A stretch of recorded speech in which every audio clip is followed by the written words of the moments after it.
Good afternoon and welcome to the preliminary budget of immigration.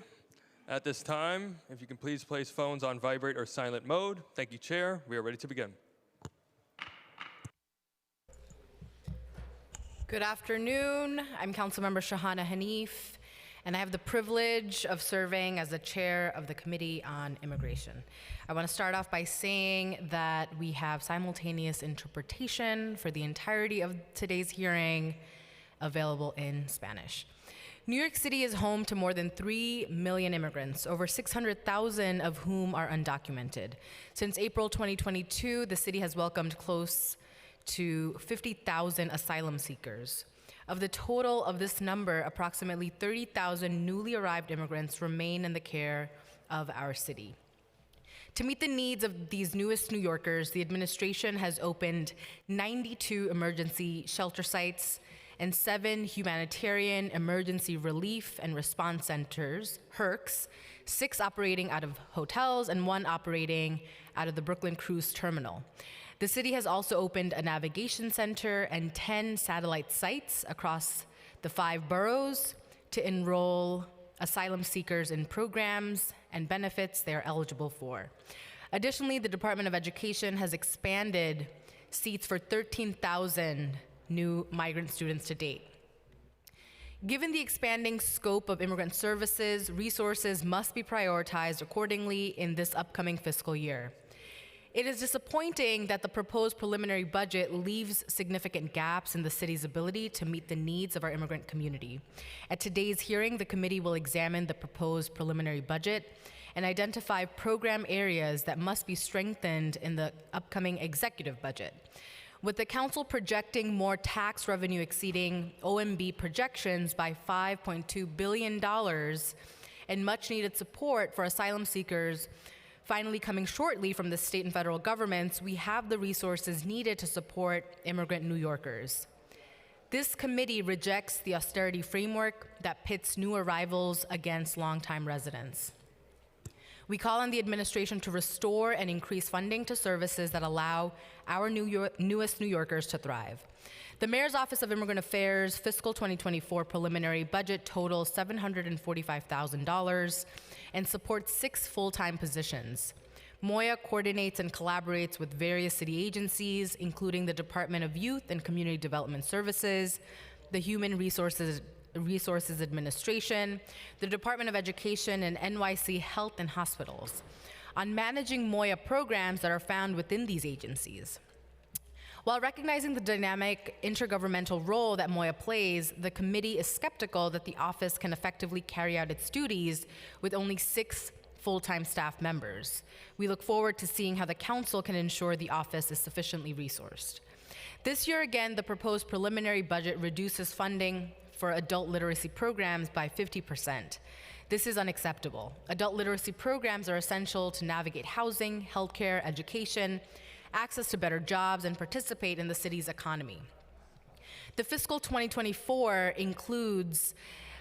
the budget includes an additional $9.4 million when compared to the fiscal 2023 adoption budget in Action NYC to cover immigration legal services. However, given the increased community need, we are concerned this funding will not be able to adequately support a scaled-up pro se legal training program that is needed to help people successfully complete asylum applications and become eligible for work authorization.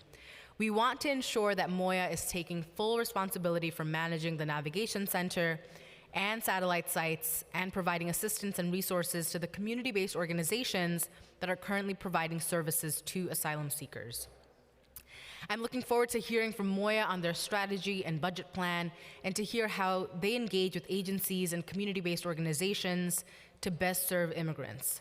We are also eager to hear about new initiatives rolled out by the mayor this morning, including the Office of Asylum Seeker Operations. After we hear from MOIA, the committee will hear testimony from the New York City Comptroller, and then we will hear from the public. And again, simultaneous interpretation in Spanish will be available for that portion as well. Lastly, I would like to thank the speaker for her commitment to supporting the immigrant community. I also want to make sure that we thank our committee staff for their hard work.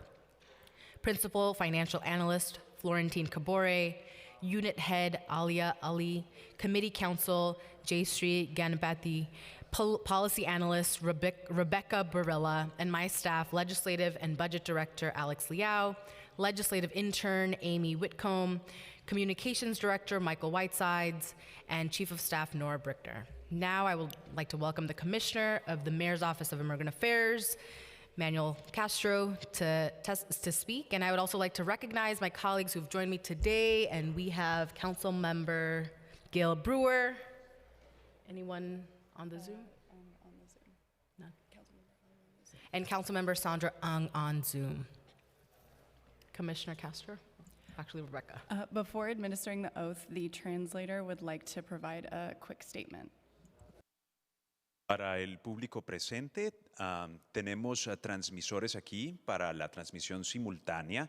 Para todas aquellas personas que lo necesiten, simplemente sintonizar en el transmisor el canal número 1. Muchas gracias. Pueden dirigirse aquí a la mesa donde están los intérpretes. Thank you very much. Okay, we will now hear testimony from the administration. Before we begin, I will administer the affirmation. Panelists, please raise your right hand. Do you affirm to tell the truth, the whole truth, and nothing but the truth before this committee and to respond honestly to council member questions? Thank you. You may begin when ready. Thank you, Chair Hanif and the Committee on Immigration for holding this budget hearing, and thank you so much for providing simultaneous interpretation. I think that's great. We should be doing this at every hearing. My name is Manuel Castro, and I am the Commissioner of the Mayor's Office of Immigrant Affairs. I am joined by Jasnia Sanchez, Deputy Chief of Staff, and Tom Tortorici, Executive Director of Legal and Support Initiatives, who will be joining me for Q&A. And I do have to say that both Jasnia and Tom are some of the hardest working people I know. They are often the first to come to the office and the last to leave. So thank you for both of you for joining me today. But before I start my testimony, I want to take this opportunity to express my deepest gratitude to the entire team at the Mayor's Office of Immigrant Affairs. I know that they are watching and listening attentively, so I want to give them a special shout out. From the moment I stepped into my role as commissioner, my staff has gone above and beyond, not just to support me, but truly to support the immigrant community. Their commitment goes beyond a normal day of work and goes beyond their job description. I'm sure HR does not want to hear that, but they often do. Whether it's a fire, a construction death, a global pandemic, international humanitarian crisis, the team has taken action, has taken action, and has been at the front lines to ensure our immigrant neighbors have the city by their side. And each time, the work that they do has strengthening our role as a city of immigrants and a city that is welcoming to all. So I want to thank you all who are listening. I really appreciate your work and your efforts, and I look forward to continuing to work together. So turning back to the hearing, I want to first recap Moya's mission as a way to anchor this conversation.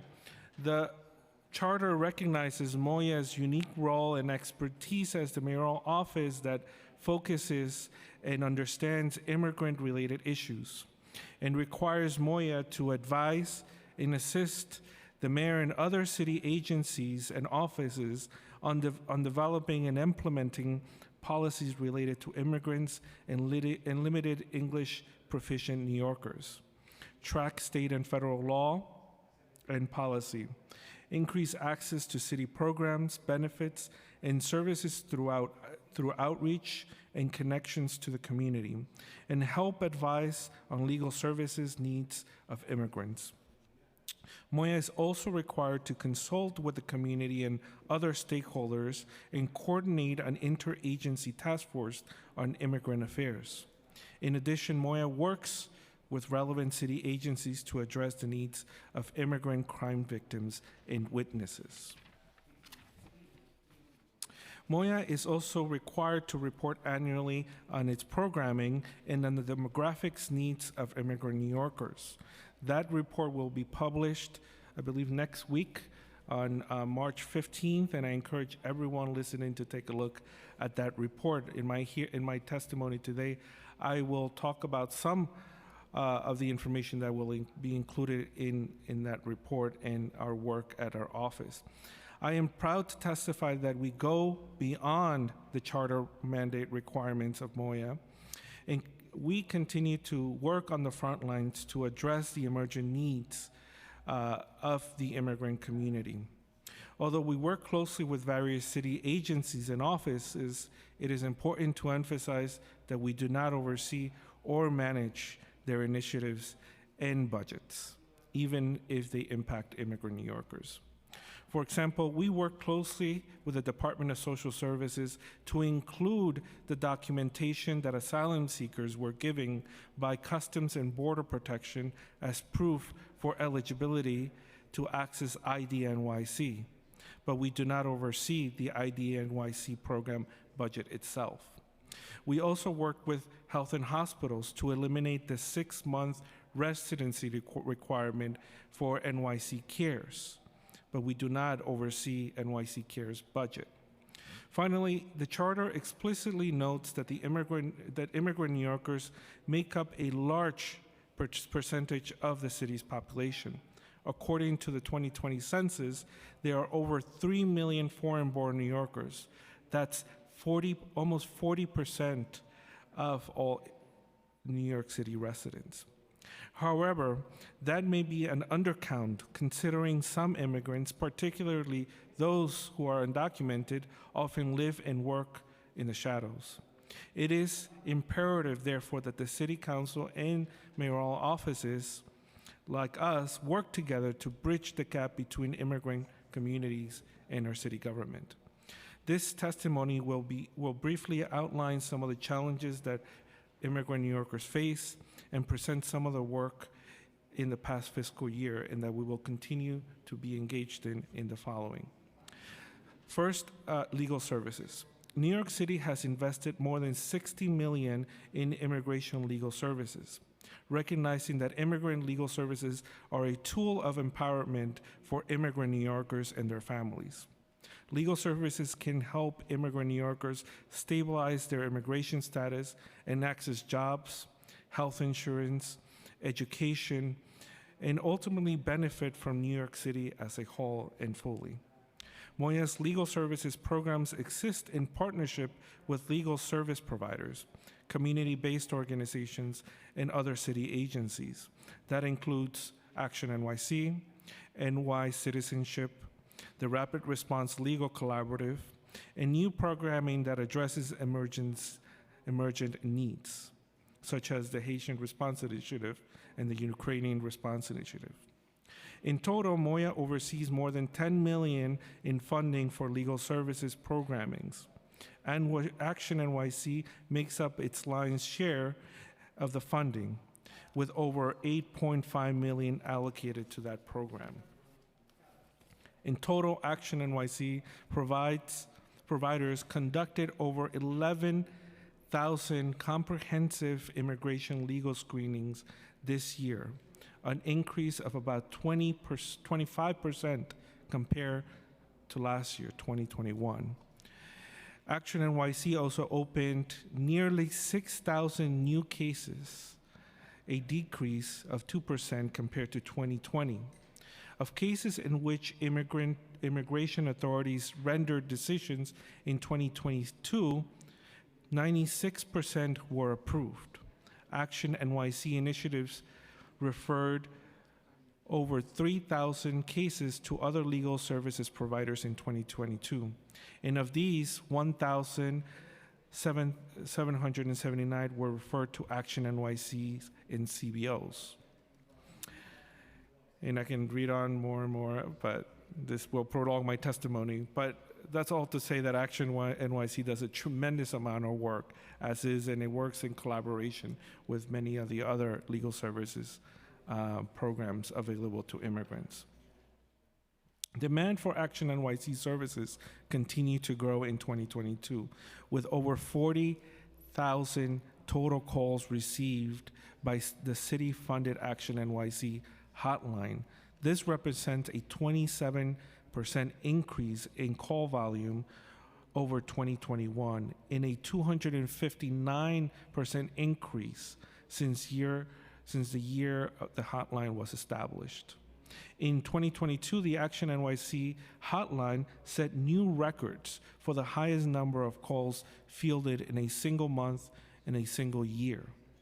This significant growth in a call of volume can be attributed to both growing awareness of services among immigrant residents in New York, but also, and most likely, the influx of newly arrived asylum seekers calling into the hotline.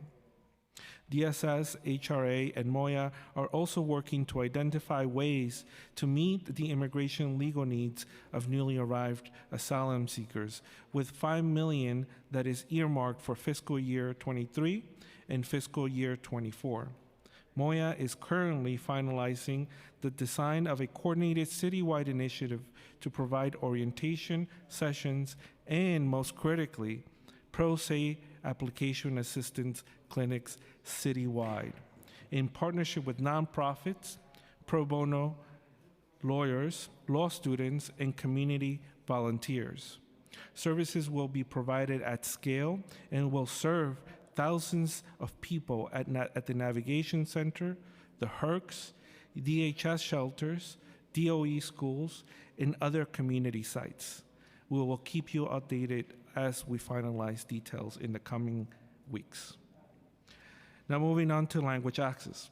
The administration is committed to language access, and I said it from the moment I first testified here. It is one of my most significant commitments and long-term commitments in my work as an advocate prior to my appointment. This is a large task, however. About 22% of all New Yorkers are considered limited English proficient. In addition, over 200 languages are spoken in the city. Some researchers put this number, however, at close to 900 when you include dialects and languages of low limited diffusion. This linguistic landscape presents complex challenges to city government. MOYA plays several roles in advancing language access. First, MOYA conducts multilingual outreach and provides multilingual information to immigrant New Yorkers. This includes providing interpretation and translation services specific to mayoral offices. During 2022, overall demand declined for both translations, a 63% decrease from 2021, and interpretation services, an 8% decrease, mirroring the decline of COVID emergency-related requests that MOYA had been uniquely positioned to support, and as a result of our mayoral transition.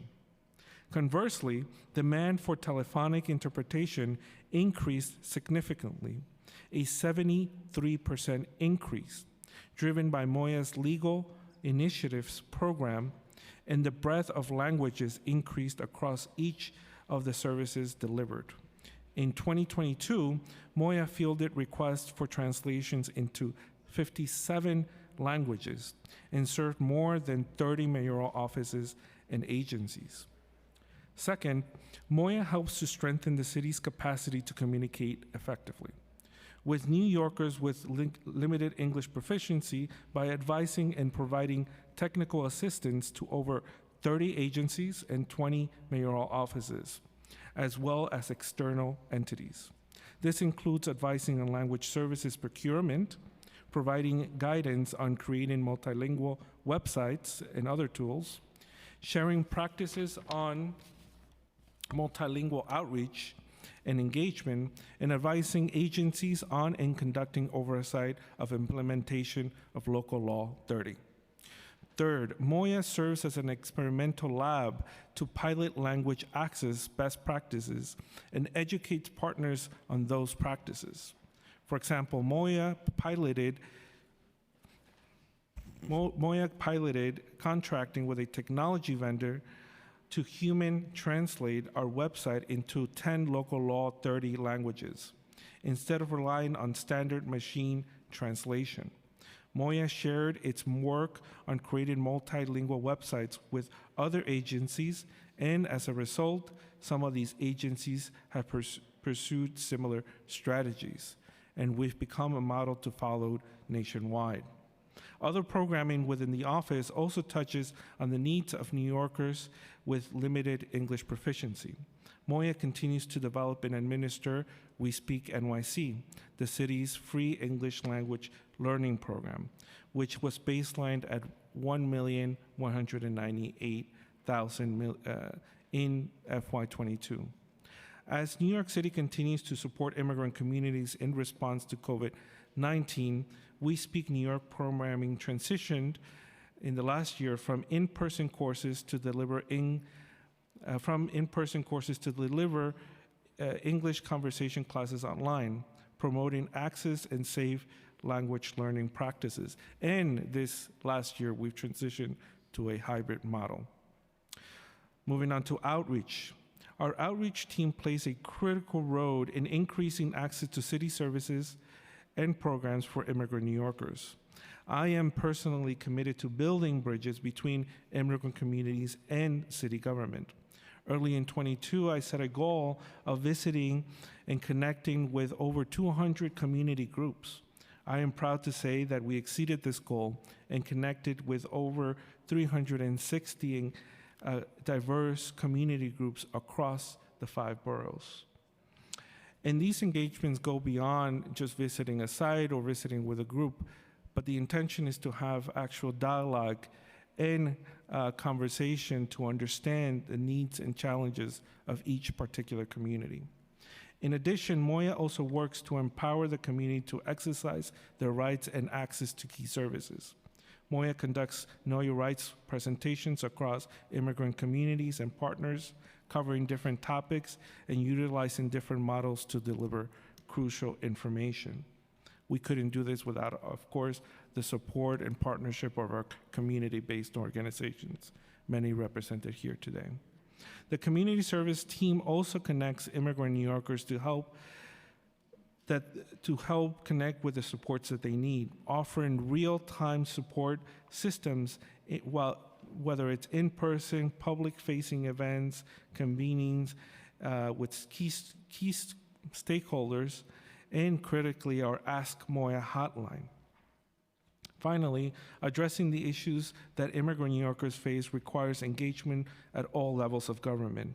In 2022, Moya worked to coordinate local and state and national advocacy on behalf of immigrant New Yorkers, including by partnering with local elected leaders across the nation to push for federal change, and by submitting comments, supporting legislation, and connecting with state and federal partners on a variety of topics.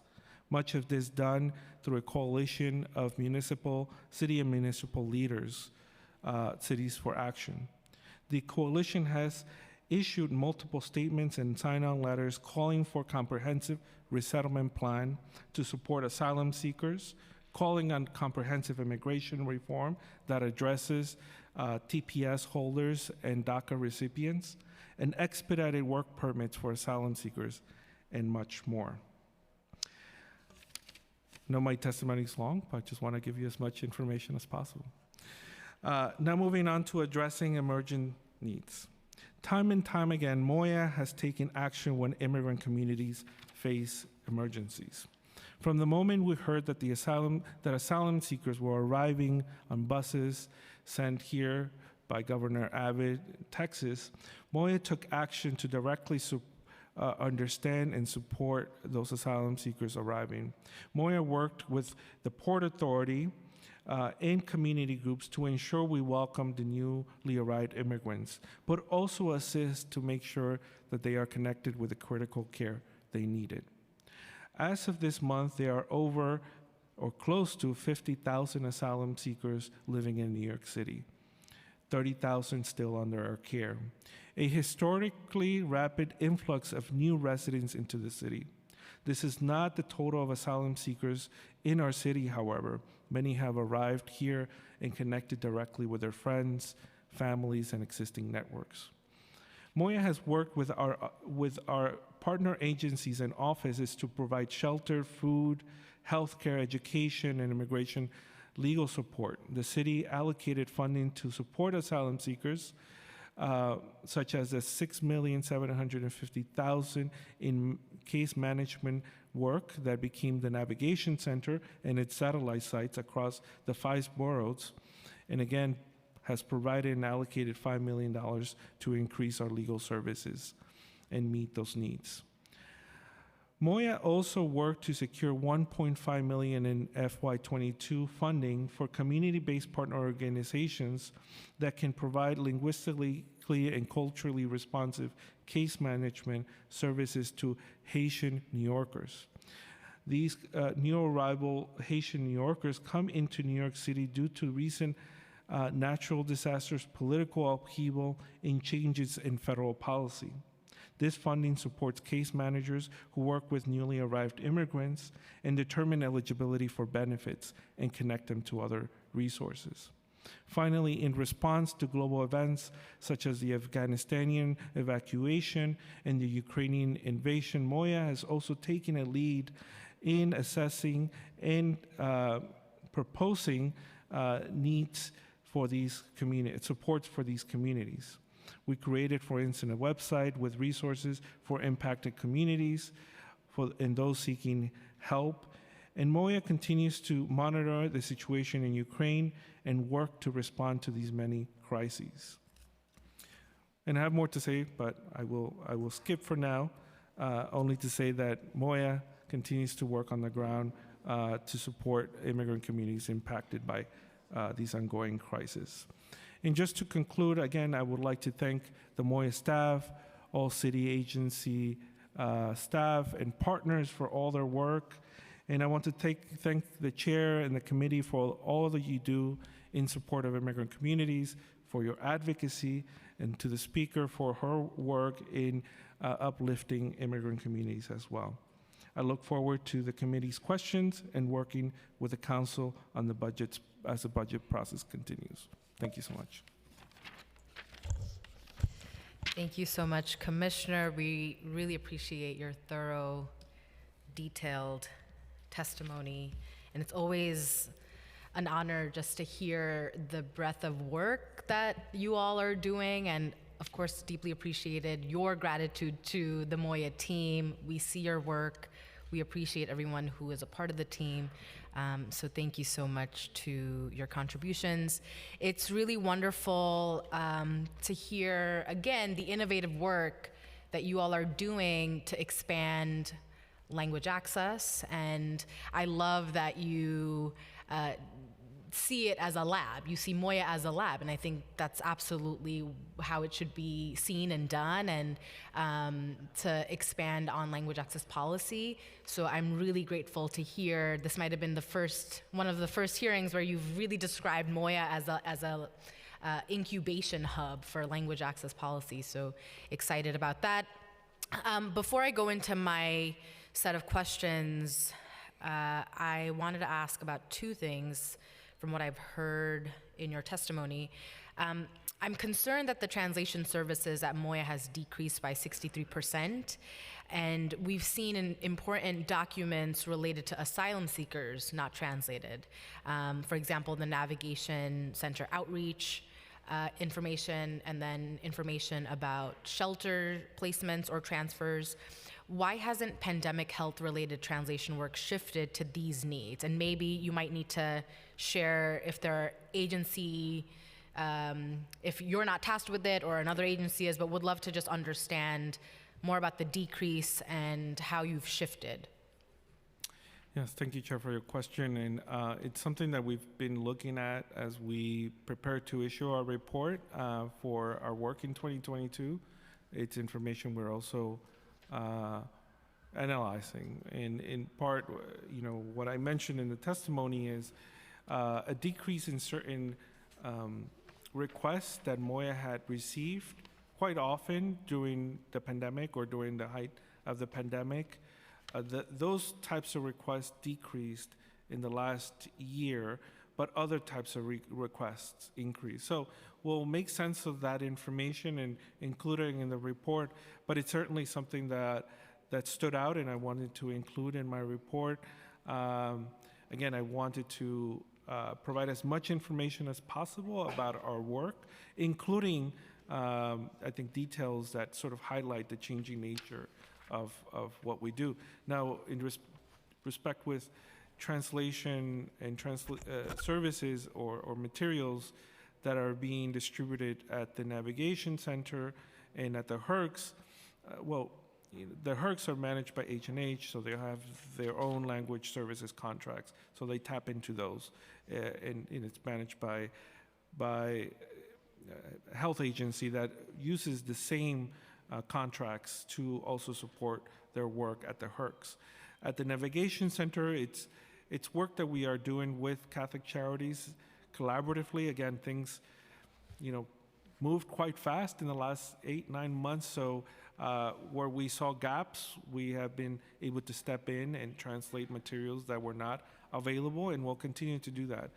Much of our role is identifying those gaps, especially when those are brought to our attention by council members and by other members of the community, and that role we take very seriously. Thank you for that. Will you share what are the typical requests for translation and what you were seeing in 2021, and then what you're seeing requests for in this year? Yes, so, I was not here in 2021. My understanding is that most of the requests came from other community-based organization partners or other agencies as they needed to translate materials quite fast as the pandemic, there were a variety of needs as the pandemic evolved, right? And so there were a lot of materials that were put out. Moya was best positioned to translate some of these materials. Now, Moya is specifically tasked to translate materials for mayoral offices, not city agencies. That's a significant difference. Each agency has their own mechanism and contracts, and we do work with all offices and agencies on their language access plans. Mm-hmm. So we do understand how is it that they engage with language service providers. However, Moya specifically is getting requests from mayoral offices. So, it could be the Mayor's Office of Community Affairs unit or, Mayor's Office of International Affairs and so on. These are the requests that we field and we use our language services providers, contractors to manage that we can't do in-house. So this year, again, we had a new crisis on our hand with asylum seekers. There was a lot of unknowns, right? And now we know it's primarily Latin Americans, but not only Latin Americans, Spanish speakers, but also asylum seekers from other countries. So, we respond based on the changing needs of the situation. Again, we're also transitioning out of COVID, so there were less requests that were specific to COVID and guidelines that needed to follow. So just to be clear here, the requests are coming from community-based organizations, like the partners who might testify this afternoon, and mayoral offices. Yeah, I think I would say that our specific role is to translate materials for mayoral offices, but if a community partner that reaches out to us, that is contracted with us, we work with them. We're not mandated to translate materials for them, but of course, I want to make sure that we're as supportive as possible. And what's the funding allocated to provide these translations? And is there an interpretation component as well, or it's specifically translation of documents? It's translation and interpretation. Jess, could you provide some details? And again, just to reiterate, we're specifically mandated to provide these services for mayoral offices and not for CBOs or other outside entities, but again, I want to make sure that we are working closely and supporting, wherever is possible, because I know that's critical. And I'm sure we'll get into this when we discuss language access. Thank you. And I'm just realizing that because we're having a great conversation about language access, I'll just begin with language access and then go into priorities for the year. I want to acknowledge that we've been joined by Councilmember Moya on Zoom, Councilmember De La Rosa here. Thank you, Chair. As the Commissioner mentioned, the contracts that we do have under Moya are both for document translation and in-person interpretation. So we have those available in terms of budgeting and funding for those services and other needs for the language access team. For this fiscal year, $1.3 million was allocated specifically for those needs, and we do have contracts in place for that. 1.3, could you repeat that one? Yes. Okay. I'd like to also acknowledge that we've been joined by Councilmember Joseph. And then from your testimony, I'd like to learn a little bit more about the Ask Moya hotline number. What is the number? How does one learn about this number? And how much funding is allocated for the hotline services? Who operates the hotline? Yes, while we dig up the number, and I say it's so often, I can't believe I can't remember, but yeah, for the record, it's the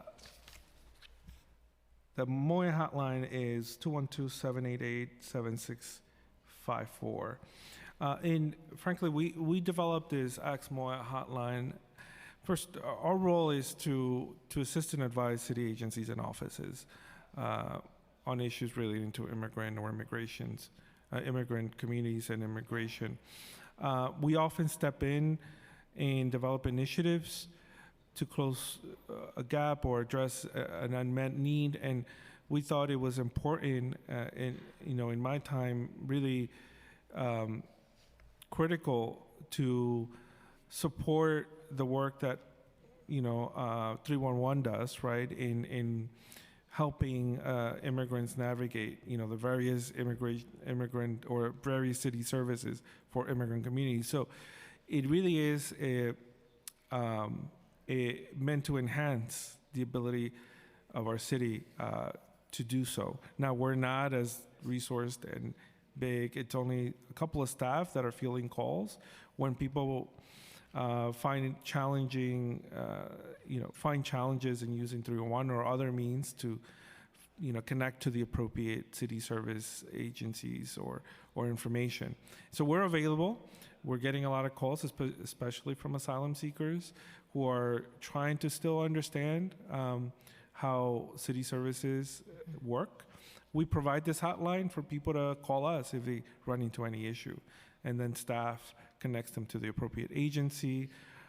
And we also have it available in all 200 languages. We have a contract with a provider that allows us to be able to communicate in any of those languages that people might need translation services for.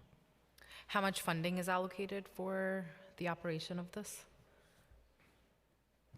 I mean, that it's, like the Commissioner mentioned, we do have only a couple of staff assigned to this, so we don't have a specific budget allocated to this, but they do use part of the language access budget for the telephonic interpretation piece. So are the staffers who are supporting taking calls, are there designated roles to be a part of the work for the hotline, or are they also a language access specialist or part of the Moya team? Could you break that down for me a little? They're part of our community services team, so they are, focused on fielding those requests that come in and be able to connect constituents to the adequate services. But we do have a team dedicated to that. And is it a 24-hour hotline, or is it a 9 to 5? It's a 9 to 5. It's not a 24-hour. So, during the day, the staff do answer the calls live, and then, those phone calls that, are received after hours, people leave voicemails, and the staff do go through all of them and get back to folks that way. Yeah, this seems like a really innovative approach to really allow communities to be in direct contact with Moya, and I really support this. I'm just a little startled to learn that there's no specific budget to like keep it going in the way you've been running it, or to expand it to reach maybe more, or to extend hours. Are you fighting for a budget for the hotline service? Is that a priority? Pass it on to the commissioner, but I just want to also add that we also have emails, so constituents can also contact us via email, so that any type of inquiry like that gets to us, our team, will support them as well. But, Yeah, that's really great. Yes, I set aside staff time and resources from what our outreach team, external affairs team, to do this work. I do think that it's innovative. It's meant to complement, right, 311 and other hotlines, but I do think that there's a lot of value in people being able to have a fallback plan if they can't reach a service through 311 or other means. They can have the Moya hotline as a backup, and that's helped tremendously. And so, there was an instance of someone stuck at the airport, wanted to go back to their country, and they called hotline. And then we activated our team to try and help, right? Those are the kinds of stories we hear all the time, that people have that number ready just in case something happens. And is expanding a budget or having an allocated budget for the hotline important? Well, it comes out of our general funding. I do think it's a great model, and we're in ongoing conversations with OMB and with our colleagues about our needs. But I do think that it's helped tremendously. Thank you. What's the status update of Moya's language access specialists? And how many specialists are currently on the team addressing the need for translation and interpretation? So I'll just pull up the numbers. And because I've spoken about this in prior hearings, early on last year, this was a priority of mine to try and add support to the language access specialists. It's always been access language team. It's always been very small, and a lot of people are surprised that it is and has been. And one of the first initiatives that I proposed back to the mayor, he agreed that this was a priority for us to strengthen and grow the team. Now, that said, it is a highly specialized team, because you do need staff that are not only skilled in language services, technology, and procedures, but for me, it has been important to hire individuals that are from the community or connected to the language communities that we're going to serve, to understand the nuance from within those languages. I think that's when we run into trouble, when we don't fully understand that how these communities are communicating amongst each other and with government. And so we're working to hire people as best we can that are the strongest possible, to lay a foundation to really build this infrastructure up, much like what the Cooperatives Project and the Language Access Bank is doing. It's going to take a lot of time and energy, but I think it's worthwhile. I think having the right team in place. But I'll hand it over to Jess to talk about details. So currently, we are continuously to work very closely with our teams to interview, and also with OMB and other agency partners to be able to onboard candidates. We have identified a handful of candidates that are currently going through the hiring process.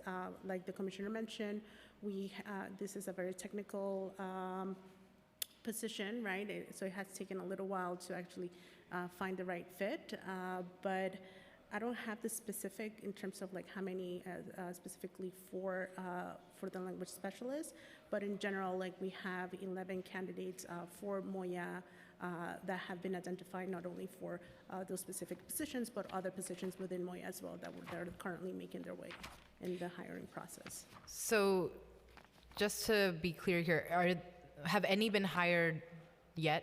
Not to date. Got it. But So they're in the there's process. in the Yes. some process. We do have offers, and we have made offers, and we have some really strong candidates. I'm saying this because I don't want to scare anyone who might be listening. We want to make sure that, of course, they have to engage through the process of being hired and onboarded. But I think, during this time, we've been interviewing a lot of people, vetting folks. Actually for these specific roles, they have to have an assessment, How long is the interview process? Because for several hearings now, we have raised the issue of, or at least to learn the progress of hiring language access specialists. And I know that you're trying to fill 10 or 12 in total. So would love to learn are the challenges related to the lengthy interview process or the bureaucratic red tape that it takes for a city worker to become a city worker? Well, I think, as everyone knows, it takes a while to become a city worker. That's the sort of the normal, sort of process that we all have to engage in. But then there's also the added layer of having to go through a number of different rounds. There's an assessment tool that we use for the language access specialist, and also, frankly, the candidate pool.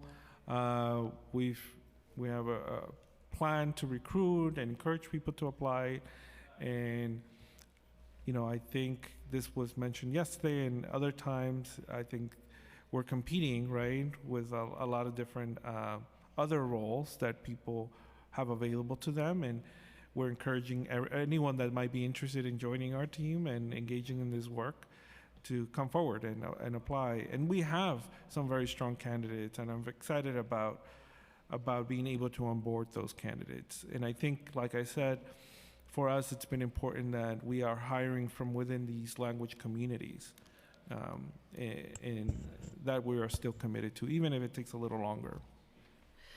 We're seeing that the website says that there are 8 paid language specialists. Is that true, or is that Was there 8 what? 8 paid language specialists or candidates that are? Well, we're still in the process of hiring for other languages. It's been, in terms of like the candidate pool has been a bit short in some of these languages, so we have also worked very closely with our folks from ethnic media, CBOs, reaching out directly to those folks. Also, like we have posted a lot of these all of these positions in language services, job boards as well, to be able to grow that pool. So I mean, and this is just like specifically for this position. It's very technical. There's a very technical aspect to it. So it has been very challenging to get the right pool of folks, but we do have a set of folks that have been identified in certain languages. I don't have the specific, unfortunately, but we could get back to you. We'll definitely But yeah. follow up. Yeah. Just to answer your question, though, is that's what's posted, that's available, and we're hoping to add more to that. But yes, that's what's available. Great. And I'm just putting a lot of emphasis on this because it's so important that we really equip Moya to have the language diversity and the talent. I really support this modality of language access, like really pulling talent from our communities and creating this hub to strengthen our language capacity with real people who recognize the colloquial nuances, the regional dialects. And so this is one piece of Moya that I really am keeping my eyes peeled on and support. I am just a little disappointed with the challenges, and I'm curious how else has the outreach taken place? What is the outreach funding allocated to really create this robust team of experts? Because we will be leaning on Moya once this capacity is reached. Is there separate funding to be able to do this outreach to bring in candidates? We don't have recruitment funding for hiring, but as Jasnia mentioned, we've tapped into our ethnic media, community media partners to promote these positions, and I think, again, there's a variety of different challenges. We're not working remotely, or we're not in a hybrid model, and so people are still hesitant, to come back. That's what I've heard from candidates, but I think things are changing a bit, especially as people feel inspired and motivated by the work that's happening in support of asylum seekers. And so I'm encouraged by the candidates that we have in place who will hopefully on board. And I think in the coming months and year, we're going to be looking at the different languages that, based on data, of course, on census data and other data, of the evolving needs of our language access in the city, which is increasingly, well, it's interesting. There are a lot of languages that are, I think, growing in their use, and so we'll want to bring on partners or even staff to meet those needs.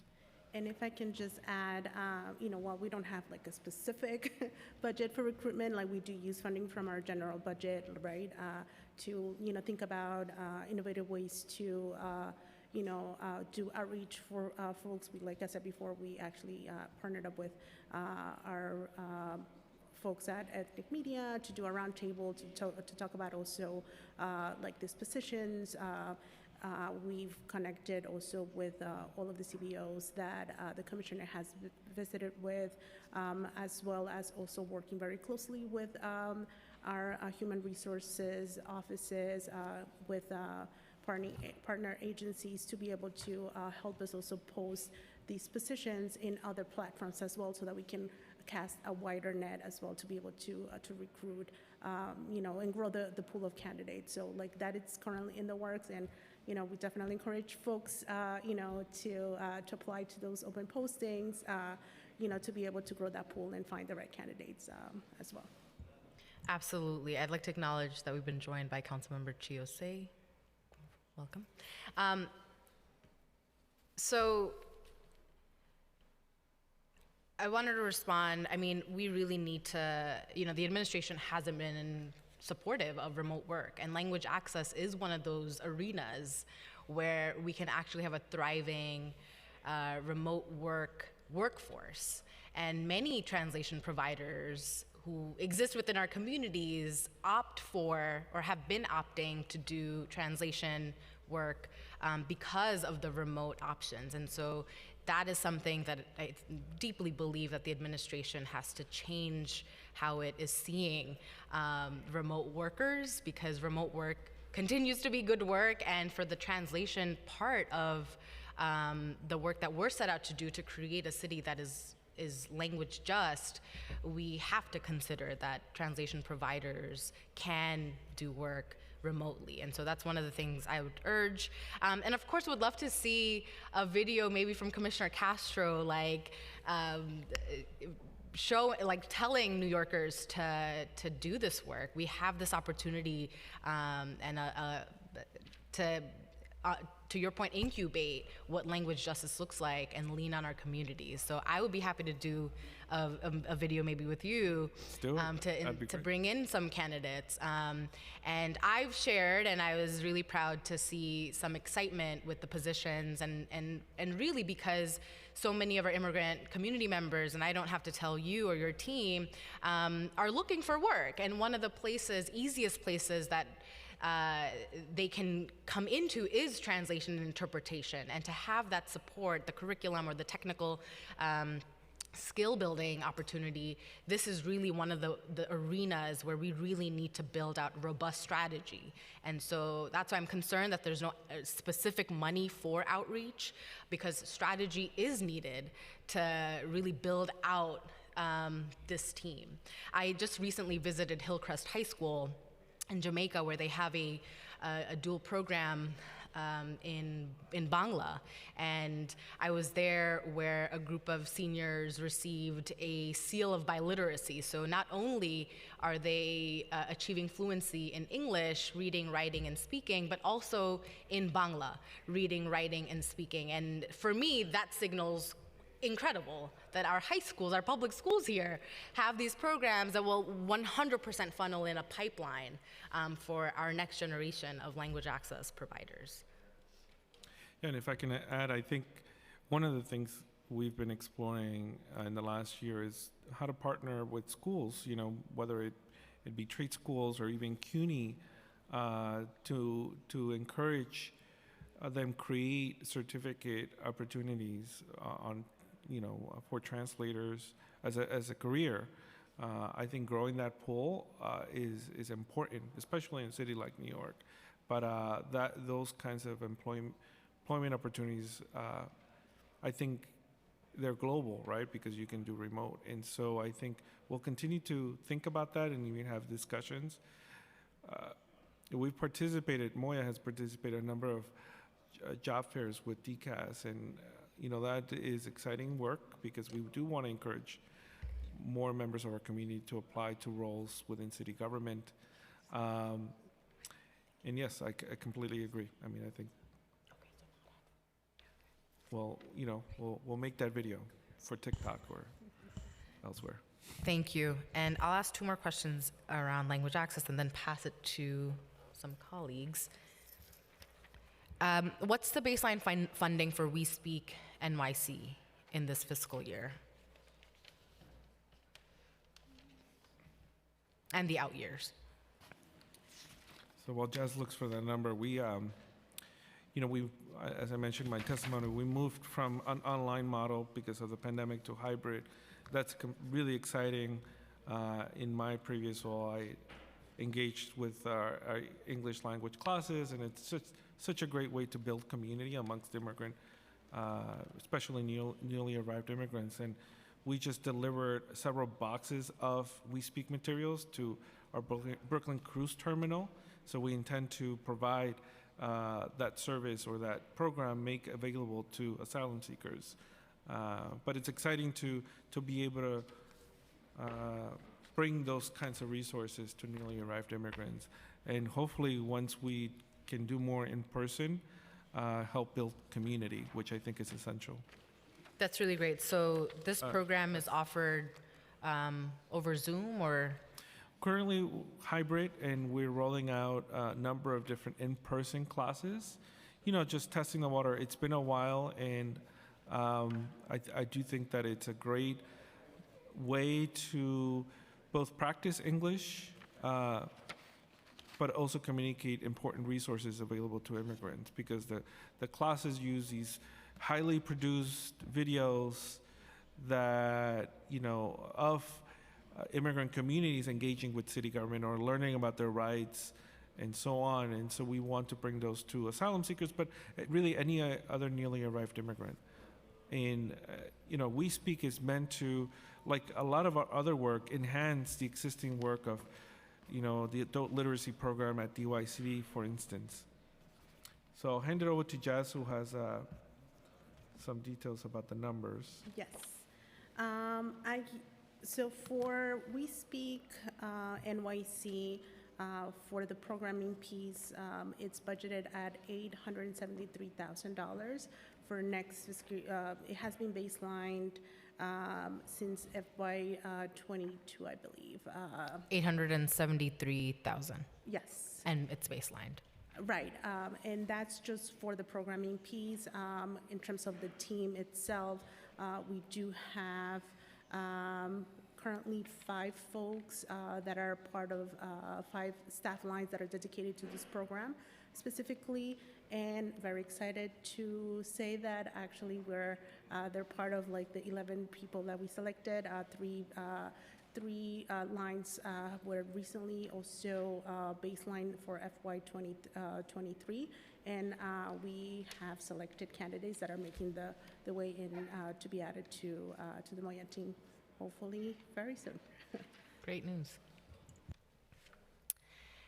And happy to learn that it's hybrid, because I know with some other adult literacy programming, there's been a push to go completely in person, and that has been a challenge for our communities. So I'm grateful to know that the We Speak program is hybrid, and hope that it continues, that you all expand on the ways in which you can bring in communities to the program. And I think the in-person is great and should exist for those who can make it in person, and then the opportunity to have these options online is absolutely critical.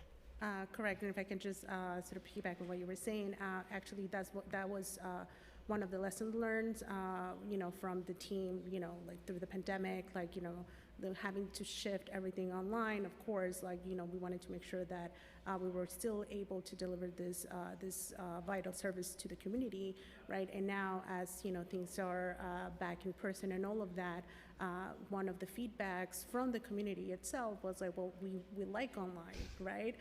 So the team has been great at sort of listening to really what the needs are from the community and what works best. So having that flexibility, it has been great, and everyone is very excited about having the dual in person and online. Great, thank you. I mean, and right before this, we were talking about remote options for our city workers. So hopefully, we see this program as very similar to the way in which we need flexibility across the board, not just for our communities, but also city workers who make up our communities. And finally, did you want to add another bit? Very quick. Well, the city is looking into remote work, so it's being assessed. So. Good to know. Good to know here. Could you provide a program update for the Language Worker Cooperative for Languages of Limited Diffusion and the Community Interpreter Bank?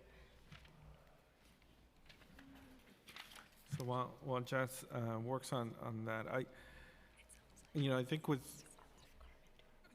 we met with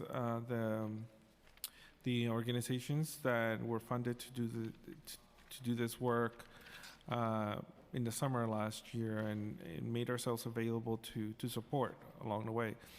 But I think in general we agree that that projects like these take a lot of work, and effort, and even though things may be slow and there might be challenges, I do want to provide a whole lot of grace to the nonprofits tasked to do this, because I know firsthand how difficult these could be. Not just standing them up, being mindful of the challenges on the ground with communities, but also working with government contracts, where of course you have to get reimbursed and Sure. somehow figure out how to pay for the work first. And so I know that they're working really hard, particularly to set up worker cooperatives. It's a model that is that's collaborative. The nature of co-ops, you have to really give it time and nurture them quite a bit. And so is there someone on your team who is like the kind of chief person bringing the nonprofits together, the providers together, or is there someone designated among the group of providers who is tasked with figuring out the timeline and how to go about doing this? I think for now, and I'll hand it over to Jess, but for now, the coalition that brought this work to the city council and to us has been leading, and figuring out, how they'll work together and individually as they set things up. But our language access team will play a really critical role, because the idea is that there is cohesion amongst all these different efforts, right? The cooperative, the bank, the Language Access Bank, and our role as overseeing language access in the city. Thank you, Commissioner. Thank you, Chair. So this effort specifically is actually led by DYCD.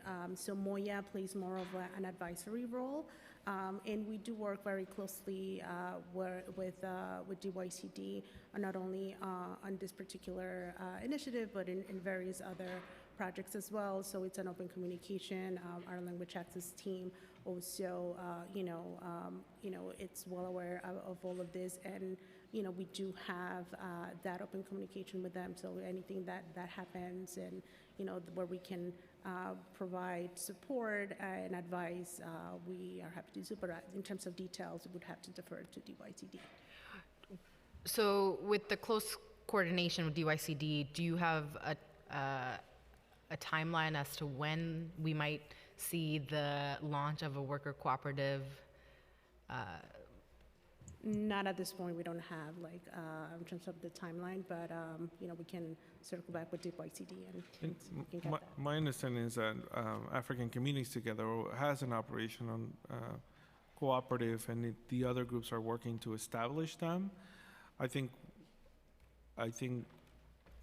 their goal, and we'll support them with this, is to get to a place where they could access, perhaps bids, right, from city government and elsewhere, and engage in that work. That's their ultimate goal in setting up these cooperatives.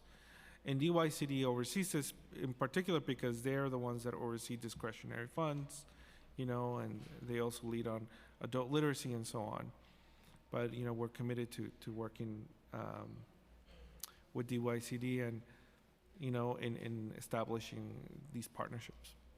Does that mean that the several millions that we fought for will need to be fought for again to ensure continuity of the work that these groups have started to then really come out at the end with an actual worker cooperative? I think with discretionary funds, yes, it's year after year that these funds need to be renewed, and I hope that these groups continue to get the support they need, because it does take. It's a multi-year approach, especially with cooperatives. I worked in that space, and so I know that it just takes a lot of work on behalf of those nonprofits that are incubating these cooperatives, especially if the intention is to create multilingual nonprofits with communities, for instance, with indigenous communities that are looking to sort of support themselves, right, through a cooperative. Thank you so much. I will pass it to Councilmember Carmen De La Rosa for her questions. Thank you, Chair, and thank you, Commissioner and team, for being here. I had to do a double take. I was like, this is the operating budget for Moya. You all are doing God's work on literally a penny. So the efforts are noted and appreciated. I wanted to ask about immigrant legal services. And I know that, this is a topic of conversation and has been for many, many budget negotiations, not only here in the city, but on the state level. And I know that in FY23, Moya received $5 million for immigrant legal services. I know that the demand for legal services, as you all know, is increasing. A lot of our asylum seeker neighbors need serious access to these services in order to regulate, right, their applications and their status here. And so I wanted to see if there's an update on the $5 million allocation and the RFP. And is there sort of a plan or an agreement with legal providers to roll out the funding as of yet? So this question, I'll pass it over to Tom to respond. But first, I'd like to say that, this has been top of mind for me from day one. I'd worked with asylum seekers in my prior roles, and I know how challenging these cases could be. They're often multi-year, and of course, there's always risk of those claims being unsuccessful and then people being asked to be removed. And so they're really complex and really difficult cases to take on. So I want to recognize that and acknowledge the legal service providers who have been doing this work. And I think that, we both share in our anxiety to know how is it that we're going to be able to serve so many people with these tremendous needs. I mean, and it's been an ongoing crisis. Early on, my mind was, well, we need to get funding out as soon as possible, and so we issued an emergency procurement. But as the nature of the situation continued to evolve, I mean, I thought we would welcome a couple of thousand people, but I never imagined we would get to 50,000 in such a short period, and possibly more. So I think we've been having ongoing conversations, and Tom can share more about that, but I think many of us are in agreement that in order to scale and help as many people as possible, we need to move towards a pro se clinic model, and leverage, pro bono and volunteer support, and just help as many people as possible get some support, because this will be a long-term situation for many of them, and we want to be there at least at the outset to make sure that they have access to work permits and other means to sustain themselves in the meantime. But I'll hand it over to Tom to describe all the work he's been doing. He works like all day and night to figure this out, and so thank you, Tom, for all the work you've put into this. Thanks, Commissioner, and thank you, Councilmember De La Rosa. The emergency procurement for legal services with under $5 million for fiscal year 22, 23, and 24 launched in mid-September of last year. We received no competitive or not insufficient competitive proposals, and so the procurement is no longer active. Since that time, we've been in communication with existing contractors, contractors that provide immigration legal services under different city contracts, regarding the possibility of expanding those contracts to incorporate the $5 million. We should have something to announce soon, but we're in the final stages of those conversations. And do you know, well, I guess you have to wait for the contract to be awarded, but do you have any idea of like the criteria for selecting organizations to carry out the work, or can you dig in a little bit on how orgs will be selected to do the work? You're right that we can't describe the process at this time or the organizations with whom we're speaking, but I can say that, as Commissioner Castro mentioned, the scale of the need requires a creative, novel response, such as pro se clinics, information orientation sessions, ensuring that folks have updates regarding, for example, their one-year filing deadline for asylum and other important dates. And so we're working to develop and design and co-design a creative response in that way. Do you know why there wasn't any competitive bids that were put in? Was it like lack of sort of advertising the RFP? Like, what do you think is leading to the non-competitive bids? Tom, will you bring the mic closer? Oh, sure. Thank you. So we had an information session for vendors in which they could ask questions and express concerns about the emergency procurement. Some of the things that were mentioned during that session were insufficient quantity of funds given the scale of the need, time frame to apply for the emergency procurement, and also lack of full consideration for full representation in cases, given they last 3 years or more for asylum.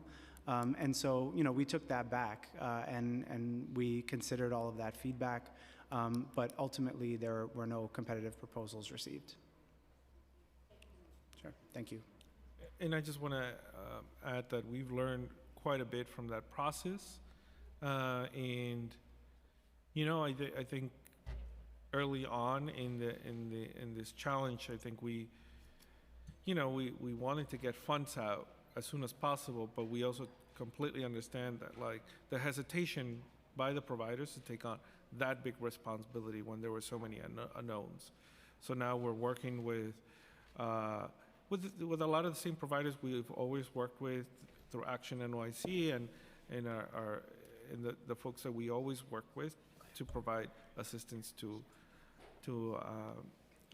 newly arrived immigrants. And I think with a little bit more time to sit with this and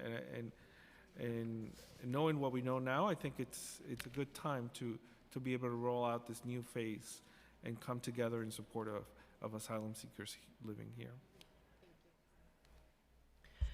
Councilmember Brewer. Thank you. I want to echo the chair's accolades towards you and your division, so definitely agree with that. So in terms of the ID New York City, ID NYC, I had two really good discussions this morning, one with attorneys from the Upper West Side who are working with the many families in the schools, and then thanks to Tiffany Raspberry talking about the mayor's blueprint for the future, which I don't quite understand, but we'll talk about that in a minute. But in terms of ID NYC, I think it's a real understood that if there was the ability for every single person who is here as an asylum seeker to get one, it would be very positive. God knows there are so many other problems.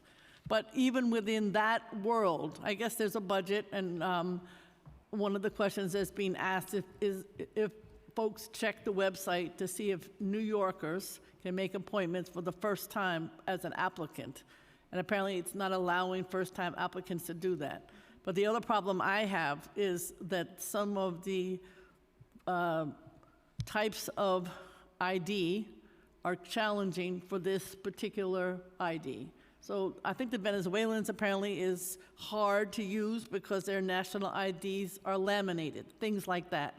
I know that both the chair and I have ID suggestions for legislation that would hopefully change some of this, but everything's in the future. So I'm trying to deal with the current situation.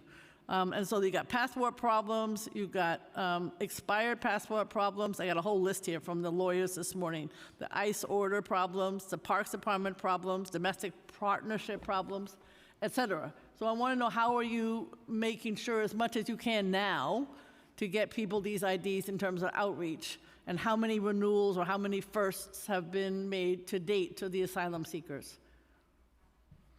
Well, first, thank you, Council Member, for all your support and for your advocacy throughout this time. And I just want to make sure that you know that I'm always. You pop up everywhere. And I always think about you when advocating for work permits. You know, Yes. because you were one of the first people to say they need work permits. I know what they need now, so I haven't brought it up. 180 days, 150 days, you need a lawyer. I got the whole thing down, but now I'm focused on the ID. Yes. You know, and the ID NYC is quite an important program for immigrant New Yorkers. One thing that's quite different from, I think, the previous administration and now is that ID NYC is fully administered by DSS, Correct. not Moya. So, Yep. you know, we don't have. Yeah, but you're all stuck with the information. problems. Yeah. But thank you for raising those concerns. Our role is to also take that information and raise those concerns with DSS and figure out how do we support them to address them. And I think, you know, we'll have to look into the website situation because, you know, that, we'll have to look into that. Okay. We were able to have ID NYC and continue to have ID NYC at our navigation center, Right. Located at the Red Cross, where people can actually enroll in ID NYC. If you're an asylum seeker and you're staying at one of the Hercs in Midtown or any of the shelters around the city, you can visit our navigation center Thank you. without an appointment. Right. You don't have to go online and make an appointment, and there you can connect with ID NYC and enroll in the program Okay. using those documents that they were provided at the border.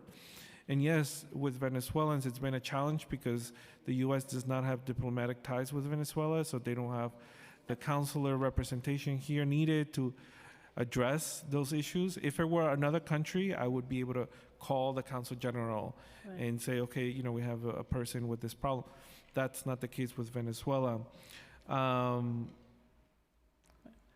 I guess we have to Yeah. pass the So we- legislation. We have to get rid of the lamination. I know that Yes. sounds silly, and I know time is tight. So Yes. I just want to say we got to work harder on the ID. Yes. That's what I'm trying to say. People need it. I agree. All right, and then second thing, just to go back to the legal issues, the mayor announced something today. I must admit, in the mayor's office, there must be a new task force for everything, right? I don't really understand. This one should have been you. I don't know if we need a new one. I got it. I listened very carefully to Tiffany Raspberry this morning. However, does it mean when you have this new asylum seeker operations office of, whatever the hell that is, that you're going to have more money for legal services because the mayor said they're going to call this pro bono and that pro bono and so on. Is it more money for legal services? I'm as concerned as you and Carmen De La Rosa.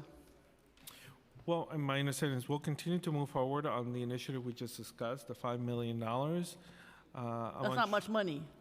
I'm unsure if there will be more, but we'll continue to discuss it with OMB. And, you know, I've said this before, I mean, if you calculate how much it would need to support all 5,000 people who have arrived with legal services is a tremendous amount. So we do need the support of the federal and state governments to do this. But I think my office will continue to have a big role in all this. You know, the office will be established, and it is meant to, you know, support all of the many different agencies working on this and centralize things. But, you know, because we are, you know, responsible for many of the legal services and convening them, I think we'll continue to have that role. Right. Thank you, Madam Chair. Thank you. I'd like to invite our Comptroller, Brad Lander, to testify. You can come sit up in the front, and we'll have our Moya friends here too. We have some more questions. Sure, okay.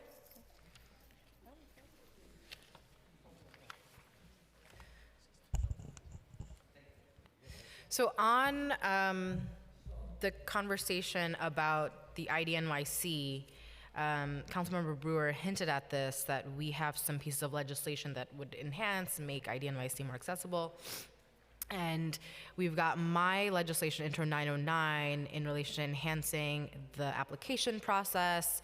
It would require DSS in coordination with you all to implement various changes to improve the IDNYC application process, including developing a biannual training program for IDNYC workers on the application process, providing adequate in-person application appointments to match the demand for IDNYC, permitting same-day and walk-in appointments at IDNYC service enrollment centers, and providing an appeal system for applicants who have been denied an IDNYC ID card.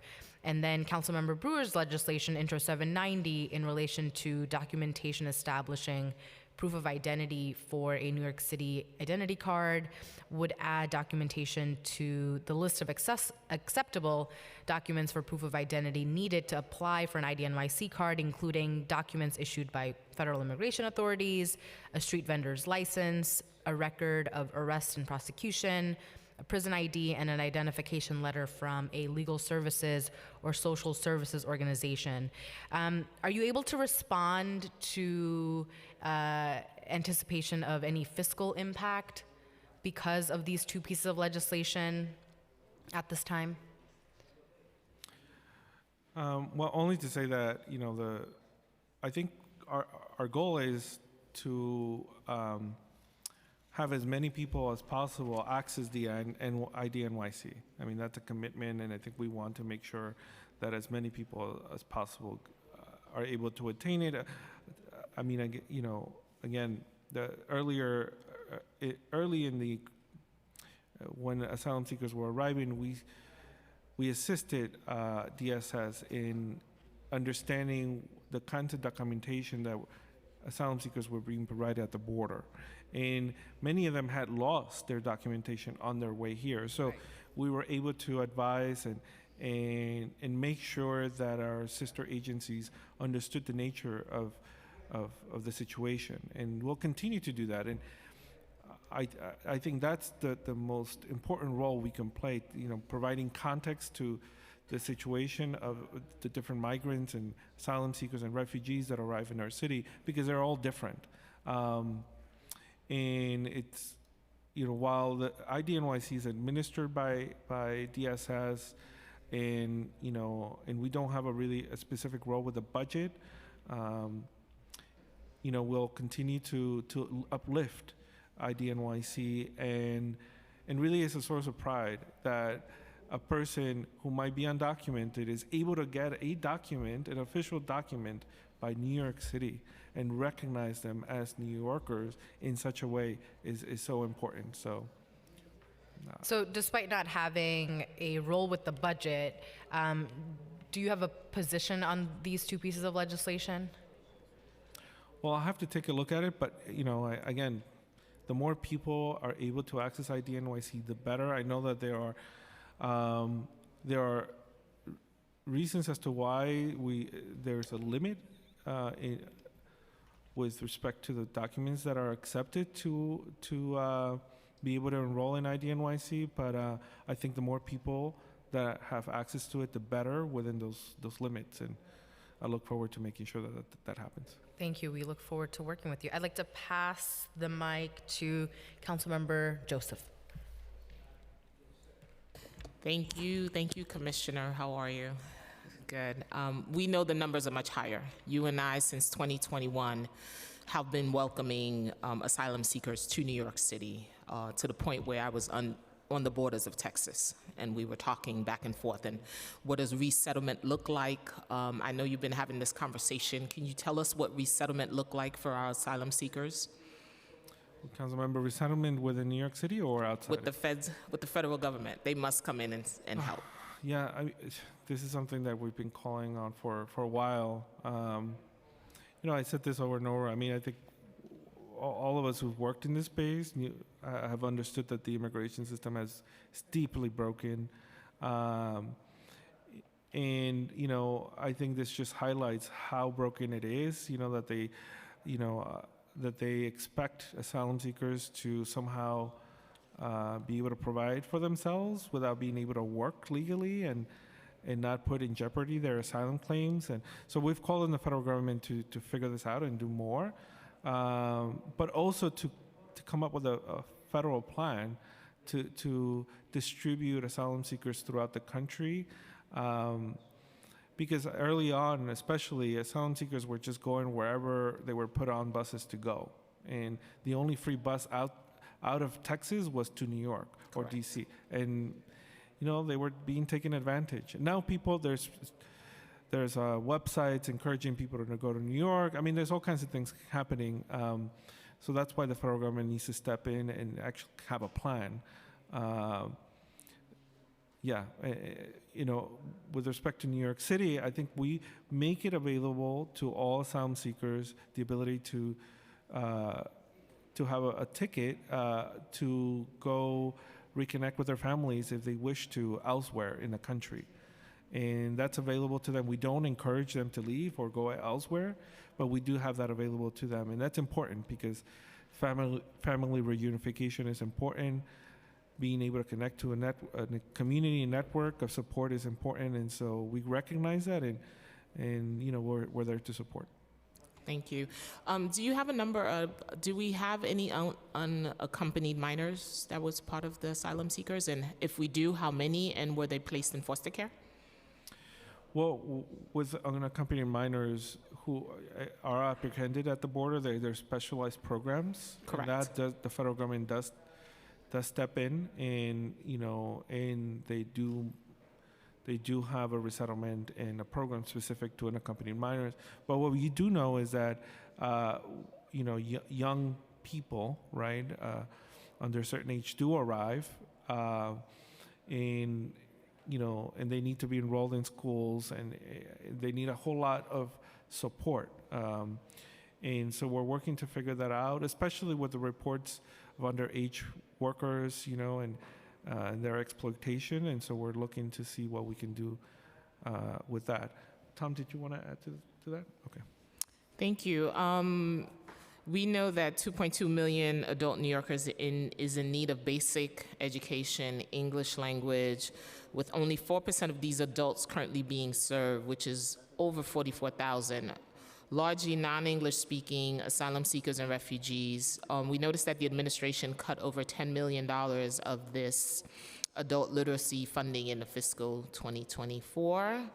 Has Moya met with the Adult Literacy Coalition to discuss the impact of reducing funding on adult literacy? Well, we haven't met with them recently. Didn't meet with the coalition last year, and as the executive director of NICE, I was part of the coalition, and so the work that they do is tremendously important. And yeah, did meet with the commission, DYCD commissioner, expressed our interest to support and assist wherever possible. We Speak New York is there to enhance their work. We Speak is really more advanced than and we have limits as to introductory classes. With introductory classes in the adult literacy program administered at DYCD does that, right? And it goes towards supporting newly arrived immigrants.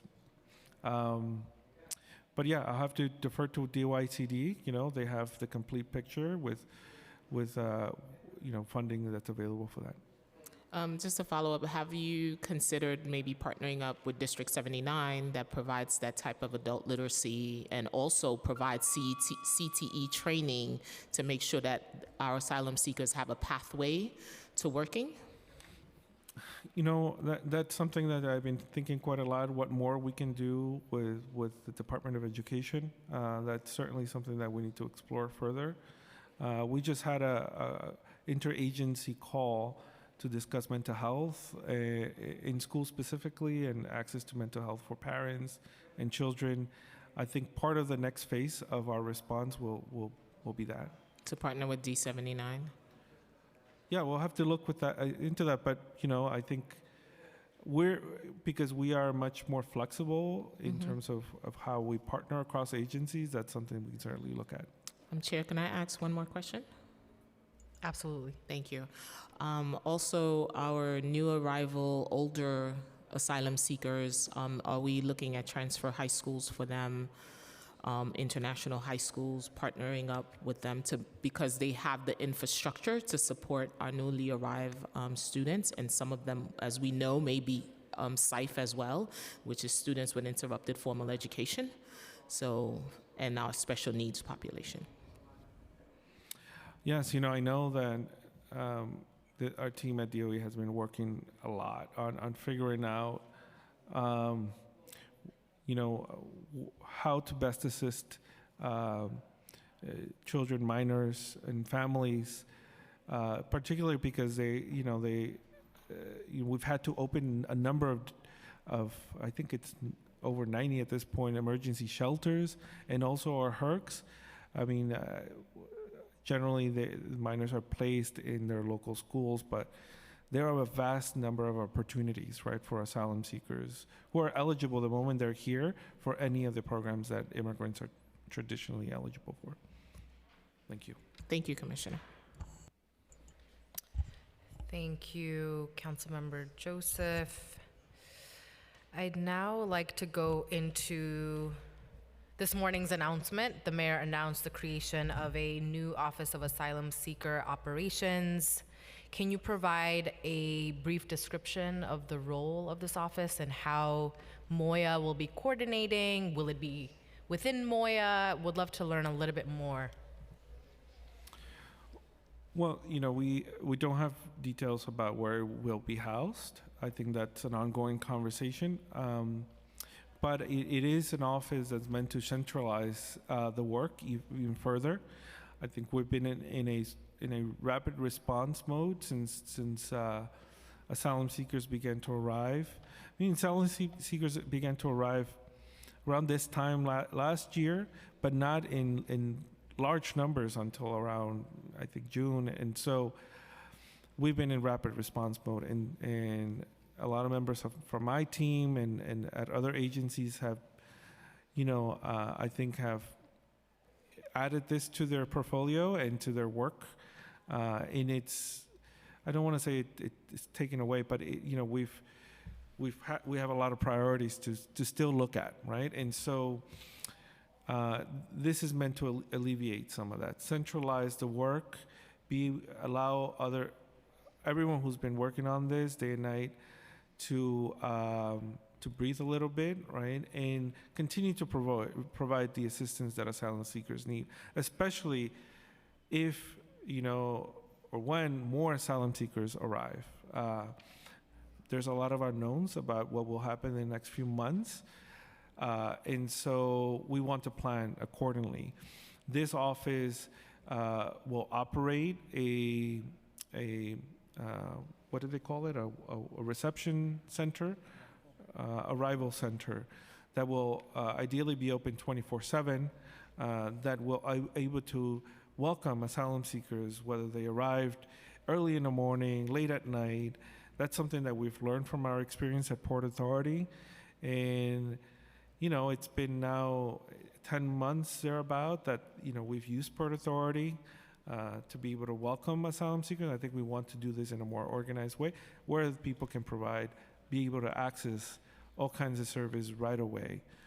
But we'll continue to work as we have until we have that in place, and more details are forthcoming.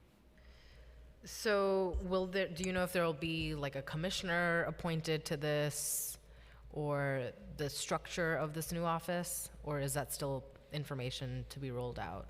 I think that's information to be rolled out. I think, it'll certainly have staff and a director, and I think that it'll also be charged to think through.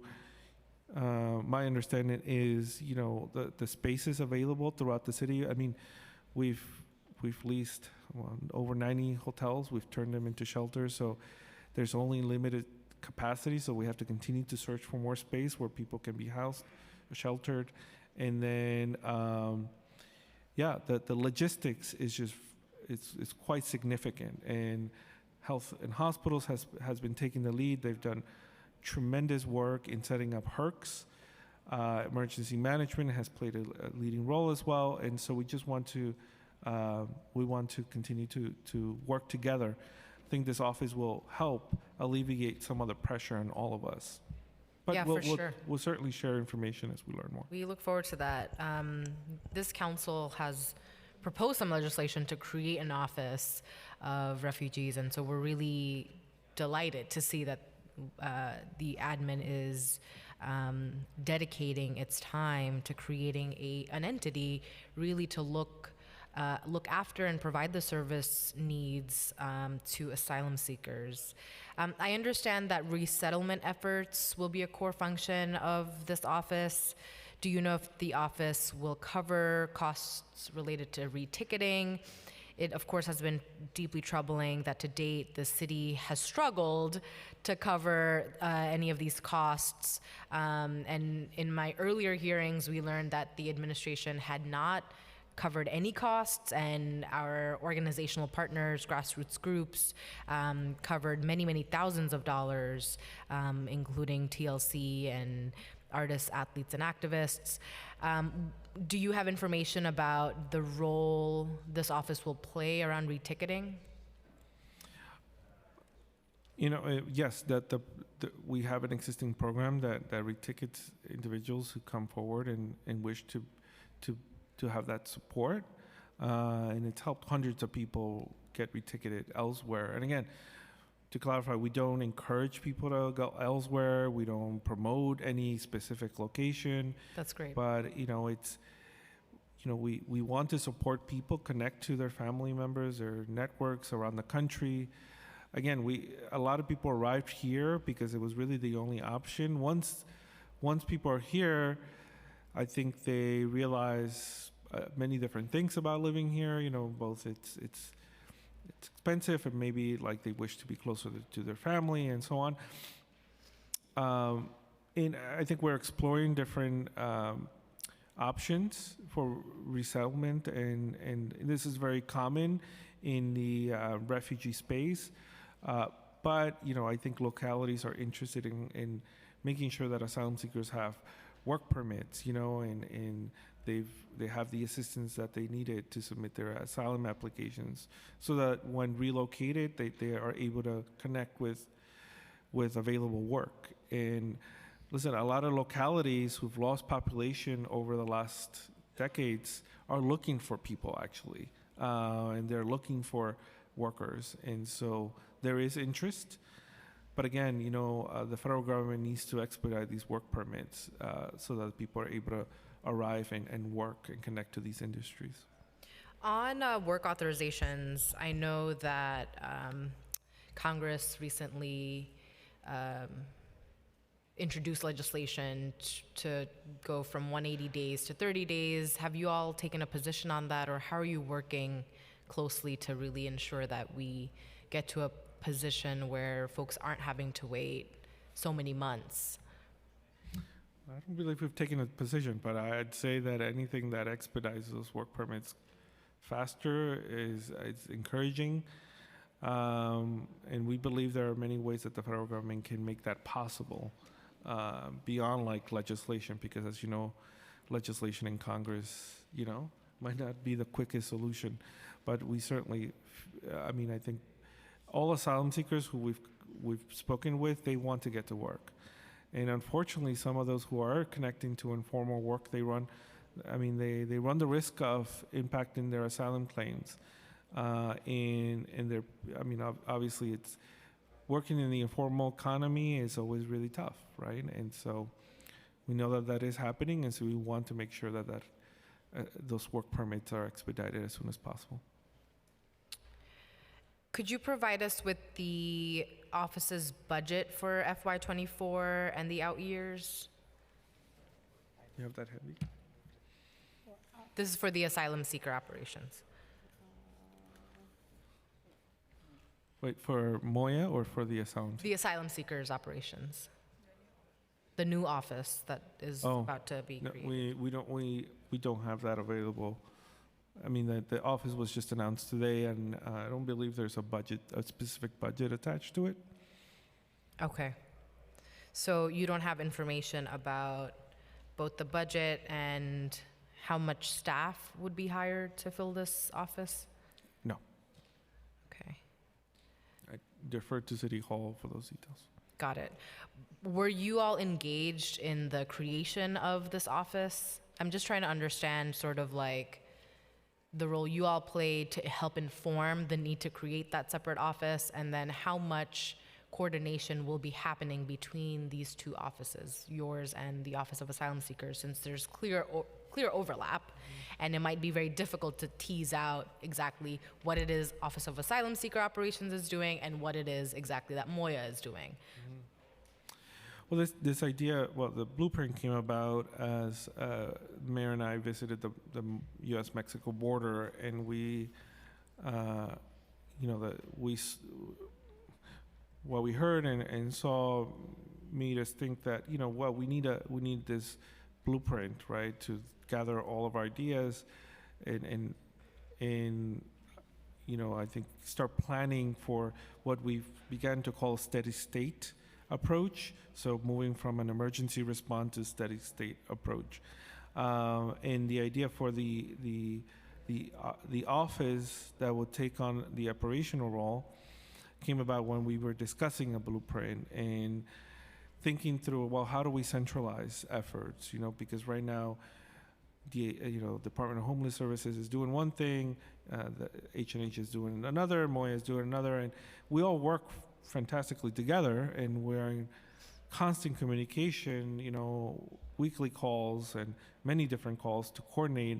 But I think as we move into a steady state approach, we'll need a central body that owns and where all of this stuff lives. But we don't have those details yet, and I think we'll likely be meeting soon to discuss what that looks like. But we've been told that Moya will continue to have a significant role. This is not us pulling back. In fact, we'll probably, we'll have a significant role. So will H&H and so on until we start onboarding people for this office. And I think we're exploring locations for this new reception center, and it'll take some time. Got it. So you don't yet know where the arrival center is located? No. Are you able to share which locations are being considered at this time? No, I don't have the details, but I could say that, we're always scattering out locations for both HERCs, emergency shelters, and now this space. We continue to work on specifically our navigation center at the Red Cross in Midtown, and that's been great. but increasingly our work is happening at the satellite sites spread across the city. Will this center be a drop-in location with appointments, or will there be folks who are sleeping overnight? Do you have information about that? I don't have details about that, but because the idea is that it'll be open 24/7, we'll have presumably, staff there to be able to welcome asylum seekers. And again, a lot of these details need to be hashed out, but we needed to have a centralized body to be able to help us coordinate these efforts. And again, we'll continue to work with the network of nonprofit partners throughout the city, because frankly, people are relocating throughout the city and in need of support in their neighborhoods. So basically, right now, what this would do is take away the Port Authority arrival hub. Is that what this is doing, or is it replacing the navigation center? I think one of the ideas is yes, that it will, I think, add capacity to what's happening at Port Authority. And again, this is also looking ahead for the possibility of more buses arriving from the border. We just don't know what will happen in the coming months with Title 42 being lifted and everything else happening. It's best to be prepared. We don't want to be alarmist, but we don't want to let our guard down. We want to have a plan in place. Sure. And I'm just curious, I guess, why this will be a separate office and not one that's embedded within Moya and add capacity to what you all are already doing to expand Moya's capacity. You all have been experts on supporting and welcoming asylum seekers from day one. And so I am trying to, while I'm, of course, motivated and really delighted to hear about the news that there will be dedicated people really assessing, evaluating, and guiding us through how to support asylum seekers, it does feel interesting, or I'm curious about why we would need to create a separate office. And so wondering if you've had conversations with the administration on creating a full agency for Moya, and if not, why not? Well, this office living in Moya it's not out of the, how do you say, it might still be the case, but nothing has been determined. I think those conversations will happen in the next couple of weeks, I think there is value in having an office that is able to pull from different agencies and different offices and centralize things. And we've been talking about this for some time because it is quite a lot of work, especially as asylum seekers, more needs continue to come up, like education and long-term housing and legal assistance, which is a huge one, which will play, I think, an important role in. But again, we'll have more information in the coming weeks about this. And yeah, we haven't had more conversations with the administration about Moya becoming a larger entity. Got it. I'd like to acknowledge that we were joined by Councilmember Krishnan. We are joined by Councilmember Sanchez. OMB anticipates $2.8 billion in total spending related to asylum seekers in FY24, mostly for the cost of shelter. Can you explain why this funding is not included in the preliminary budget?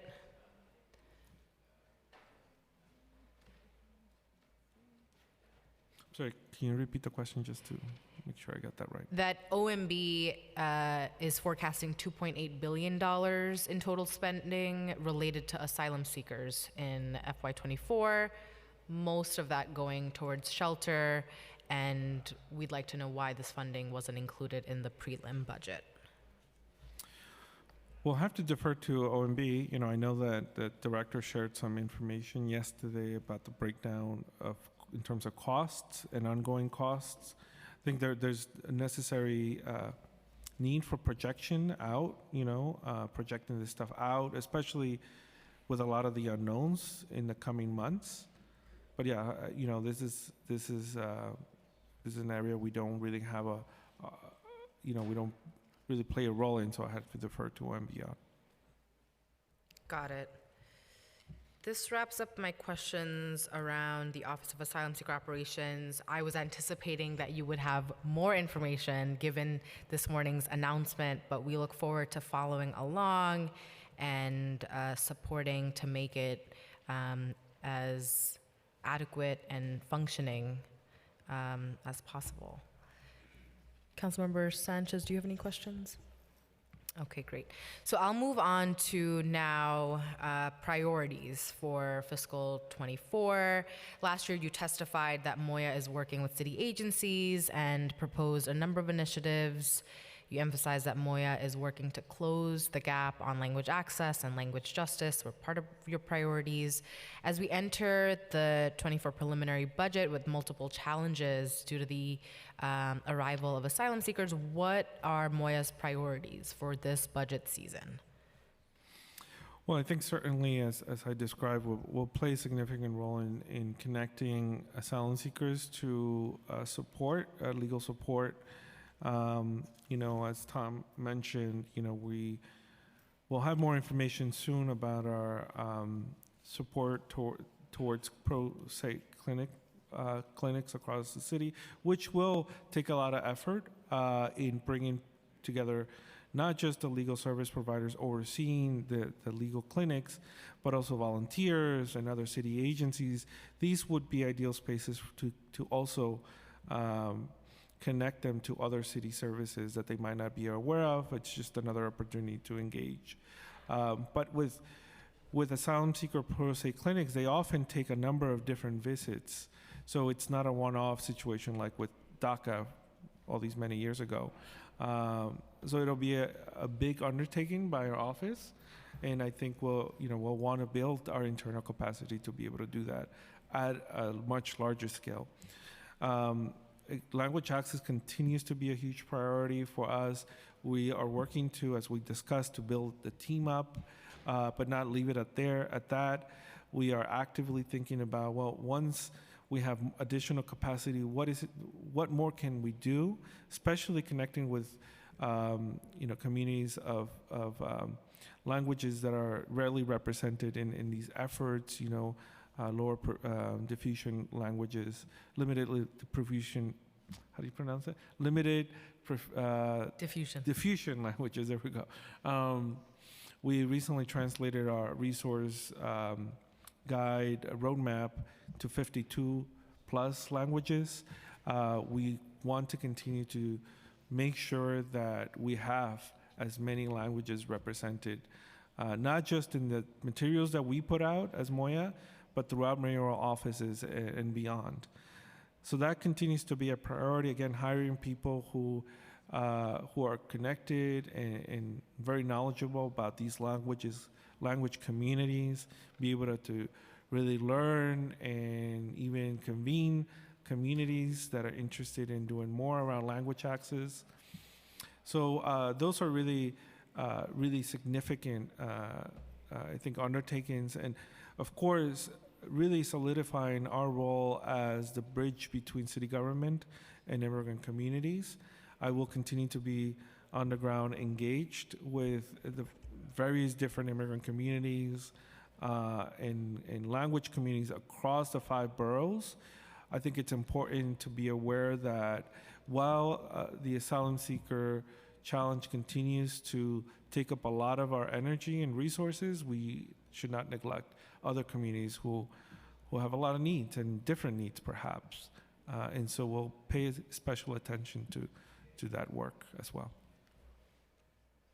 Thank you. Could you speak more about the pro se clinics? Is that something that is already underway within Moya? Have you been bringing in New Yorkers to become equipped, skilled with the legal skills to support asylum seekers on their applications? Well, I'll let Tom talk about this, if you wish, at length, because it has been quite interesting to learn about the model and also learn from providers that are already doing that work. I recently visited a Pro Se clinic with the mayor out in Queens. This was self-organized, a lot of volunteers, and many of the volunteers were themselves asylum seekers who had arrived many years ago and have had that experience. And that's just so critical. And I think that's why this was an important sort of development, and that's really, frankly, what I wanted to look at, in terms of developing this model. But I'll let Tom talk more about it, and the work that's happening already is just fantastic, and we want to scale it, really. Tom, and could you provide me with a budget or any expenses that have gone towards creating that clinic within Moya? And you're absolutely right, Commissioner. I mean, what a beautiful story that asylum seekers, or once asylum seekers, have really stepped up here to provide these pro se clinics on their own. That's really a powerful testament to the city that we are, and the strength of a sanctuary city. Thanks for bringing that model up. Thank you, Commissioner. Thank you, Chair. Pro se clinics are a necessity given the scale of the need. So far, we have not funded any pro se asylum clinics because we're waiting to deploy the $5 million allocated in fiscal 23 and 24. However, we have piloted 2 at the Navigation Center, seeing small numbers of clients in collaboration with community-based legal service providers as well as pro bono attorneys. And so having the space at the Navigation Center is valuable for that purpose. In addition to those piloted asylum clinics, the Haitian Response Initiative has been offering a series of temporary protected status, or TPS, application assistance clinics to Haitian New Yorkers. And while that might seem different from the asylum seeker response, it's actually pretty closely related. Because many of our Haitian New Yorkers who have recently arrived are also in removal proceedings, potentially seeking asylum. And if they qualify for a TPS under the new designation, then that's a way to obtain work authorization and also relief from deportation for a temporary period. So we've been doing both. The Haitian Response Initiative, Catholic Charities, has been running a lot of TPS clinics and serving a lot of community members there. That's really great to know. So to expand, so right now you've administered 2 clinics within the Navigation Center. Is there a certain threshold that you all are trying to do this year, and what will that cost? So as mentioned, we're currently in conversations with providers about the deployment of the $5 million allocation for fiscal 23 and 24. And part of those conversations involve deliverable targets. And so we can't discuss them now because they're not final. But our goal and intention is to dramatically expand access to asylum application assistance and work authorization application assistance. That's great, and I look forward to getting some more information. And I'm glad that the pro se clinics are not the only model, and you're actively looking to have the $5 million allocated. I support this model, but know that we absolutely need folks who are specialized in the legal fields to be able to carry out these really dense, nuanced applications, and a process that is years long and requires expertise.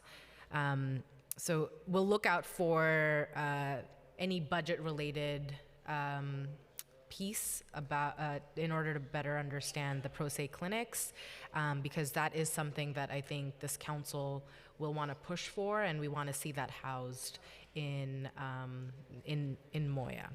Sure thing, Chair. One other note. It's worth noting that the existing city-funded immigration legal service programs continue to help immigrant New Yorkers, both long residing and newly arrived. And so, there are individuals that receive full representation in asylum cases and various other case types. So the city is doing a great deal to support folks, and we're looking to expand upon that even more. Great. So now I know the budget that Moya has to support 6 full-time staff positions is something that really baffles the council. The total of $750,000, and then this budget reduces the headcount by one position. However, the Moya website shows job postings for 2 executive positions, 2 external affairs staffing, 2 policy advisors, and then additional staffing for the We Speak NYC, which I think you might have touched on, and then the 8 language specialists. Are there any new needs that Moya has asked for from OMB, but did not receive funding in the preliminary budget? Well, nothing has been rejected, but we're in ongoing conversations about our needs, our various needs, not just of Moya, but also the immigrant community. So those are ongoing discussions, and we're really able to have additional staff support because we partner with DCAS and HRA, DSS, to be able to, frankly, have the additional capacity that we need to do all the work that we're responsible to do. And as crises happen, and we continue to bring on staff and that support through those partnerships. But I'll let Jazz give you a sort of a breakdown and where we stand. Thank you, Commissioner. Thank you, Chair. So just to clarify, so the 7 positions, and then in FY24, 6 positions that you're looking at, those are just a portion of Moya's total staffing.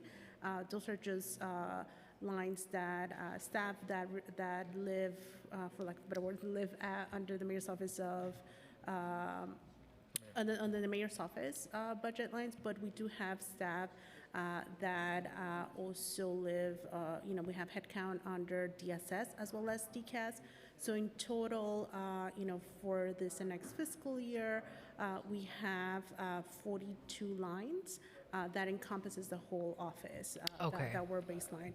I know it's a bit misleading, just like in terms of like how everything's spread, it's labeled, but we do have 6 next fiscal year, 6 headcount at the mayor's office, 10 under DSS, and 26 under DCAS. So that's what we're budgeted for next fiscal year. Got it. That's good to know, but still confusing because despite Moya having this kind of umbrella situation where staff live across different agencies but are part of Moya, you don't coordinate on budget. Do the staffers who are in those other agencies work with the agency that they're under coordinating with budget? No, I mean, our budget, Moya's budget is split between these 3 agencies, right? But all of these What are those 3 headcounts, agencies? Could you Mayor's Office, DSS, and DCAS. That's where our budget lives.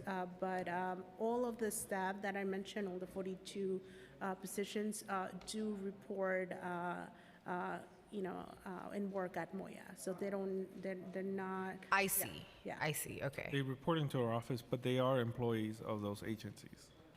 So It's just a budgetary just breakdown Okay. But they are Moya staff. Understood. Moya staff within those agencies, so DCAS, and they have to follow all procedures within those agencies. Understood. I guess I was just trying to get clarity on, given that they are under these other agencies, Moya not having specific say in the budget around those agencies, administering things that we consider are under Moya, is like the question or piece I find a little hard to understand. Councilmember Sanchez?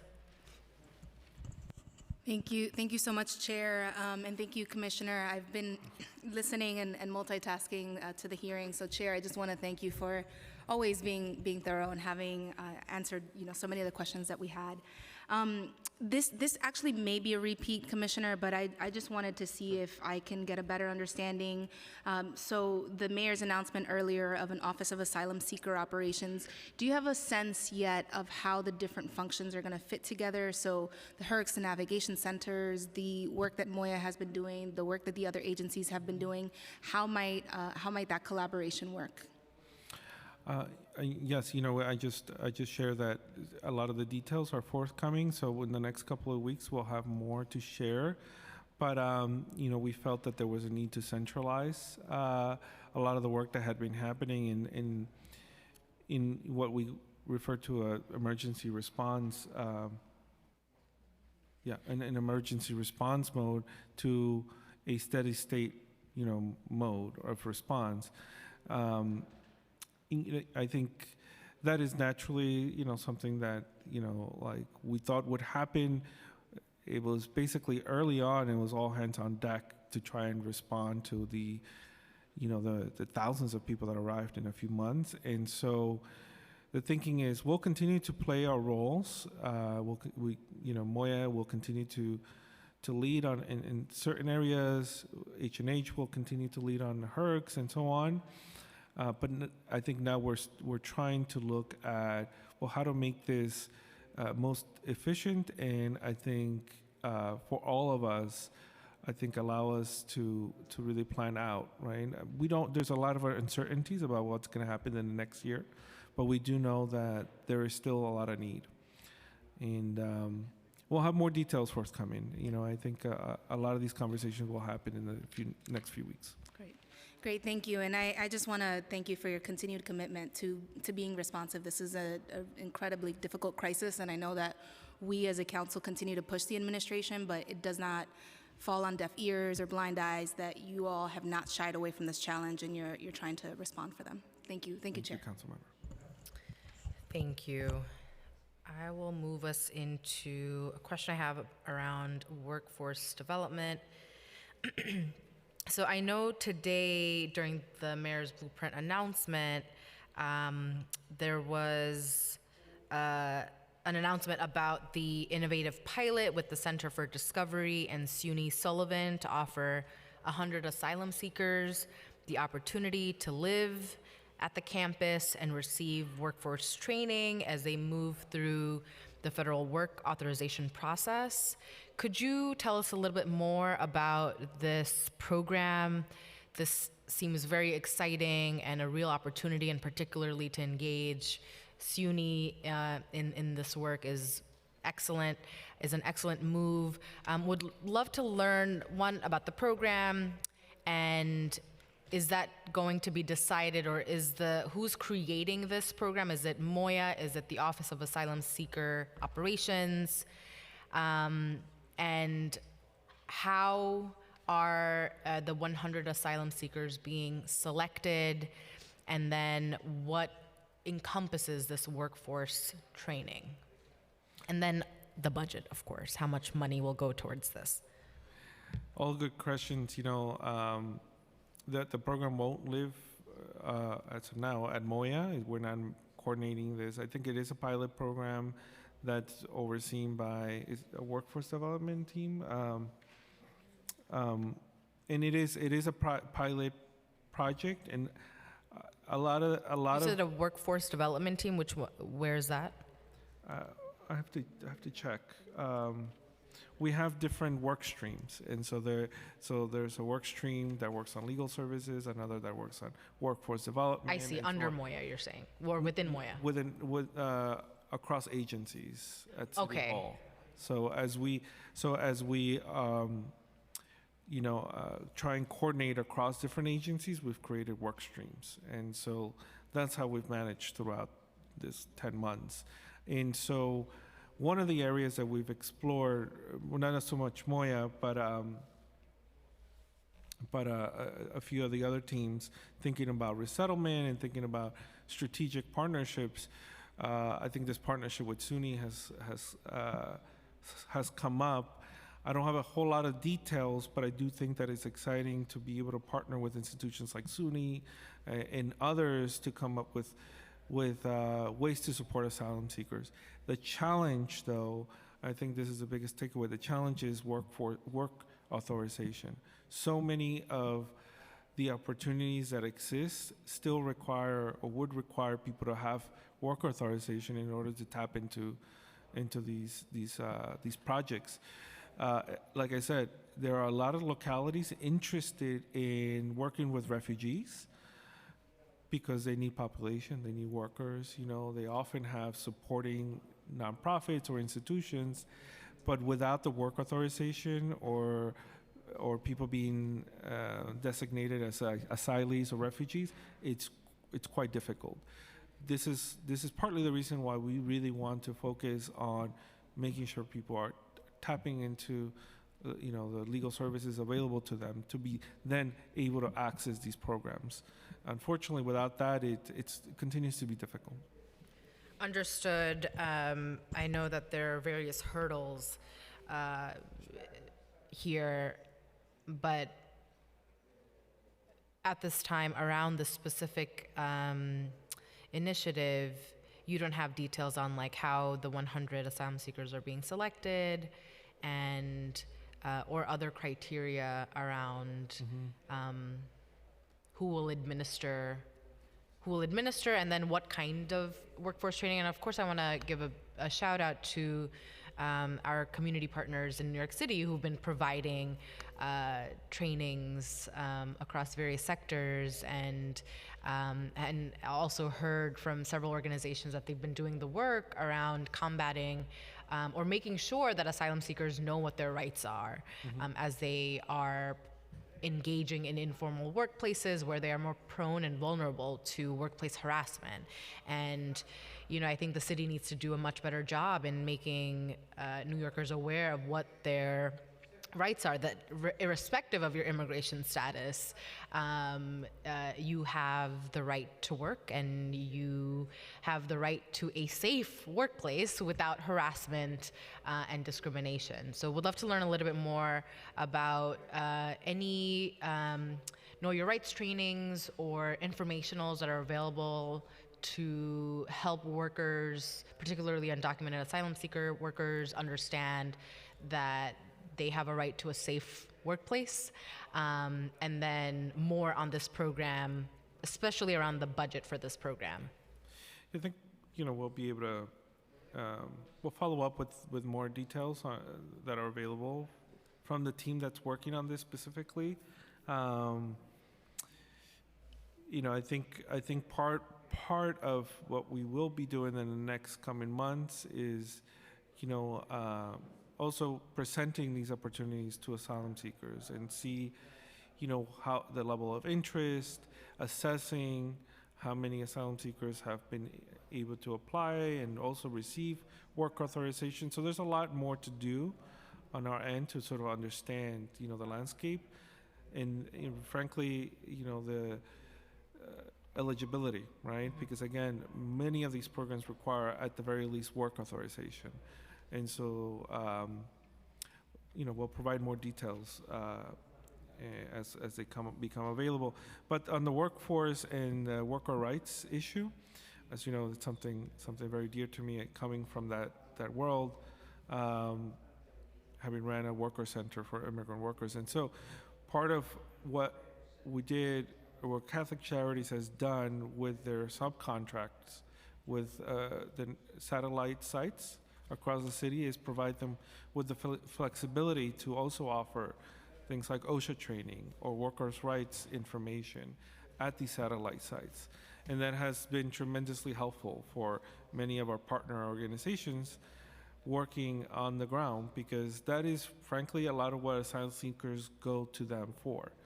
And so, yes, it's again, as we learn of asylum seekers finding work in the informal economy, I think we'll continue to make sure that we're distributing that information in partnership with the Department of Consumer Affairs and Worker Protection. Great. So what other services are being provided at the satellite sites? The satellite sites and then and also the navigation center. So again, that was The Catholic Charities manages these the satellite sites. They issue the contract, the subcontracts. Catholic Charities has a scope of work with us that requires a certain amount of case management services, wraparound services, and the satellite sites are there to help Catholic Charities meet those deliverables. But I would say, generally speaking, I think the satellite sites are there to support asylum seekers navigate life in New York and connect to city services and other services available to them the moment they arrive in New York, regardless of immigration status. And so, like I said, one of the components has been workforce development, connecting people to available training, connecting people to other communities that have gone through the same. So a lot of what's happening at these satellite sites, yes, is direct support, but also building community. I think that's essential. Sure. Often that's not totally captured in a scope of work, but I think the more people are connected to communities, I think the better chance they have to thrive and also learn from others' experience. Did you have anything else to share? I can add something. Thank you, Commissioner. Thank you, Chair. Just to sort of give you a bit more detailed overview, we do have the Navigation Center. This was in the satellite sites. This was part of an emergency procurement that ultimately Catholic Charities was the vendor that won this bid, right? In the Navigation Center that's located in Hell's Kitchen, Catholic Charities, oversees operations. They provide intake, right, for everyone that walks in. We also have a wide range of services, IDNYC on site, fair fares, mental health counseling, health insurance, school enrollment, and just a few. There's and also immigration legal orientation.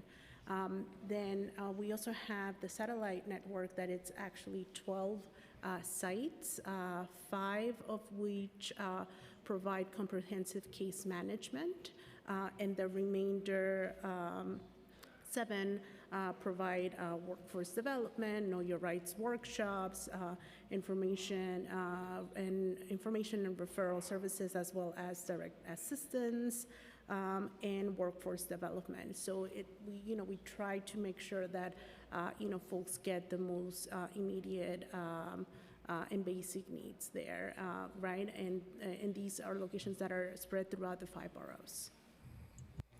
Understood. And so in fiscal 2023 and 24, budgets included a funding of $6.7 million for the Navigation Center and $2.1 million. Does allocated budget account for increased needs relative to FY23? So for fiscal year 23, it was 6.7 million that was allocated for the Navigation Center. We're still assessing what the future will look like, right? So we're still looking into that. These are just the volume, that all of these satellite sites are seeing. Yes, continues.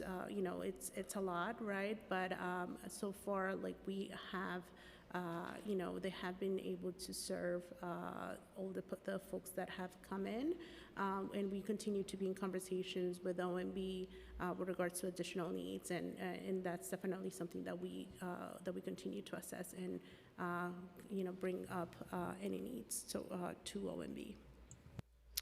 And then is there funding, or within this pot of money, funding for outreach? Do shelters and then HERCS share details for the nearest satellite site? So we work very closely together with HERCS and shelters.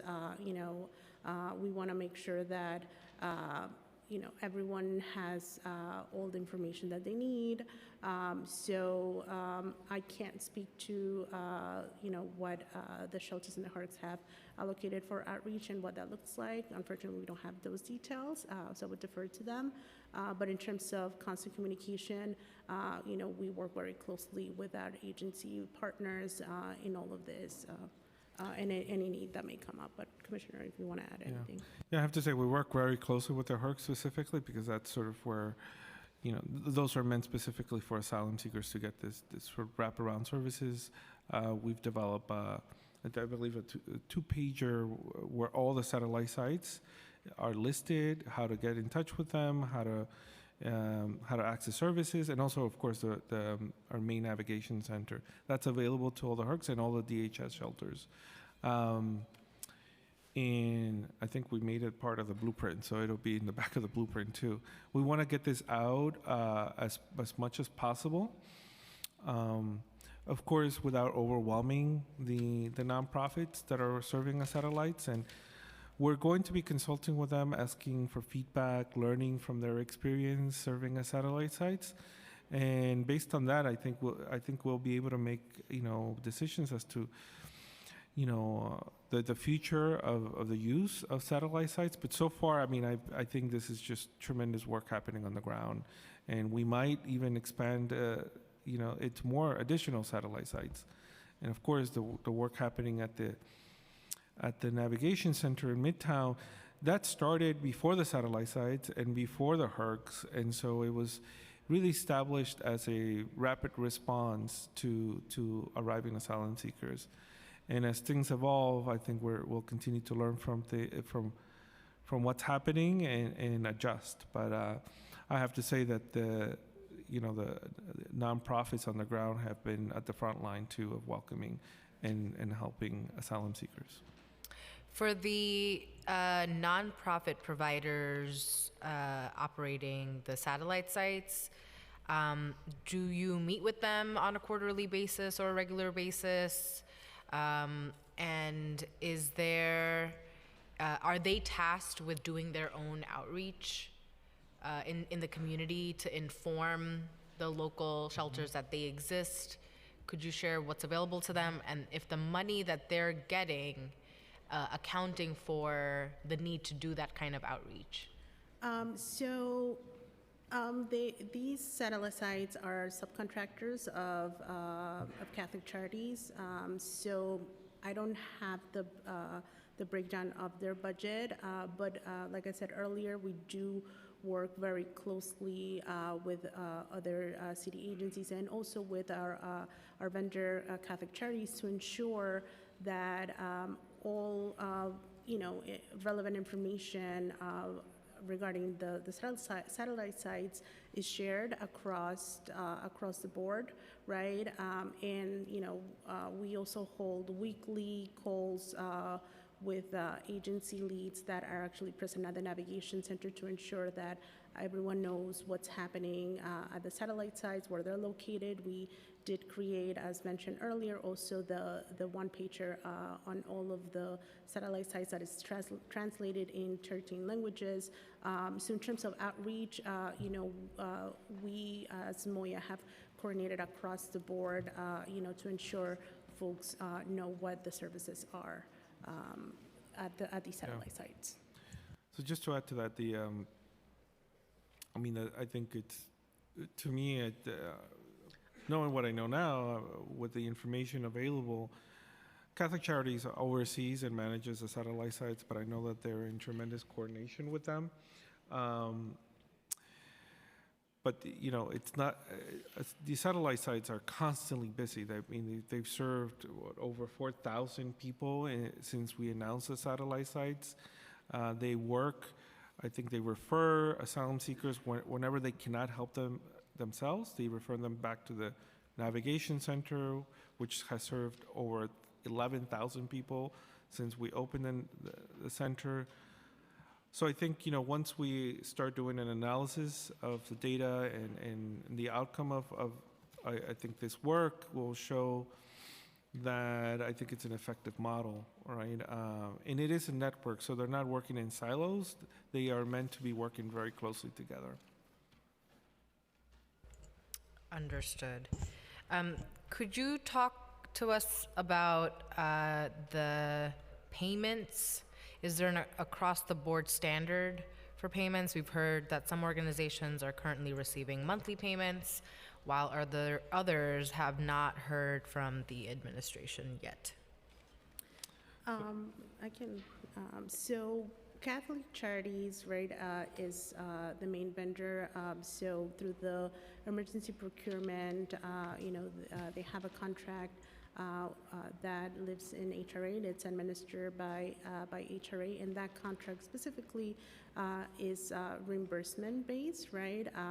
I cannot speak to what the payment method is between Catholic Charities and its subcontractors, but at least in terms of like the main contract, that's how it's set up, and that's very standard to city contracts.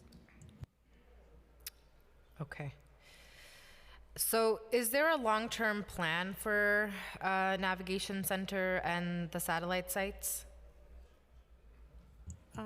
As also the commissioner mentioned, we're still in the process of assessing what the next steps are, but we hope to have more info on that very soon. We will be following that. Now, I'd like to turn to Promise NYC. This is childcare for undocumented families. Is funding included in the preliminary budget to continue and expand this initiative? We fought really hard to see $10 million delivered to our undocumented families, and this is a vital, vital service. We'd love to learn more about expansion and also enrollment data. So, I mean, I think, yes, absolutely, Promise NYC, I think what was really important to make available for families that did not qualify for other forms of support. Our role really was to assist ACS and our other partners understand the nature of the situation and talk about, the groups and the communities doing the work on the ground. We don't have available data specific to the program, so we'll have to defer to ACS to answer those questions, but we do believe that it was an important initiative, and it's helped tremendously to those families who haven't had that support because of their immigration status. Sorry that I was a little distracted hearing your response. Will you repeat? Yeah, no, I was just saying that our role was to assist and advise ACS. On the situation with respect to undocumented families who had no access to these services because of their status, and I think it has been an important program, and I think moving forward we'd love to do more, with these issues. We'd love to assist our sister agencies in making sure that immigrant families of various immigration statuses are supported, regardless of their status. But the specific data lives at ACS. We don't have it with us, but we'll defer to them, and they can submit that information to you. Does the same go for the piece about funding? Yes. I'll defer to them to answer specific information about the funding. Again, our role was to advise, and we worked really well together in thinking through this issue because it's a really important one, especially as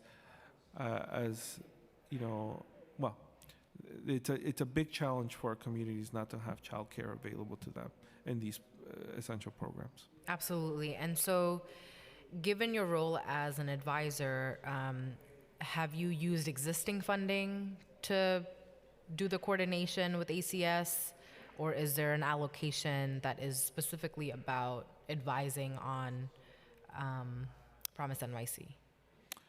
Well, we don't have a specific funding ourselves, and generally, when an issue has to do with immigrants or undocumented immigrants or a specific community within the larger immigrant community, our sister agencies and offices tap us for expertise and advice on how to approach the situation, and that's exactly what happened with Promise NYC.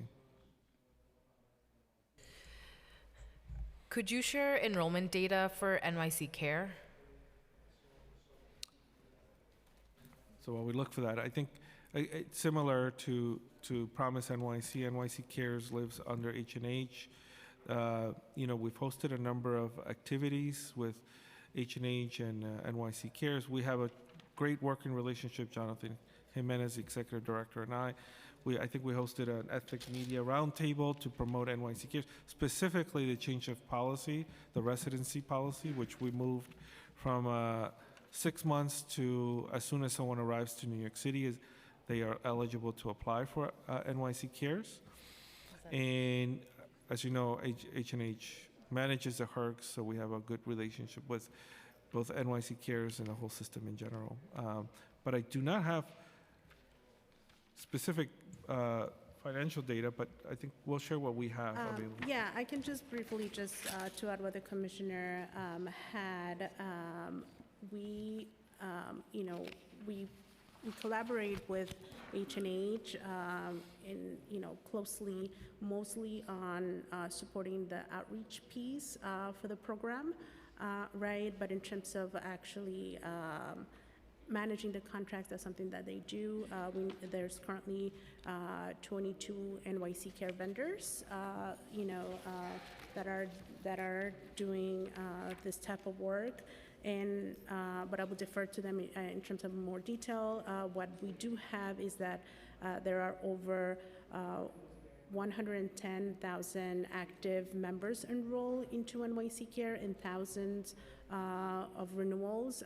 But in terms of more specific, we would defer to H&H. Understood. To wrap up, could you share which of the initiatives you all have budget leadership over, just so I have a clearer understanding? It's good to know the sort of discrepancies here, as you've also highlighted in your testimony, but would want to, just as a closing, if you could identify the specific programs that you all administer and have data around. Yeah, a lot of the programs that we were able to speak at length to, for instance, Action NYC and other immigration legal services, but also support services programs that are often initiated as a result of a crisis, right? So, for instance, the Haitian Response Initiative or the Ukrainian Response Initiative, our work around asylum seekers. Action NYC, that's done tremendous work. In Action NYC is only a part of the larger pool of money that the city has available for legal services, but Action NYC serves as sort of like a way to channel, people into these various different programs. So Action NYC is one that you have data and budgetary decisions around, and then you mentioned the Haitian Response Initiative, the Ukraine Response Initiative, and are there others? Yes, and so just to finish my thought here, while Action NYC it does not hold the full sort of investment of the city on legal services, it is a way to channel people into the different programs, and so we do have oversight of Action NYC, but there's a lot more going on. Particularly at HRA, so we work closely with HRA.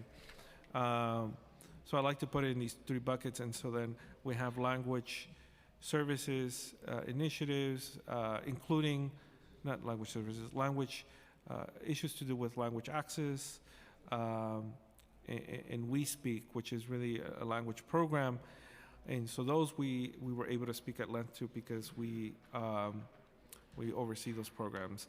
And then thirdly, I think it's more like quality of life programs that we oversee, like the Know Your Rights initiative that looks to educate immigrant communities about their rights and available services to them. But you know, in that area, we do advise and partner with a lot of different city agencies that target, you know, improving the life of immigrants here in New York City.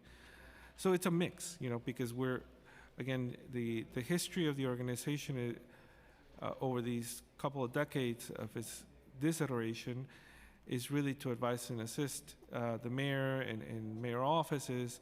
But because of the many crises that have occurred over the years, we've added initiatives that are meant to address a gap in need or emergency or crisis. And this is why it looks like this. But again, we've played an increasingly bigger role in like responding to crises. Like early last year, the Bronx fire was sort of like my first day on the job, having to respond to that and thinking through, well, how do we best support immigrant communities impacted by these situations? Often, yeah, we're the first on the ground because we know we're the experts in these areas, right? Not just policy, but also No, engagement. absolutely, and that's why my line of questioning is really getting at the fact that for our immigrant policy making and expanding on the budgets needed, that Moya should play a role more than just advising, that it should have more decision-making powers around budget and having data pertaining to these other programs that are housed in other agencies. That wraps up my questions. Thank you all so much for your thorough, detailed responses. Deeply, deeply appreciate the work you do, the work we'll continue to do to support asylum seekers and all immigrant communities in our city. Thank you so much. Thank you, Chair. Thank you, Chair. Thank you, Councilmember. Thank you. Thank you.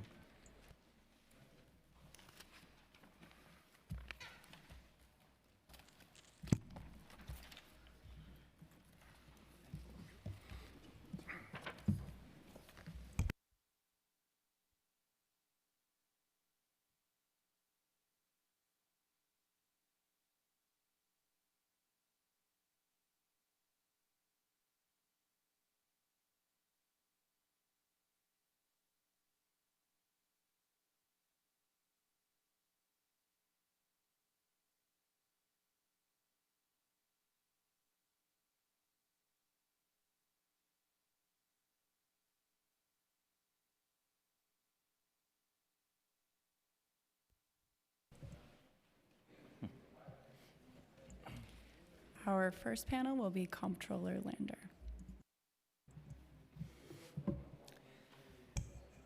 Good afternoon. Do you want to swear me in? I don't know. You're all good to go. All right. Unlimited time. Thank you, Chair Hanif. Thank you for convening this important hearing and for all your leadership on this critical issue. I'm here today because time to your hearing today, we're releasing this report, Accounting for Asylum Seekers, an overview of city budgeting and contracting to provide services to new arrivals. It is the most detailed collection to date of what we're actually spending here. It looks at all of the contracts we were able to collect information on that have been started through emergency procurement. So it covers 83 contracts at 7 different agencies, most of them 55 contracts at the Department of Homeless Services totaling $447 million, but also contracts at NYSUM and H&H. To me, the most, and actually every one of them is listed in the appendix, and online you can see all the details, including who the contractors were, the terms of the contract. We also break down per diem rates. So for example, the per diem rate for DHS shelters procured under emergency procurement for families with children is now $339 a day. So some of this affirms what the administration has been saying, that we're spending quite a lot of money meeting our obligation to provide shelter and safe haven for folks seeking asylum. What we found most significant, though, is that over 99% of what we've contracted for is for shelter and its ancillary services, food, etc., which means well under 1% is for helping people get on their feet, get out of shelter, file their asylum seeker applications, file for work authorization, get workforce development, get on pathways to permanent housing. So what we really recommend is that while the last 8 months have genuinely been an emergency that required rapid scaling up of the provision of shelter, we urgently need to turn our focus on helping people get out of shelter, and we recommend a two-pronged strategy for doing so. For asylum seekers, what that means is launching an all-hands effort. And some of this was in the blueprint announcement this morning. It's just it was down at about 0.4, and it's unclear to me how rapidly it's going to launch. Time is of the essence here because folks have only 1 year from the date of their arrival in the country to file their asylum application. I think a lot of folks don't even know that because no one has kind of given them that information. Once they do file that application, they're eligible for their work authorizations 180 days later. So it's in everyone's interest to make sure every single migrant in our shelter system, someone comes, knocks on their door, whether they've been to the NAV Center or not, whether they're in the H&H system or the DHS system, make sure they know this information, make sure they know the date by which they have to file, that they know their availability of legal counsel or that they could file it pro se, help them file their work authorization paperwork once that's done, and then help them identify workforce development and pathways to work. And then the second thing that we really need to do is take an emergency approach to helping everybody in shelter find permanent housing, not only asylum seekers, but the 50,000 folks that were there in shelter before folks began arriving here. And we recommend a series of things we can do: expanding City FEP's eligibility, getting ready now to launch a housing access voucher program, assuming the state includes one. I talked to a number of shelter providers who had launched programs focusing on folks that had been in shelter for a long time and had pretty good success at helping them find permanent housing so that we can help everyone, regardless of whether they're asylum seekers or New Yorkers who have been in shelter for a long time, move into permanent housing and get out of the shelter system. Obviously, that helps families on their pathway to economic security, and it will help our city as well reduce the number of hotels we've rented, reduce the footprint of our shelter system, and save some of the about $2 billion a year that this increase is costing us. So that's this report today. It's got a lot of great information. Happy to talk to you and others about it as you digest it, and happy to work together with you and hopefully with the administration as well to execute this pivot while we continue to provide safe shelter for people who need it, to dramatically increase the resources. And a couple of people have said to me, where's the money going to come from to help provide these additional services? But it will save us money. Every family that we can help get out of shelter, we are saving money in the long term. Thank you very much. Thank you so much. We are really thrilled to receive this report. I had some time to look over it earlier. And you know, what's wonderful is that this work around legal services, both the mix of pro bono through providers and pro se from volunteers, to the legislative work around expanding City FEPs is happening or underway. So this would build on the good work already happening. Could you share kind of like what's needed for us to achieve this? How much time are we looking here? It is urgent. What's that looking like? Yeah. Well, first I will say I think it will cost us substantially more than the amounts people have been talking about so far. This is not a $5 or $10 million effort. We're talking about spending $2 billion annually to shelter people. So if spending something more on the order of $50 or $100 million will scale the effort up to make sure everyone can get a pathway to work authorization, we'll actually save money versus if we don't do that because we're penny wise and pound foolish. So one is I think more resources will need to be on the table. We need to leverage the existing contracts we have, all those folks in NYFUP and the New York Family Immigrant Unity Project. There was a conversation with them early on, but they felt that the level of resources wasn't sufficient to enable them to provide representation. Action NYC is also a great platform because, again, I think what needs to happen here is we need to understand, all right, you know, those 30,000 people, how many households are they in? What will it take us to knock on every door? It's the kind of thing that the Public Engagement Unit in City Hall actually has experience doing on things like 3K, this kind of all-hands effort that deploys city staff, volunteers, and contracted nonprofits and legal service providers with a uniform script, essentially. And one thing we found is there's actually 4 different databases that are being used, because DHS has one, H&H has one, the NAV Center has one. So a coordinated system that enables us to reach all of those people, go through a checklist, make sure they know what their options are.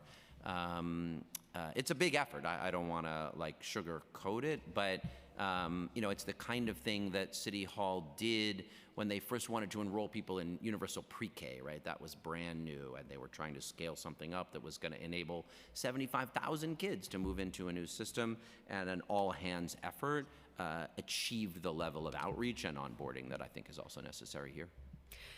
I agree that this is a big undertaking and probably a multi-year approach. For this year's budget, how much should we be advocating for? What do we need to see at executive budget? Yeah, I mean, let's be clear, for this, I mean, to really work, especially with people facing their one-year deadline, money needs to start flowing now, not in July. So I think there needs to be a significant amount put in the FY23 budget, as well as the FY24 budget. Obviously, the council doesn't negotiate, is negotiating next year's budget. That's what these hearings are on, not on what should be added in 23.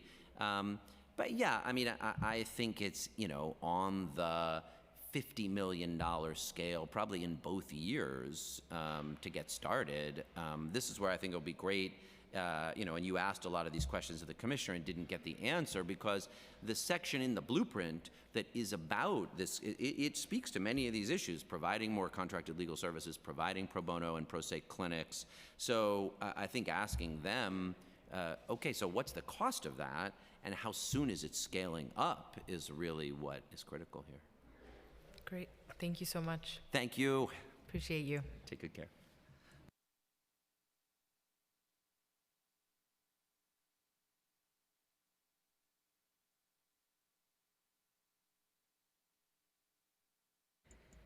Okay, as we proceed with public testimony, I want to inform everyone that we will be limiting public testimony today to 2 minutes each. For in-person panelists, please come up to the table once your name has been called. For virtual panelists, once your name is called, a member of our staff will unmute you, and the Sergeant at Arms will set the timer and give you the go-ahead. Please wait for the Sergeant to announce that you may begin before delivering your testimony. I will now call our first panel. Mark Valinoti, Terry Lawson, Jody Zeisimer, Heather Axford, and Nevian Swalmain, and apologies for any names that I mess up.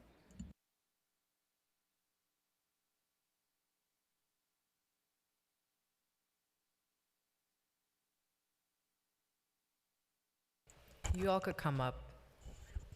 Okay, great.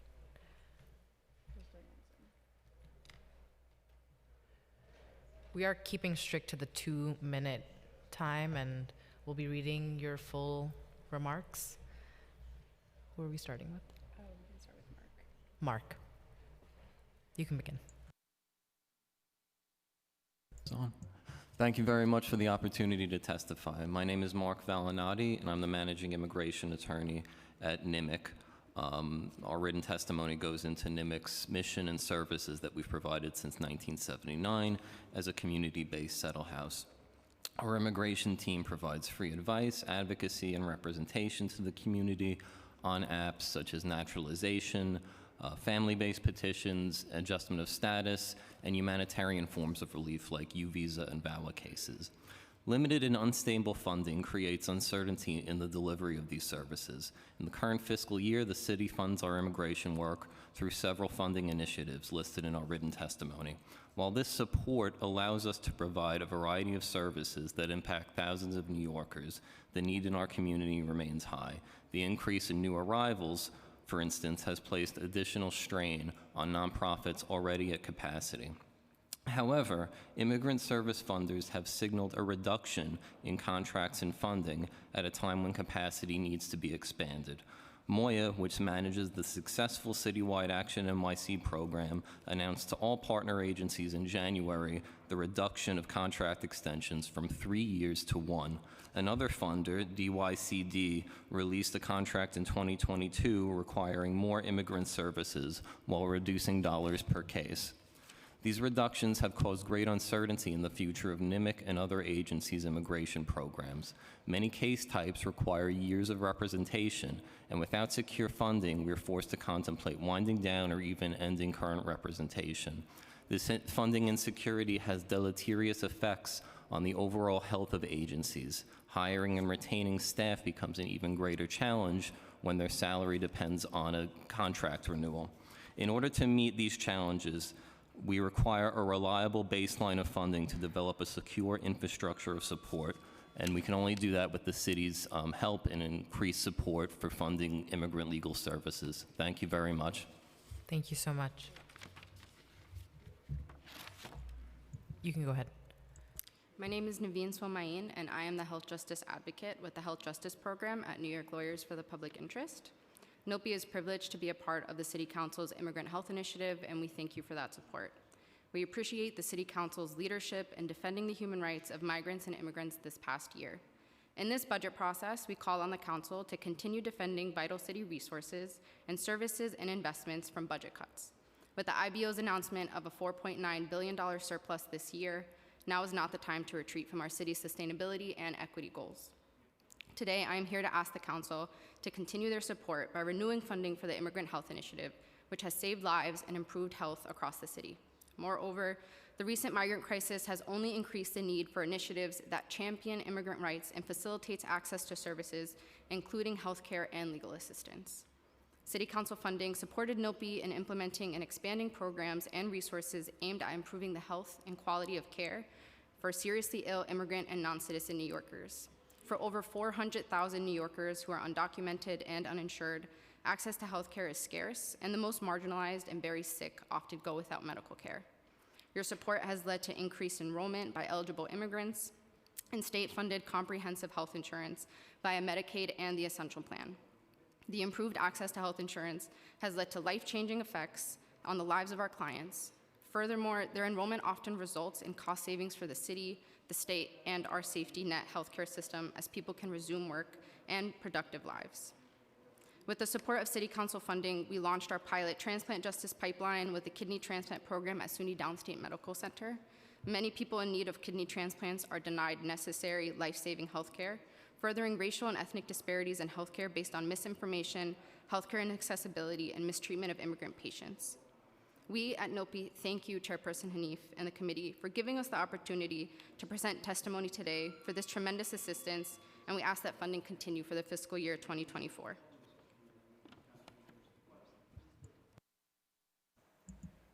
Terry, you can begin when the sergeant calls time.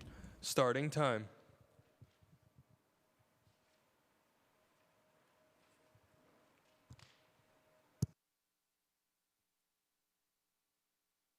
I'm still muted. Oh, here we go. Good afternoon. My name is Terry Lawson, and I'm the Executive Director of Unlocal. We provide community education, outreach, legal representation to New York City's undocumented communities. I am also the co-founder and steering committee member of the Bronx Immigration Partnership and co-founder of the Pro Se Plus project. Thank you for convening this important hearing. In collaboration with our partners at Central American Legal Assistance, Catholic Migration Services, MASA, Venezuelans and Immigrants Aid, NILAG, African Communities Together, and the Robin Hood Foundation and the New York Community Trust, we launched the Pro Se Plus project in January to help recently arrived migrants access pro se legal assistance, advocate for themselves, and understand their rights and obligations. The Pro Se Plus project fills the gap caused by the reality that there are not enough legal services lawyers to provide full representation to every asylum seeker in New York City.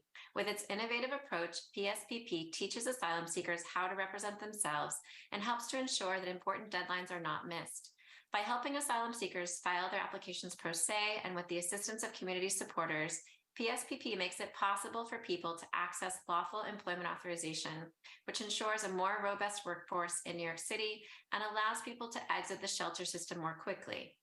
We are conducting legal screenings and consultations, delivering educational presentations to migrants and community supporters, providing advice and counsel, and organizing pro se assistance clinics to help recent arrivals meet requirements in a complicated and ever-changing immigration legal landscape. We are seeking City Council support in FY24 to expand our reach and continue to innovate to meet emergent needs. Unlocal provides free, high-quality legal services for New York's most vulnerable immigrants, handling 1,200 legal matters last year for immigrants seeking asylum, DACA, SAGE, lawful permanent residency, and relief from removal, work authorization, and more. Our Queer Immigrant Justice Project, which receives support from the LGBT caucus at the City Council, works Time with expired. LGBTQIA+ immigrants eligible for asylum. Thank you, Terry. Thank you so much. Heather, you can begin when the sergeant calls time. Starting time. Hi, thank you so much. My name is Heather Axford. I'm the Director of Central American Legal Assistance, and I really appreciate this time. I know there was a lot of questions about pro se asylum clinics, so I wanted to touch on that because we did a pro se asylum clinic in February. We are doing another one tomorrow morning at the Navigation Center. And, the experience we have thus far, and, we've been working in collaboration with our Pro Se Plus partners, as Terry mentioned, but, I'm convinced that this mode of service provision is really important, but also asylum clinics are really different than other legal clinics. And so I just wanted to kind of mention that, asylum applications are extremely complicated. There's extremely high stakes. It is so important that prior to filing an asylum application, any person has robust one-on-one advice and counsel. The volunteers who participate need to be trained, and it's a fairly intensive training. And frankly, you kind of want volunteers that are coming again and again and gaining experience. They take a long time. I mean, asylum applications take a long time, even for experienced providers. I've been doing this for 15 years. It is an hours-long process with asylum seekers. It's a really important and meaningful one, but it's not something that is done quickly. So we have been doing smaller clinics, and I think that's really important because there's a lot of supervision on the back end as well. You want to review the applications. Submitting the applications is really complicated right now because it might be with a court, it might be with an immigration office. There's a lot of chaos right now, and figuring out where to file and how to make sure applications are properly filed takes a level of expertise that you really want experienced attorneys involved with. We did the clinic last month and tomorrow at the Navigation Center, thanks in large part to Tom at Moya. Time expired. Thank you so much. We'll now go to the next panel, which will include Theodore Moore, Aracelis Lucero, and Lisha Luau Kai. Oh, I had questions for the first panel, actually. Okay, never mind. Because I know you were limited in time. And so I actually want to learn a little bit more. Start off with Terry. Can you tell us more about the Pro Se Plus project, including the costs associated with this program? And then would like to hear from others as well on the benefits of this model and the challenges of this model. Absolutely, and thank you, Councilmember Hanif. So we have currently secured funding from the Robin Hood Foundation and from the New York Community Trust. The New York Community Trust mentioned this at the Welcome NYC announcement last week. We have received funding. Without sort of getting into the details of how much money we've received from Robin Hood and from the New York Community Trust, the current amount of funding is able to cover we're doing training, so it has 4 different components. We have trainings for community members, trainings for community supporters, screenings, and pro se clinics, as Heather was discussing. So that funding is able to cover community trainings for migrants themselves, about 12 trainings, reaching 1,500 people. And then we're doing about 6 community member trainings, reaching somewhere between 95 to 130 people. we're screening 2,200 people to screen them, provide triage, understand what they may be eligible for, and then we're providing 4 to 8 clinics with Pro Se clinics, which Heather was just mentioning, expecting to reach about 800 people. So that is what the funding from Robin Hood and the New York Community Trust is able to cover, and we are seeking funding, or our partner organizations have sought discretionary applications or filed discretionary applications with the council to help us expand so that we can provide even more services. And then if you could go into what are the benefits and then challenges that exist within this model? So the benefits of this model, we believe, is to remove the role of gatekeeper that so often is the role that lawyers play, that to say that because you don't have a lawyer, you can't represent yourself in immigration court, or you can't have the information. So the benefit is really to empower people, to give them the information that they need so that they are confident that they're filing a 589 application that has been they've either gone through the Pro Se clinics in order to have an attorney helping them fill that out, or they've gone to a training and learned what needs to go into that asylum application. In addition, teaching people how to fill out employment authorization applications, and ensuring that when they do appear for their hearings, for their master calendar hearings and for their individual hearings, that they understand what they are there to do. They understand how they are going to be asked to tell their story, under what circumstances, and really get people to a place where even if they don't have a lawyer standing beside them, that they are not powerless. And the challenge is that it's difficult to scale and to build at the same time that we are working on creating the project. So we often use the analogy that we are building the plane while flying it at the same time, and trying to get as many resources as possible into this project, into as many partners as possible, into the hands of as many partners as possible, so that there can be as great a reach as we need, given the number of asylum seekers whose 1-year filing deadlines are fast approaching. And so have the providers who are receiving funding within this project developed maybe a proposal for scaling up? So we have been writing many proposals. We shared our proposal with the City Council at the December hearing. So that's actually part of my testimony from the December hearing, and I can attach it to this testimony as well. But that was the proposal that we submitted to the Community Trust and to Robin Hood. We have been working on creating more proposals so that we can show sort of what a scaling up would look like, but that is something that we're absolutely working on all the time. Thank you. And Heather, do you have anything to add on the questions I had for Terry on just the benefits and challenges of the Pro Se model? I think Terry explained it really well. Yeah, I don't have anything to add. I mean, I think one of the biggest benefits is that once they file or have their I-589s filed timely, which is a huge benefit, but then 5 months later they'll be able to get work authorization, which, from the we talked about 200 people a month, and that is first and foremost on people's minds. So I know that for the community of recently arrived immigrants, that's a big one. And then how many people are volunteering in the clinics, the Pro Se clinics, on average? So the 2 that we've had, so we one. Or like how many people are volunteering, and then how many people are coming to receive the support services? So for our clinic tomorrow, we have about 20 participants who are the folks whose I-589, who are going to have I-589s filed for them, and then about 11 volunteers. And as I mentioned before, we're trying to keep it somewhat small because of the unique nature of I-589s, and that's about what we did in our February clinic as well. And that felt like a good amount of both people and participants.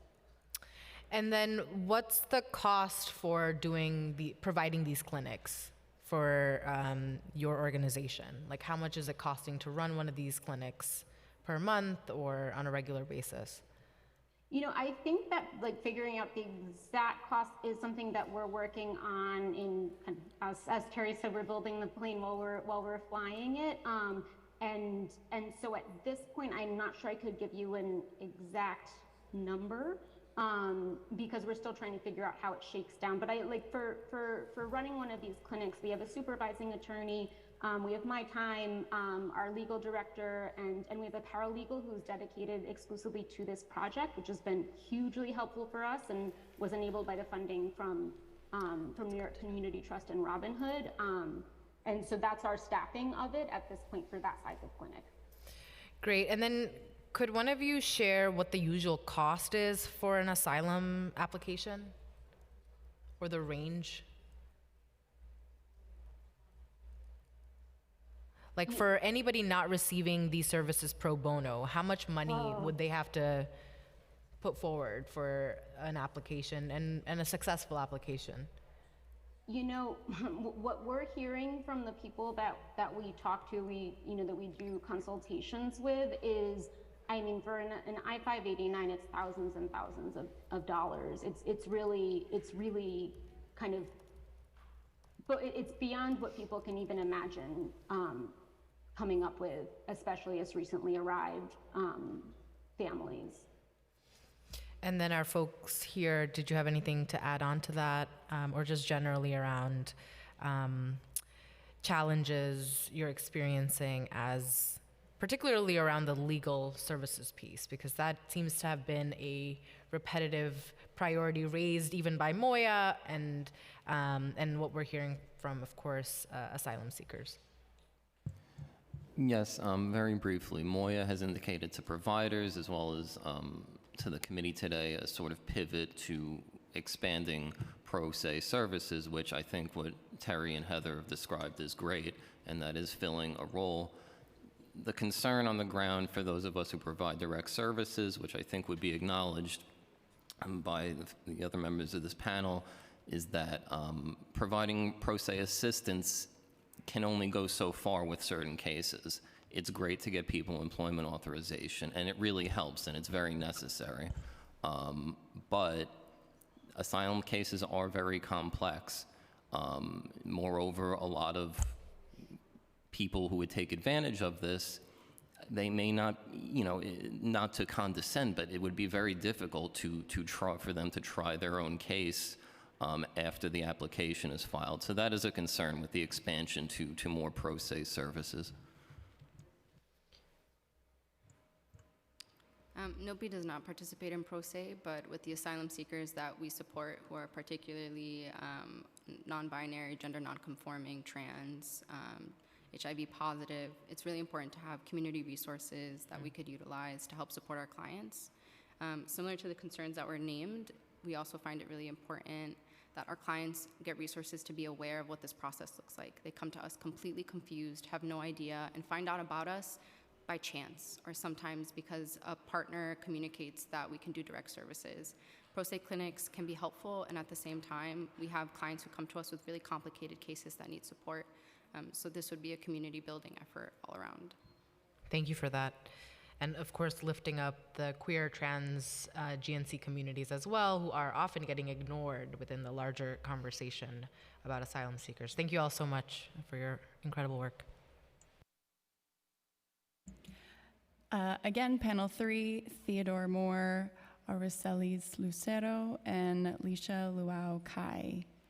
And Theodore, you can begin when the sergeant calls time. Starting time. Right. Good afternoon. Just want to jump in. First and foremost, I think we need to, protect adult literacy programming. The mayor's preliminary budget is proposing cuts of over 55% to $10 million in city-funded DYCD contracted community-based adult literacy programs, which will result in a loss of seats and opportunities for approximately 10,000 adults. So over 2.2 million adult New Yorkers need basic education, English language, and high school equivalency classes, with fewer than 4% of these adults currently being served. Obviously, with nearly 50,000 largely non-English speaking asylum seekers arriving in New York City since last spring, the need for adult literacy programming is higher than ever. So we hope that the council will restore, renew, and baseline and support the baselining of the entire 20.4 million in DYCD contracted adult literacy programming.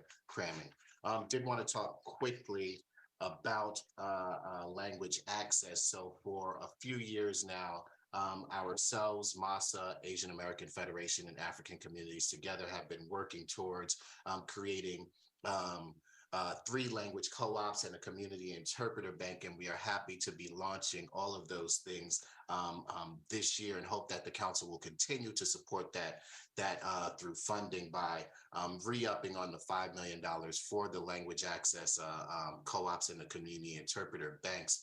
And we really hope that this will be, a real shining star for the entire city, but really an example of how we can be strategic to expand language access services across the city for other municipalities as well. I do want to quickly talk about, some other programming, obviously, specifically for asylum seekers, but for immigrant New Yorkers at large. Often seeking services means that you have to travel all around the city. You have to receive your healthcare services. Time expired. All right. I promise I'll come back to you. I do have a question. Aracelis, you can begin when the sergeant calls time. Starting time. Can you unmute me? Hi. So Aracelis Lucero from MASA, thank you so much for having us today. MASA is a community-based organization in the South Bronx. We focus on supporting recently arrived immigrant communities and also indigenous-speaking communities.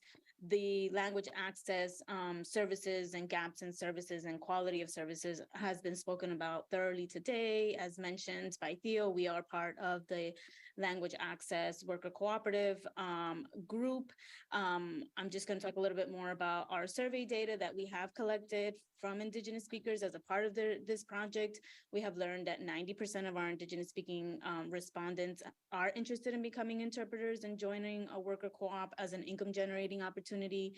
We've also learned through the survey that our members have identified the health system, 93%, the education system, 66%, and the court system, 52%, as areas with a large need for services. While we do know that the New York City counts with a language line and interpretation in Spanish, we've heard over and over again how a lot of these interpreting language line services aren't adequate, especially when we think about the trauma experienced by recently arrived immigrant communities and the quality of Spanish that they've received, which becomes critical for when they are retelling their stories or talking to mental health providers about trauma. In regards to education services and recently arrived children and families, MASA believes that there is a need for more support in schools and outside of schools for children in all grade levels, and making sure that they have all the resources that they need to become acclimated to the new changes. This includes making sure that DOA is connected and coordinated with all of the services that the city is providing, and making sure that they have a true plan to communicate these services to families.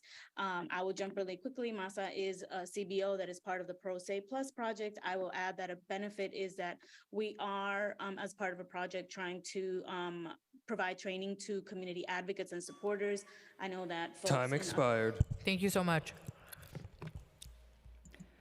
Alicia, you can begin when the sergeant calls time. Starting time. Thank you, Committee Chair Hanif, for holding this hearing. I'm Lucia Lukai, Advocacy Coordinator at the Asian American Federation. We're here to discuss the city's response and delivery of services to immigrant New Yorkers and our migrant neighbors. It's important to note that the issues our migrant neighbors face are also immigrant issues. As we enter fiscal year 2024, immigrants continue to face numerous challenges, from years of regressive policies aimed at punishing immigrants, the continued xenophobic rhetoric related to the pandemic and increasing anti-Asian violent crimes, and even the current migrant crisis, which has highlighted the needs of all immigrant New Yorkers.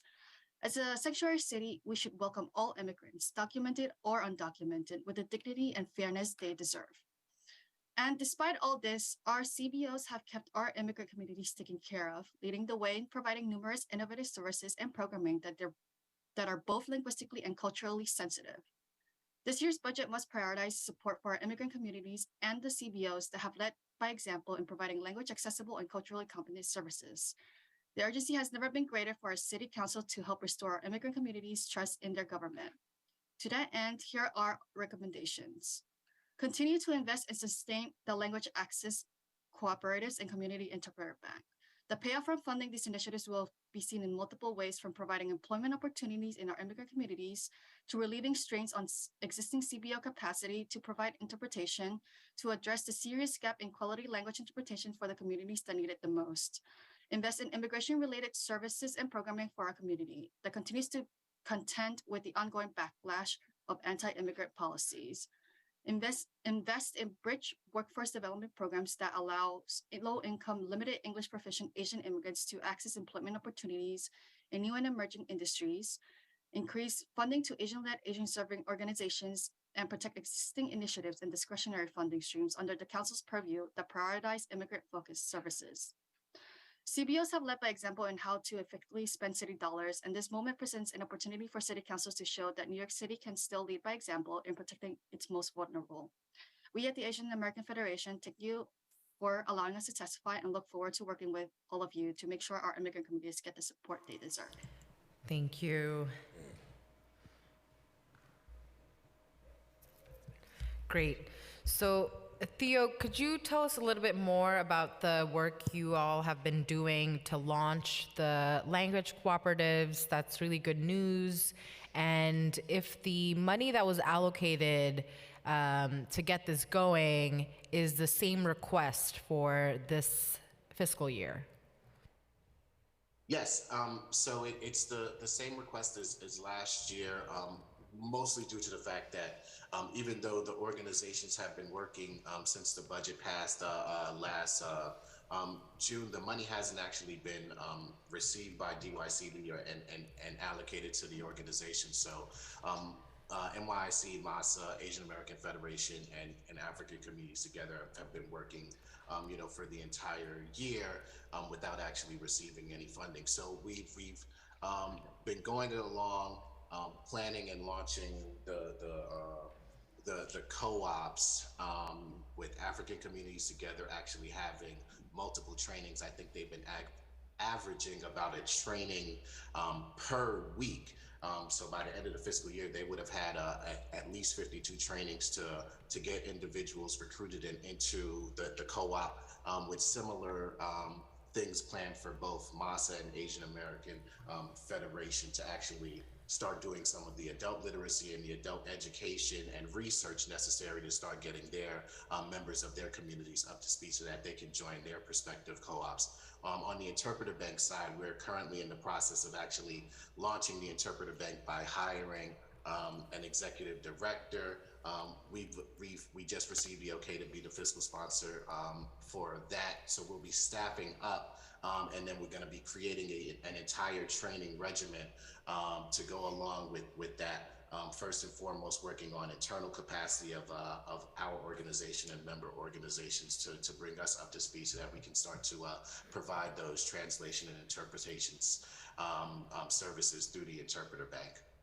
This is great news. As you know, I did a little bit of a back and forth with Moya to better understand who from Moya, if it was such, was tasked with working with the organizations to launch the worker cooperatives. Could you describe what the admin's role has been? Have they been involved? Was it somebody from DYCD? Or is there an appointed person among the providers determining what the worker cooperatives look like?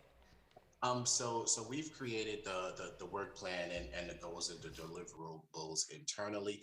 The mayor's office, specifically Moya, has been extremely supportive for years, and we've had several conversations with the administration around this and the need to expand language access. But they aren't really the administrator of this project, and we don't know who the actual contact at DYCD is yet because we haven't received the information around who's going to be administrating it from the agency.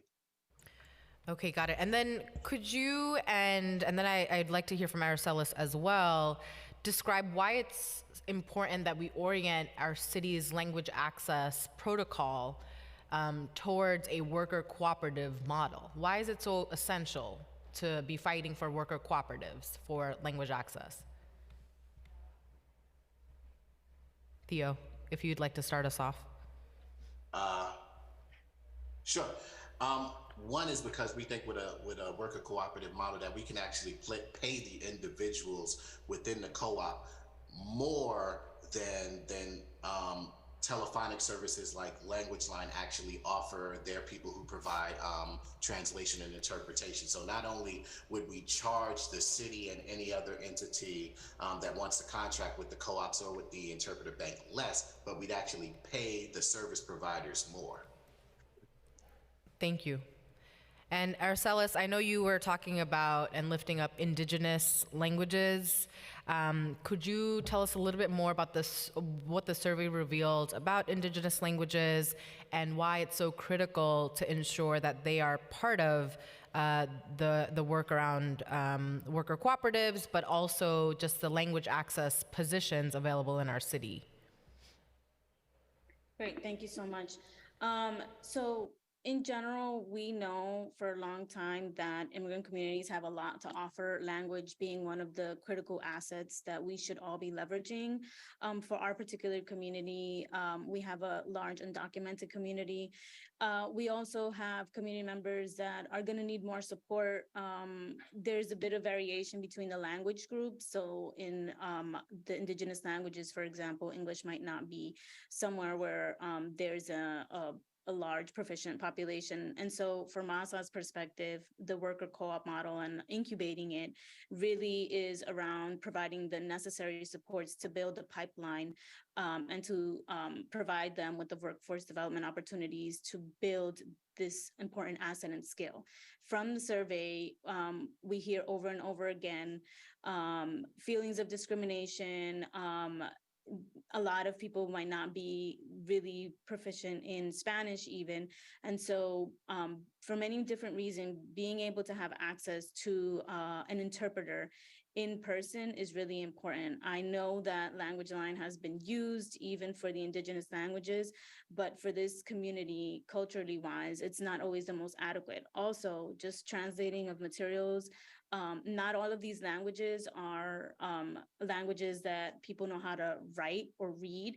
And so this is just part of the many conversations that we had over the years about different communities requiring different solutions. And the worker cooperative model was the best model for us. And we've been working on it for a very long time to make sure that we're building the correct scaffolding to support the successful certification and training for Indigenous interpreters. I would also like to note that we are already working with an organization called Colibri. They're a collective under La Red de Pueblos Transnacionales. And there's people that have already been engaged in this work. So I think that it's really, really important to continue to lift up those voices. And also there's precedent for this through that group as well, who are already providing language services in Indigenous languages that we should be, also learning from. Thank you for that. And then you mentioned that you're one of the participating organizations in the Pro Se Plus project. Could you share what the experience has been like, why it's necessary to support this model, and any challenges coming up? I think I would echo everything that Terry and Heather said. From our perspective, we are a CBO that a long time ago decided not to build out a legal service provider arm just because we recognized that we already had many partners that were doing this work and were doing it well. And so we've remained a CBO partner to many of the legal service providers. And for us, we've seen the importance of being able to train up community advocates who, from what we've heard, we're part of larger DOH initiatives and other groups that aren't really used to servicing immigrants or navigating this. And so for me, I think a highlight is being able to support people who are interested in learning, who don't know what this may look like, and not for them to become experts, but it's important when an immigrant has an issue and there's someone at least knowledgeable to know what to say or not to say, or to be more informed. So I think that would be the benefit. I think, obviously we would want all the money in the world to pay legal service providers to provide one-to-one representation.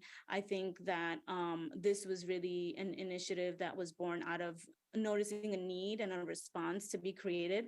And so I also want to say that flexibility has been something that comes over and over again when we have these conversations. The flexibility to innovate, the flexibility to be able to pivot and to respond. And so, I just think that the City Council should continue to support pilot projects and try new ways to support and meet the needs of immigrant New Yorkers. Thank you so much. That's all for this panel. The next panel will be Mario Russell, Yesenia Mata, Daisy Flores, and Rex Chen. Mario, you can begin when the sergeant calls time. Starting time. Hi, good afternoon. It's a pleasure to be here, and thank you for the opportunity to testify. I'll be very brief, and I'll really speak about Catholic Charities Immigrant and Refugee Services work in 4 areas. I won't go into any detail about our work on the legal side. I think you've heard quite a bit about it, especially the work of the community as a collective around HRI, of course, what we've been doing, Action NYC, and some of our work at the courts. But I just really want to speak about our day labor programs, our ESOL, iCare, and refugee resettlement. Day labor programming, really it's critical to see the city's continued and enhanced resources and resourcing, which would help Catholic Charities and other members of the Day Labor Workforce Initiative to respond to what is really an increasing demand, which we're seeing with the influx. Ongoing investment in site safety training program will further improve job development outcomes and expand language access for training. On the ESOL and digital literacy side, and I would include adult literacy, of course, as this council examines its preliminary and then eventually executive budgets, we request really 4 particular areas of attention. One is renewal of the $4 million council discretionary adult literacy initiative. 2, doubling the funding of the resoundingly successful adult literacy initiative, adult literacy pilot project. 3rd, a restoration and renewal of $13.7 million in the baseline adult literacy funding. And 4th, the baselining of $6.7 million 1 year, the FY23 investment in adult literacy funding. This would keep existing programs whole while allowing upcoming contracts to reflect per student rates that reflect the cost of services. On the unaccompanied minors side, really the iCare program, and I suspect you'll be hearing a little bit about that later as well. Just a reminder that as really we see a continued increase and resettlement of people from the border, the need for legal services on the Time children's expired. side is Thank you so existing. much, Mario. Thank you. Yesenia, you can begin when the sergeant calls time. Starting time. I want to say thank you to the chairman of the Immigration Committee, Shahana Hanif, and to the rest of the council members for allowing Lacrimina to testify today. Today, I will be testifying on behalf of the Executive Director, Yesenia Mata. My name is Abigail Dorson. I am an organizing coordinator of Lacrimina, an immigrant and workers' rights organization based on Staten Island, and also form part of the Day Labor Coalition. Now, being part of being an immigrant rights center in Staten Island is not easy due to anti-immigrant sentiment that comes out of Staten Island. However, despite those challenges, we continue being in the forefront. We have been in the forefront with the City of New York in supporting asylum seekers. Currently, we are a satellite for the city and have been added to the Welcome NYC initiative, so we continue doing our work. Our center sees hundreds of people every week from different types of backgrounds and ethnicities because of services that we provide.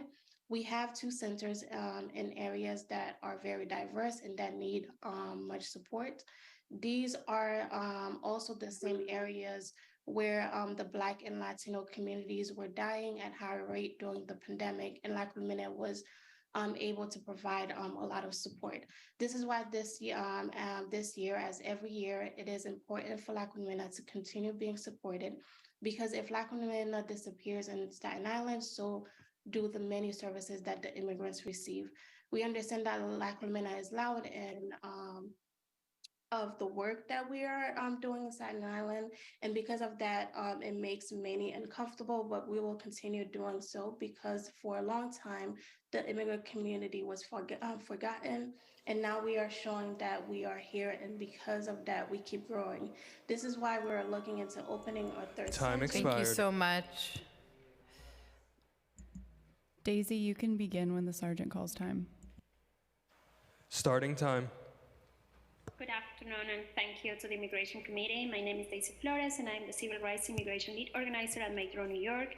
With a membership of 25,000, Make the Road New York has been serving New York's community of color and immigrant working class families for 25 years. We provide health, legal, adult education, youth services, plus community organizing, transformative education, and policy innovation. Thank you, Chairman and Woman Hanif and Council members for securing vital funding for our services last year. Of note, we have jumped in to support newly arriving asylum seekers with over 1,700 cell phones so far, plus Metro cars, youth supports, and ongoing information sessions with hot meals at our community centers. Make the Road's key budget requests in fiscal year 2024 include the following allocations: $200K for Make the Road under the Speakers Initiative for our wrap around health, legal, adult literacy, and youth services, reaching over 15,000 individuals, $275K for Make the Road under the Low Wage Worker Support Initiative, and $3 million for the initiative overall. Renew the $4 million adult literacy initiative with added flexibility in spending per student, and allocate $100K to Make the Road to provide English, citizenship, and career training classes as is truly needed. Renew and expand the adult literacy pilot project to $5 million and allocate $100K to Make the Road to enhance our services. Restore and baseline $20.4 million for the YCD adult literacy programs, $30K for Make the Road under the Digital Inclusion and Literacy Initiative to provide technology instruction, $100K under the Access Health Initiative, and $80K under the Immigrant Health Initiative to help bridge health gaps and improve access to care, $70K under the MCCAP Initiative, and $2.3 million for NCCAP overall to help immigrant New Yorkers navigate the health system, continued funding for CBOs like us to directly hire community health workers who then work with city hospitals. In addition, we ask that the council and the mayor submit a comment on the state's 1332 waiver request. Thank you so much. Thank you. Rex, you can begin when the sergeant calls time. Starting time. Hello, my name is Rex Chen, pronouns he, him. I'm the Immigration Director at Legal Services NYC. I'm going to cover 3 points. First, we do a large number of immigration cases every year. Over 25,000 people lived in the households that received our immigration help in 2020. And also, it's a wide range of immigration services, including many time-consuming immigration court cases. You know, immigration court cases are much more complex and time-consuming than they were just a few years ago. My second point is that Legal Services NYC offers more than just immigration help. Our social workers and co-workers help with education enrollment, housing issues, and other non-immigration issues. 2 of our social workers ran a support group for some young clients and discussed with them the pressure that they feel to get a job and how they're very vulnerable to child labor exploitation. Many of them are too afraid to file a labor complaint with the authorities. Increased social work support is very important, especially because of all the trauma immigrants have after the pandemic. And then my third point is that we've also been working on many ambitious projects to try to address much larger immigration issues. For example, in 2020, we sued the New York City Immigration Court about its COVID policies. Very recently in December 2022, our Justice Learning Center gave a webinar to help teach people about asylum claims for Venezuelans, and about 200 lawyers around the country attended it. And we gave it with lots of help from Terry Lawson's wonderful nonprofit Unlocal. Also recently in December, we created a tip sheet for defending immigrants under last year's very harsh asylum processing rule that the government's ramping up, and over 130 people around the country asked for a copy. And finally, we are now working on a toolkit to address anti-Black bias and unconscious bias by immigration judges, and we plan to share that across the country when it's ready. Thank you very much.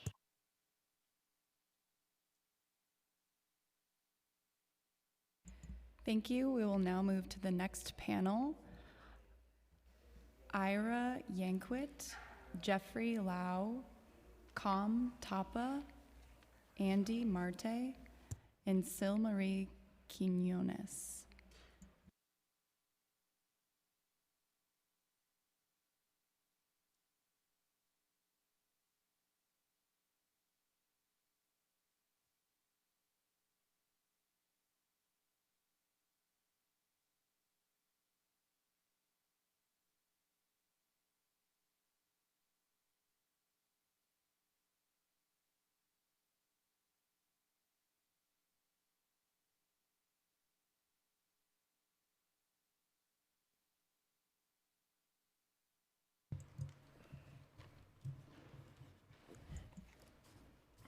Ira, you can begin. Great. Thank you, Chair Hanif, for the opportunity to testify. My name is Ira Yankwit, and I'm the Executive Director of the Literacy Assistance Center and a proud member of the New York City Coalition for Adult Literacy. Mayor Adams has proposed devastating cuts to adult literacy education, cuts that would bring funding to its lowest level since 2016 and which would eliminate seats and opportunities for approximately 10,000 students. As you know, there are more than 2.2 million adults in New York City with limited English language proficiency or who don't have a high school diploma. Yet combined city and state funding is so low that fewer than 4% of these adults are able to access adult basic education, high school equivalency, or English for speakers of other languages classes in any given year. Moreover, over the past year, approximately 50,000 asylum seekers and refugees have arrived in New York after fleeing life-threatening social, political, environmental, and economic conditions in their home countries, conditions that in many cases have been shaped by U.S. foreign policy. But rather than committing to bolster the resources and critical services that all of our communities deserve, the mayor has proposed unconscionable budget cuts to crucial programs, including adult literacy education. In response, the Literacy Assistance Center and the New York City Coalition for Adult Literacy call on the city to first restore and baseline $20.4 million in funding for DYCD RFP contracted adult literacy programs. The restored and baseline funding should be used both to keep programs whole and to invest in greater resources, services, and supports for students.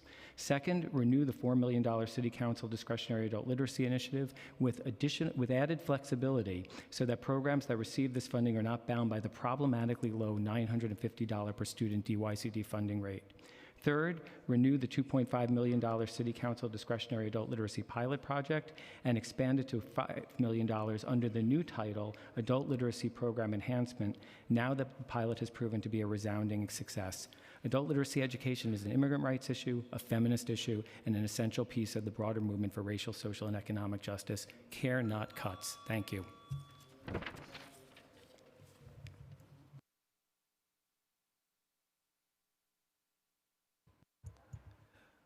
Thank you, Chair Hanif, for this opportunity to testify today. Thank you, Committee on Immigration. My name is Jeffrey Lau. I'm the Program Director of the Adult Literacy Program at the Chinese American Planning Council. CPC is the largest Asian American social services organization in the United States, providing vital resources to more than 280,000 people just last year through more than 50 programs and over 30 sites across Manhattan, Brooklyn, and Queens. At CPC, adult literacy means so much more than just learning English. In our classes, students learn English to help with their children's education, navigate the healthcare system, find meaningful work, and become a U.S. citizen. Through classroom presentations, guest speakers come in to educate students about their American rights, housing rights, financial literacy, health and healthcare, how to start a small business. It is also in adult literacy programs where our community members learn about the critical services that are available to them throughout the city.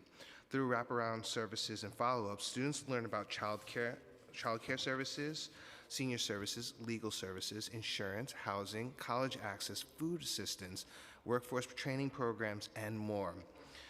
English literacy classes means equipping our communities to be empowered. It means learning how to build a community and thrive in New York City. It means uplifting our voices so that we can be heard and represented. Supporting adult literacy classes is critical to continuing this effort. I reiterate everything that my colleagues have said today. We ask the city to restore and baseline $20.4 million in funding for DYCD RFP contracted adult literacy programs, renew the $4 million City Council discretionary adult literacy initiative with added flexibility, and renew the $2.5 million City Council discretionary adult literacy pilot project and expand it to $5 million under the new title of Adult Literacy Program Enhancement. If we're serious about providing our community members with meaningful education that will empower them to succeed in New York City, we need to invest in adult literacy programs. Thank you.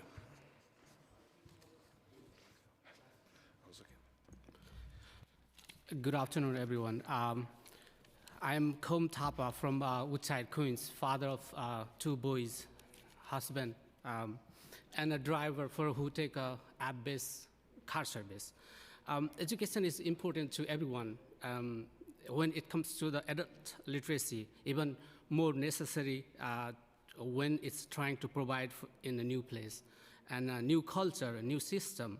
It is simple as the to help the kids for their homework. I remember when my son come 2 years back, I was trying to help him the homework, but I'm also thinking that wanted to help him as a parallel where how the school teaching, but that's also need the some education.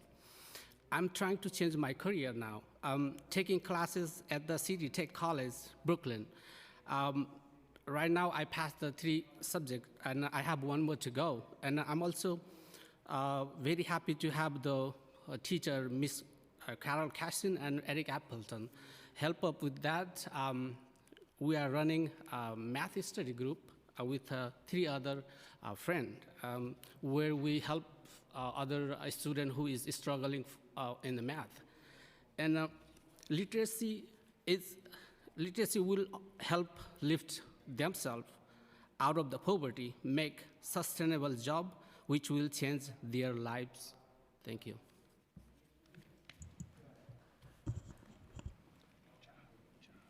Good afternoon, Chair, and thank you for this opportunity to speak. Good afternoon to the esteemed members of the New York City Council Committee on Immigration. My name is Andy Marte, and I am a counselor at the Riseboro Community Partnership Education Department. As a Christian, the son of immigrants, and the brother of men who turned to the streets, I am a firm believer in America being the land of redemption. In the 1960s, Martin Luther King reminded a divided nation that the fierce urgency of now. As we seek to reform our policing, as we have tens of thousands of new New Yorkers, and as we seek a system of restorative justice, the time is now to increase funding for the adult literacy programs and supportive services that will enhance learning and provide New Yorkers a second chance. Our past doesn't have to define our circumstances, were the words uttered by an African-American musical director at a Catholic church in Bedford-Stuyvesant last night, as he called all in attendance to dig deep and aim to make our world a better place. Are we ready to put politics aside and use this moment to show the world why we all got involved in public service? Over the past few weeks, I have seen adult learners at our Bushwick Center practicing their English skills in groups, individually, and through their counseling sessions. They give me hope that our country will continue to be a beacon of hope. However, when they learned that this program may be cut, they became a bit disenchanted. Showing grit, the students quickly organized and requested their input into this process. Students in our HSC, ABE, and ESOL programs of all different backgrounds all wanted their voice to be heard so that New York could hear them. Let's give them that second chance. I ask that you restore the $20.4 million of adult literacy programs, that you renew the discretionary adult literacy initiative and increase the $2.5 million City Council discretionary adult literacy pilot project to $5 million under the new title Adult Literacy Program Enhancement. These increases will allow us to provide comprehensive services like digital literacy, resume and cover letter courses, workplace etiquette, and ultimately refer them to immigration, healthcare, and other services that they may require. Thank you. Thank you.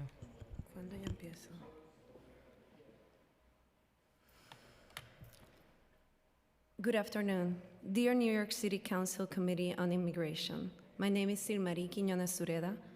I have been an ESOL teacher at Riseboro Community Partnership for 9 years, and I have witnessed the importance of literacy programs for adult immigrants in New York City. As an educator who works with adult English language learners, I have seen firsthand the impact that these programs have on the lives of immigrants in our community. My students come from all over the world and are eager to learn English so they can better integrate into United States society. They are willing to make significant sacrifices, including working multiple jobs and missing time with their families to attend classes and improve their language skills. The perseverance and dedication my students show in their pursuit of learning a new language is commendable.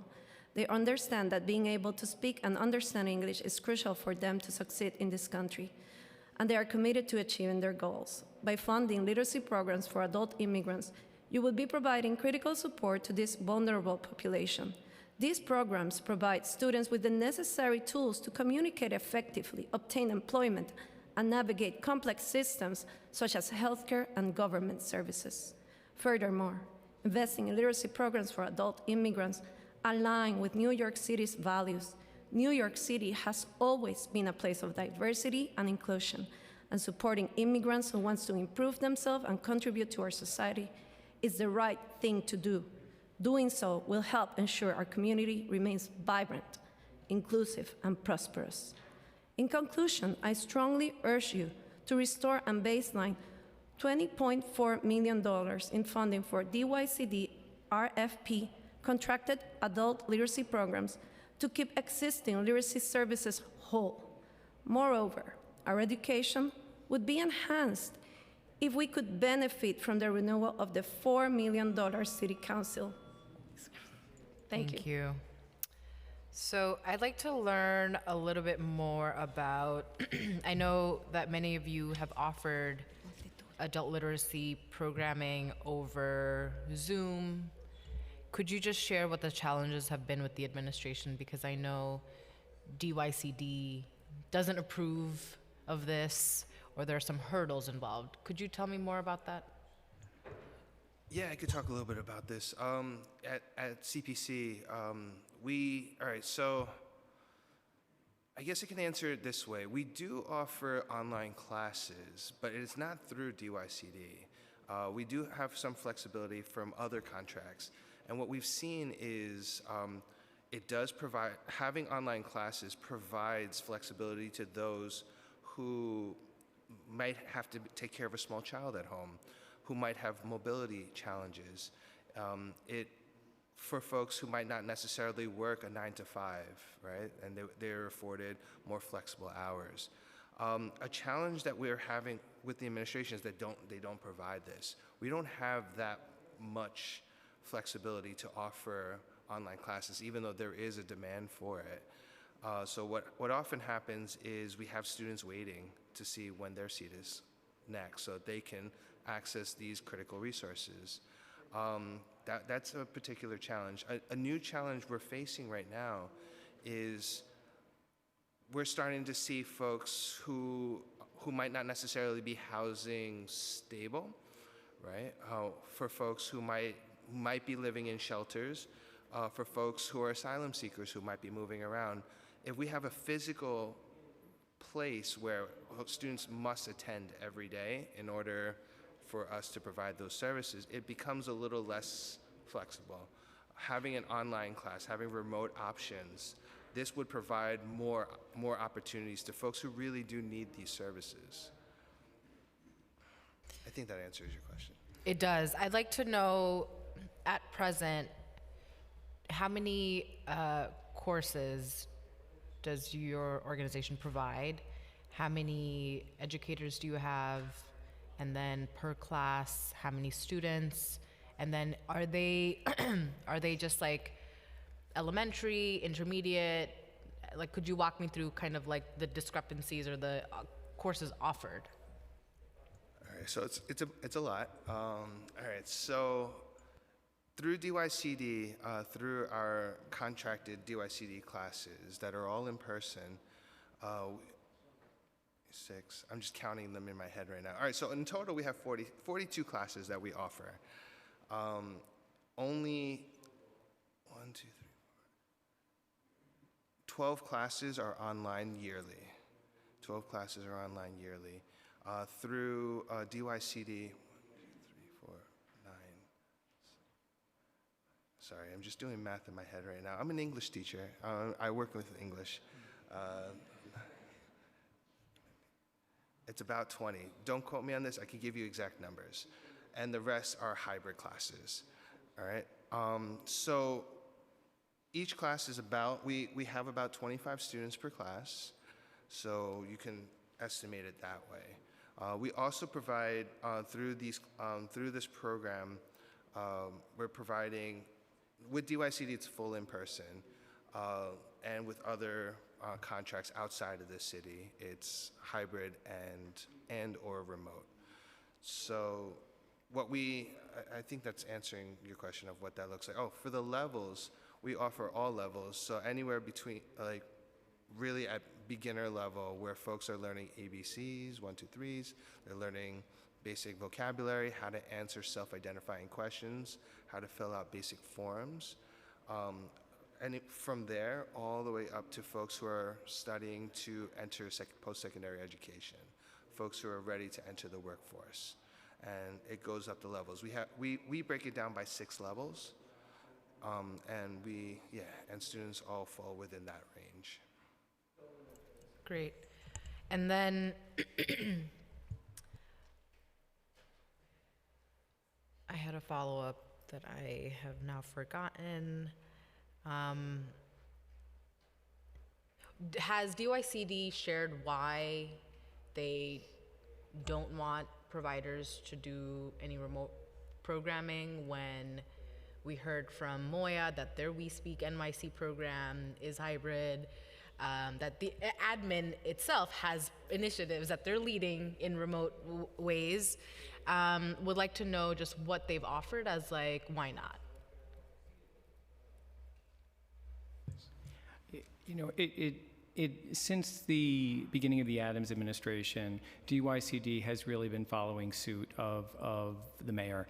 And so to the extent that the mayor was so focused on bringing workers back into in-person work, agencies back into in-person work, other systems and institutions within the city back into in-person work, so too did they call on the DYCD adult literacy programs to come back to in-person. As the mayor has become a bit more flexible or has been reconsidering some of that policy, DYCD so too has become a bit more flexible. So it's a moving target with DYCD relative, I think, to broader mayoral and administration policy. Great. Oh, and then if you could just talk to me a little bit about the adult literacy educator pipeline. Would love to learn, how are we supporting the educators? Who are they? Are they coming from our communities? One innovation that we've been able to do with the Fifth Avenue Committee in my district is really lean on Bangladeshi women who are bilingual and really bring them into the programming and shadow the current educators, and then with the hopes that they too one day will be leading these programs. But would love to learn a little bit more about the educator pipeline here. So when I started in adult literacy education in the 1990s, most adult literacy educators, both teachers, program managers, looked like me. And thankfully, particularly in the last decade, I think we've seen dramatic turnover as people have retired, and more both teachers, program directors, program managers, leaders of adult literacy education are coming from or have deep ties to the communities that they're working in. And yes, I think the initiative that with the Fifth Avenue Committee and the Bangladeshi Ladies Club really speaks to our broader vision of what we are trying to move to as a field. In terms of the pipeline, we at the Literacy Assistance Center are very fortunate to have been contracted by DYCD to provide professional development technical assistance over the last number of years. And so there are a variety of everything from single workshops to full year-long courses for both training those who are already in the field, as well as those who are interested in entering the field, particularly those who are interested in entering the field to teach English language in immigrant classrooms. And is the funding that you all are advocating for reflect the need for educator retention, or like the professional development and the skill training portions? So there are really two issues when it comes to adult literacy funding. One, that the total level of funding is so low that we're only serving 3 to 4% of the need. But the other issue is that the amount of investment per student is so low that often programs and organizations don't have the resources that they need to provide students with the supports and services that they deserve. And it also means that they don't have the resources to provide teachers with full-time jobs with benefits, provide time for professional development opportunities. So, our calls over the years have always been twofold. One, to increase the level of funding so that we can serve more students, but also to invest, to provide greater funding to invest more per student so that the programs have those resources. And we are very grateful as a field to the City Council for the pilot project, because that's exactly what the pilot project did. It gave an additional, on average, $650 per student over the $950 per student City Council funding rate. And as you've seen from the report on just the first 6 months, the results have been extraordinary in terms of the outcomes and impacts for students, their families, and the communities. Excellent. Thank you so much. Appreciate you all. And especially for staying here all day and in person. Greatly appreciated. The next panel will be Mohammed Atiyah, Lena Cohen, and Joanne Kim.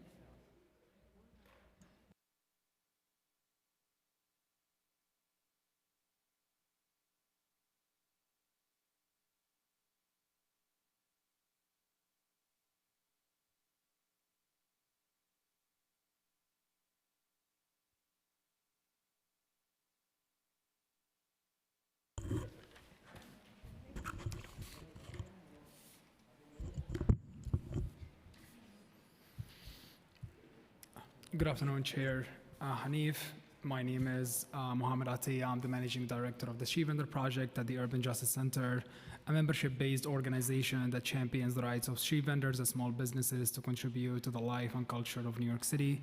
Today, nearly 20,000 entrepreneurs, primarily immigrants, people of color, military veterans, and women, are employed as street vendors in New York City. Vendors come from some of the most marginalized communities, specifically communities of color and low-income households.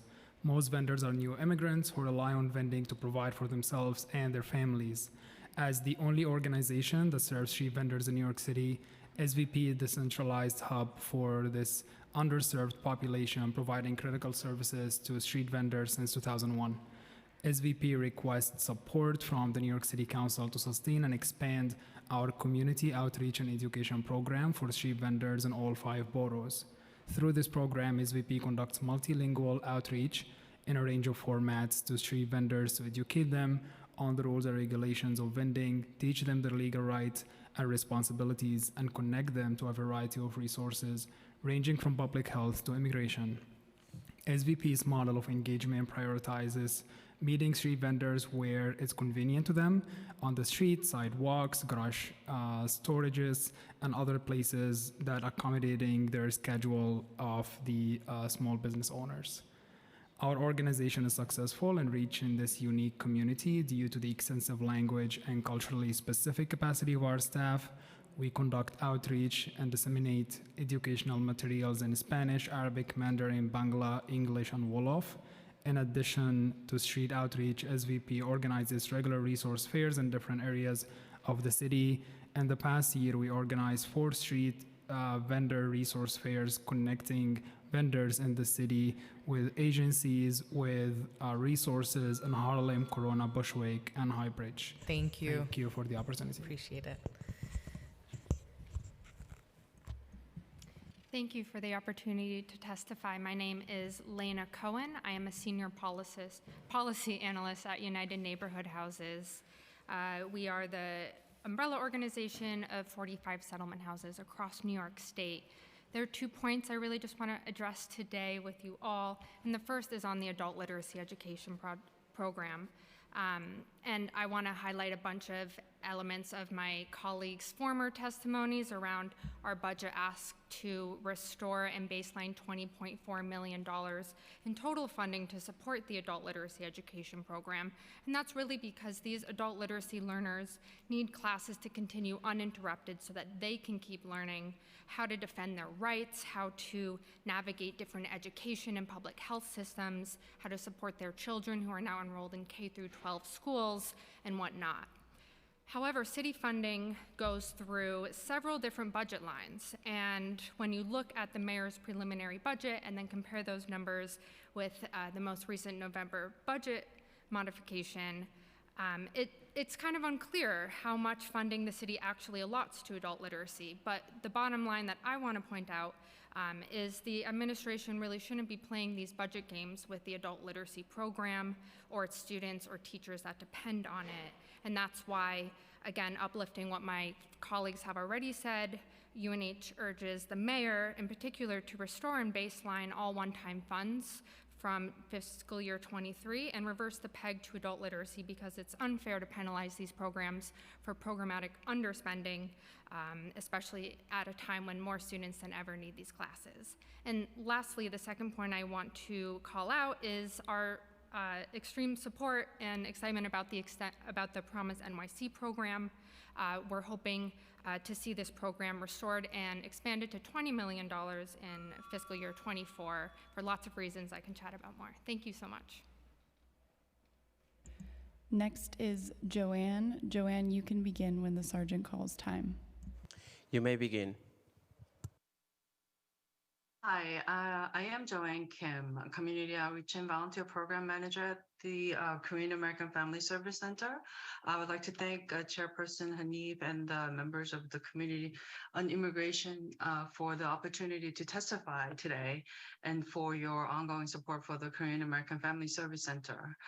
Since its inception in 1989, the Korean American Family Service Center, KFSC, has committed to preventing and ending domestic violence, sexual assault, and child abuse. All our services are provided in a culturally competent and linguistically appropriate setting. And as a direct service organization serving the vulnerable immigrant community, we are an essential human service provider that cannot cease operating. KFS has been at the forefront of serving those affected by domestic and gender-based violence and the anti-Asian hate crimes and the mental health well-being of our AAPI community members. KFSC's frontline staff responded to increased calls to the only 24-hour hotline, bilingual Korean-English hotline on the East Coast.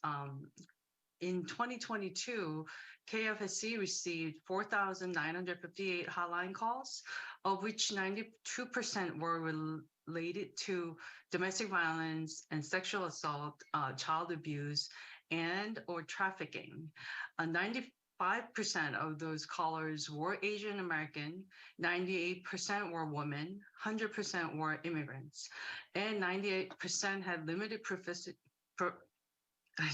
proficiency in English. Each year, over 3,000 individuals benefit from one or more services, and the majority of them are from Queens. The demand for our services across the organization has increased. Time expired. Thank you so much. Oh, sorry. Thank you. Yes, I have a question. Mohammed, thank you so much for being here. Could you share if there is anything that Moya offers? Do you coordinate with Moya? In terms of like our efforts to the education and outreach, no. We reach out sometimes if there is a question about translated materials, etc., but that is very rare. And what's the most pressing issue right now for street vendors in terms of any sort of agency that is working to undermine or harassing street vendors? One of the main challenges we are seeing with the agencies over the last several years is that we are seeing the city government investing in one aspect only when it gets to street vending, which is enforcement, fining and ticketing, and sometimes even arresting the vendors. But there is little to no effort or resources to educate the vendors on the vending rules and regulations and how to comply with them. Especially a lot of the vendors who are unlicensed didn't know how to even comply with the citing rules and regulations, let alone understand them and be in compliance with them in real life. And street vending rules are very complicated. DCWP offers the administrative code in English, and it's kind of like a 50-page book that is very, very difficult to understand if someone is eligible to receive a general vendor license. And it's super difficult to really understand that text in English, let alone if you are a foreign-born person and English is not your first language, it gets to be even more complicated. And I see here from your stats that 95% of street vendors are immigrants. That's true. According to a survey we conducted with 2,100 members of our members in SVP back in 2021, 95% of them were foreign-born. And in addition to the challenges of such a precarious workplace, given that they are prone to harassment and ticketing and criminalization, what are some of the other challenges that they're experiencing in our city? Well, one of the main challenges is how the system is set up to begin with. The system was created back in the 70s and 80s that prevents vendors from formalizing their businesses and getting into the system, accessing a license and a permit to be considered a legal business. And that gets to the lack of acknowledgement of them as small business owners, legitimate business owners. Then when we go to how the city agencies create a lot of resources for other types of small businesses, we see little to no support offered to the vendors, let alone the fact that people are out there in the street. It's super challenging to run a business in the street, being out there 10, 12 hours every day, trying to run your business, trying to be in compliance and trying to make money, dealing with the weather, dealing with enforcement agencies, dealing with all the variable factors that you have to deal with every single day that makes street vending a super vulnerable business and job for a lot of people. But also it's very convenient for a lot, and it's very supportive to a lot of people who cannot just get a normal job 9 to 5, mainly for immigrants who have limited English capacity, also very limited, also like very accommodating to a lot of people who have limited time capacity, especially single mothers who have a lot of family responsibilities and childcare to look after. Absolutely. And then the other stat here is that there are an estimated 20,000 street vendors in our city. Do you know if this is if we've seen an increase of vendors, or have we seen a decrease as a result of the harassment and ticketing? Could you elaborate more on the trends we're seeing with our micro businesses? Sure. So the trend during the pandemic, we have seen a lot of fluctuation in the number. So starting with the very beginning of the pandemic, a lot of people stopped vending, and till now they haven't recovered. Since the pandemic started, a lot of people stopped vending. But on the other hand, we've seen in so many neighborhoods across the city, a lot of people started vending during the pandemic because they lost their businesses, they lost their storefronts, they lost their jobs as employees, and they found street vending to be the only option for them to help them like stay afloat and get back on their feet. And it really varies from one place to the other. But we do know that when it gets to the interest of vendors who want to access licenses, we do have almost a 12,000 name waiting list on the DCWP waiting to get one of the general vendor licenses. So we do have 12,000 people waiting for a merchandise vendor license. We also have more than 10,000 names on the wait list for food vending permit that was created by Intro 1116 that passed 2 years ago. And the legislation only offers 4,000 permits, while we have 10,000 people or more waiting for one of those 4,000 permits that the health department has yet to issue. And then finally, as you're crafting policy ideas to really create a city that is inclusive of our micro businesses, our street vendors, are you looking to other cities as models? Are there cities where municipalities have prioritized the needs of street vendors and have created an urban infrastructure that is inclusive of these businesses? Could you elaborate if there is a model, and if not, are we the sort of the hub, the center where this creativity and innovation could be possible? Sure. In a way, New York City is very unique when it gets to the history of street vending, because street vendors have existed here for centuries, maybe since the inception of the city. And a lot of cities and a lot of states in the nation are looking to New York and how New York is doing things. However, we have seen on the West Coast, the state of California decriminalized street vending across the state, when back before 2018, they didn't have a street vending system on the sidewalks. And they just created that with no limits on the number of permits and licenses. And the state law requires all localities to create a system with no limits or no caps on the number of permits and licenses to ensure all the vendors have a pathway to formalize their businesses. Great, thank you so much. That's all for this panel. The next panel will be Karen Simmons, Alexandra Rizzio, and Sierra Kraft.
You can begin. Please turn on the mic. Good afternoon or good evening. Thank you, Chair Hanif, and thank you everyone here. My name is Karen Simmons. I am the Executive Director of the Children's Law Center, and it's been a joy and a privilege just to watch this process in motion. It's my first time here. I am leading an organization that's 25 years old, a not-for-profit, that has represented over 130,000 children in legal proceedings in New York City Family Court and the New York State Supreme Court in the integrated domestic violence parts. On each of our cases, the Children's Law Center is assigned. We strive to give our clients an effective voice in a legal proceeding that has a critical impact on their lives. And I want to thank you for giving us the opportunity to testify, because the voice of the child is not usually heard in this type of proceeding. I have submitted lengthier written testimony, but want to highlight here CLC's experience representing children and young people under the age of 21 who are seeking special immigrant juvenile status. We call it SIDGE. These children are young people facing desperate situations that prevent them from returning to their homeland. I'm sure you're all familiar with the stories, young people from all over the globe who face violence, political unrest, poverty, potential trafficking, and have braved the unbelievable journey just to make it here. On top of that, they do not have a parent or a parent in their homeland whom they can return. They and a caretaker in New York City come to family court with the hope of obtaining an order that is crucial and necessary for a first step towards achieving lawful immigration status in this country. I include several client stories in our written testimony, and our Queens office in particular, and we're in every borough except for Manhattan, are assigned to represent these young people in family court portion of the case before it goes to federal court. And each client's story is compelling and heartbreaking. Unsurprisingly, in recent months, CLC has been inundated with such cases. We've had over 100 cases in the last month of children that are needing services. And I just want to say quickly, thank you for hearing us, and I hope that we can secure funding to provide more services to these children. Thank you. Alexandra, you can begin when the sergeant calls time. Starting time. Thank you to the Immigration Committee for inviting testimony today. My name is Alexandra Rizzio, and I'm the Managing Attorney for Policy and Partnerships at Safe Passage Project, a nonprofit legal services organization that provides free representation to immigrant children facing deportation. We serve almost 1,300 children who live in the 5 boroughs of New York City and the 2 counties of Long Island. The support of the City of New York, including Moya and, of course, the City Council, has been instrumental in our work. Unaccompanied children are the least likely group in the country to have legal representation. According to the Executive Office for Immigration Review, or the Immigration Court, only 52% of unaccompanied children in removal proceedings are represented by counsel. In New York, we estimate that the number is higher, but legal services providers are not yet able to provide universal representation despite our best efforts. Many of you have no doubt read the New York Times article, Alone and Exploited: Migrant Children Work Brutal Jobs Across the US. While most of Safe Passage Project's clients have thankfully not experienced the worst labor trafficking described in the article, many do struggle with related issues. Thanks to Safe Passage's interdisciplinary and holistic programming, we're able to assist with issues that take some of the burden off our clients. For example, our social workers help clients access alternative schooling so they can take GED classes if appropriate. We make referrals to employment lawyers where clients are exploited or underpaid. In addition to the near universal difficulties our clients face, proposed changes at the federal level are also posing difficulties. Unfortunately, the Biden administration has taken a page out of Stephen Miller's book and is proposing a near total asylum ban. We know that migrant children are vulnerable by virtue of their age and immigration status. Organizations like Safe Passage and its partner organizations in the iCare Coalition will continue to serve unaccompanied children. Thank you.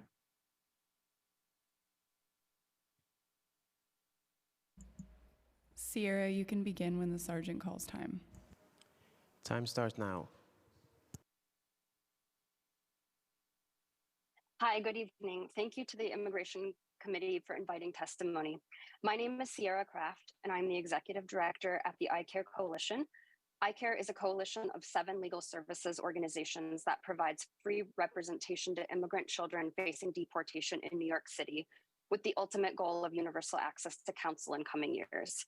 I want to take a moment to share our sincere gratitude. Since 2014, support from City Council through the Unaccompanied Minors and Family Initiative has made it possible for the iCare Coalition to stand alongside over 8,000 young immigrants, defend them from deportation, and empower them to become leaders of tomorrow. Legal representation for the lives of many young New Yorkers has been truly life-changing. Many of the children we represent are escaping extreme violence and trauma in their home country in search of protection and safety. Without iCare's representation, most of these children would be forced to represent themselves against a trained government lawyer. Studies show that children without representation stand just a 15% chance of winning their case. Loss of access to attorneys can result in the rapid deportation of children and families to countries where their lives are at risk. As the migrant crisis intensifies, the need for legal services skyrockets. New York continues to rank 4th in the country for highest number of unaccompanied arrivals released to sponsors. Every year, nearly 2,000 young New Yorkers are placed in removal proceedings facing deportation without due process if they cannot afford a lawyer. iCare seeks to ensure that quality legal services are offered to all children, not only those who are able to afford them. Children represented by iCare attorneys have more than a 90% success rate. And today, we renew our call to City Council to prioritize funding for the many unaccompanied minors in New York City who are reliant on the critical legal services and immigration supports that iCare Coalition provides. Our request as a coalition is $5.6 million this year so we can continue to serve nearly 2,000 children and families through legal screenings, know your rights trainings, direct representation, and referrals to city Your and time social expired. services. Thank you so much. No questions for this panel. I'll be taking a quick break. A 5-minute break, and we'll come back in a few.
Okay, so the next panel will consist of Francisco Ascension, Stevan Moreno, and Felipe Analco Ruiz. And if the interpreters can also come forward for this, thank you.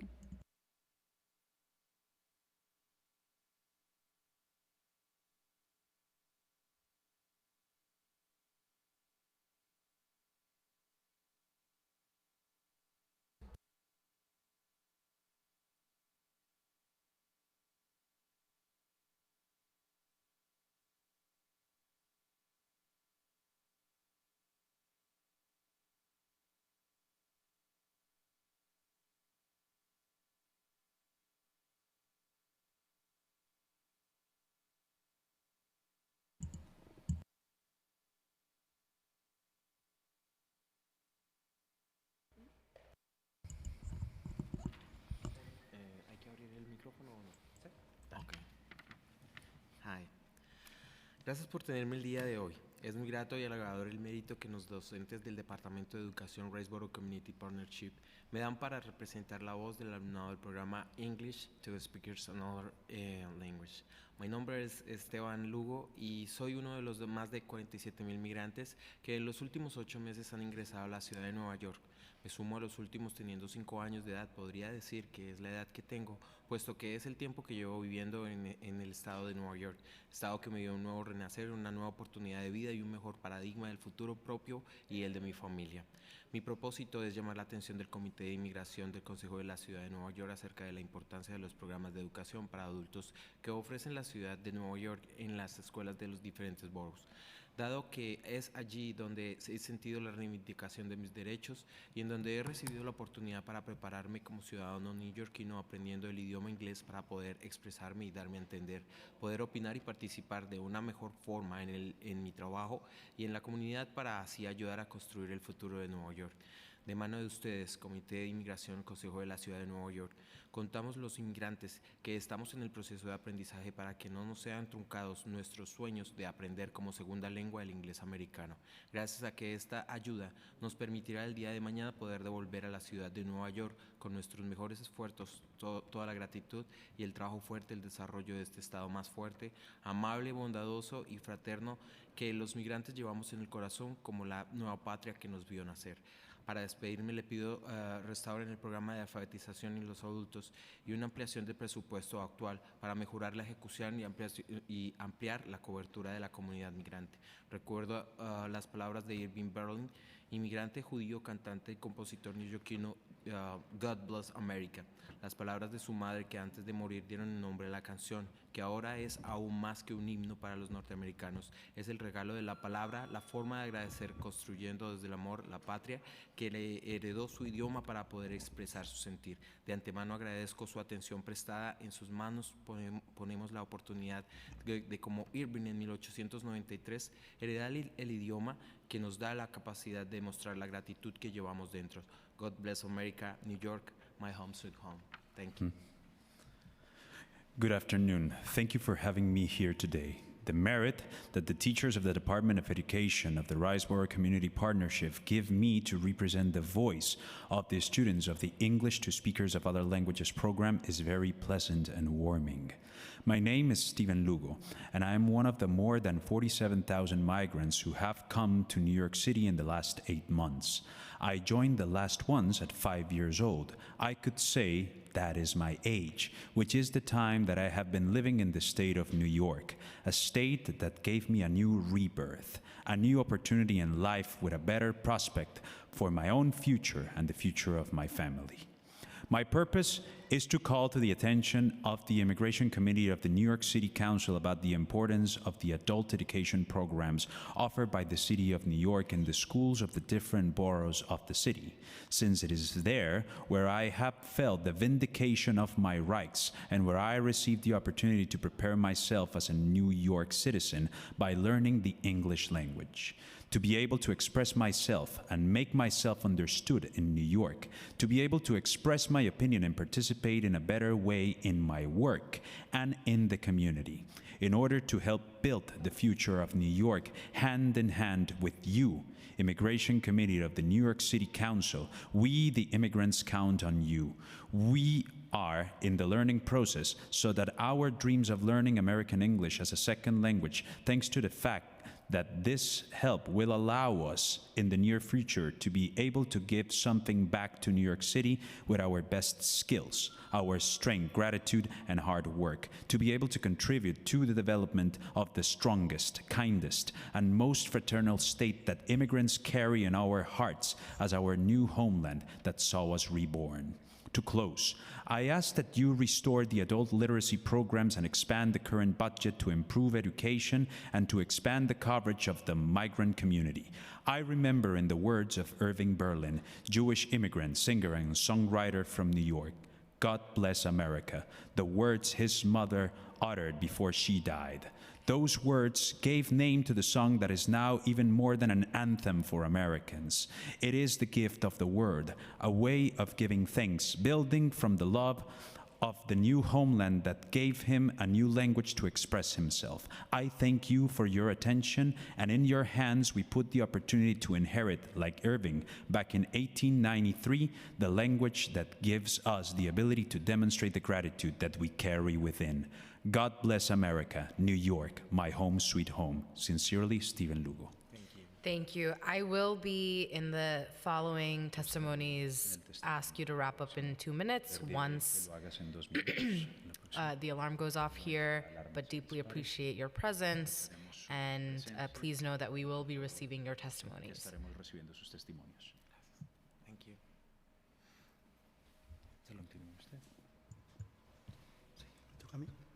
Léalo usted su testimonio, por favor. Buenas tardes.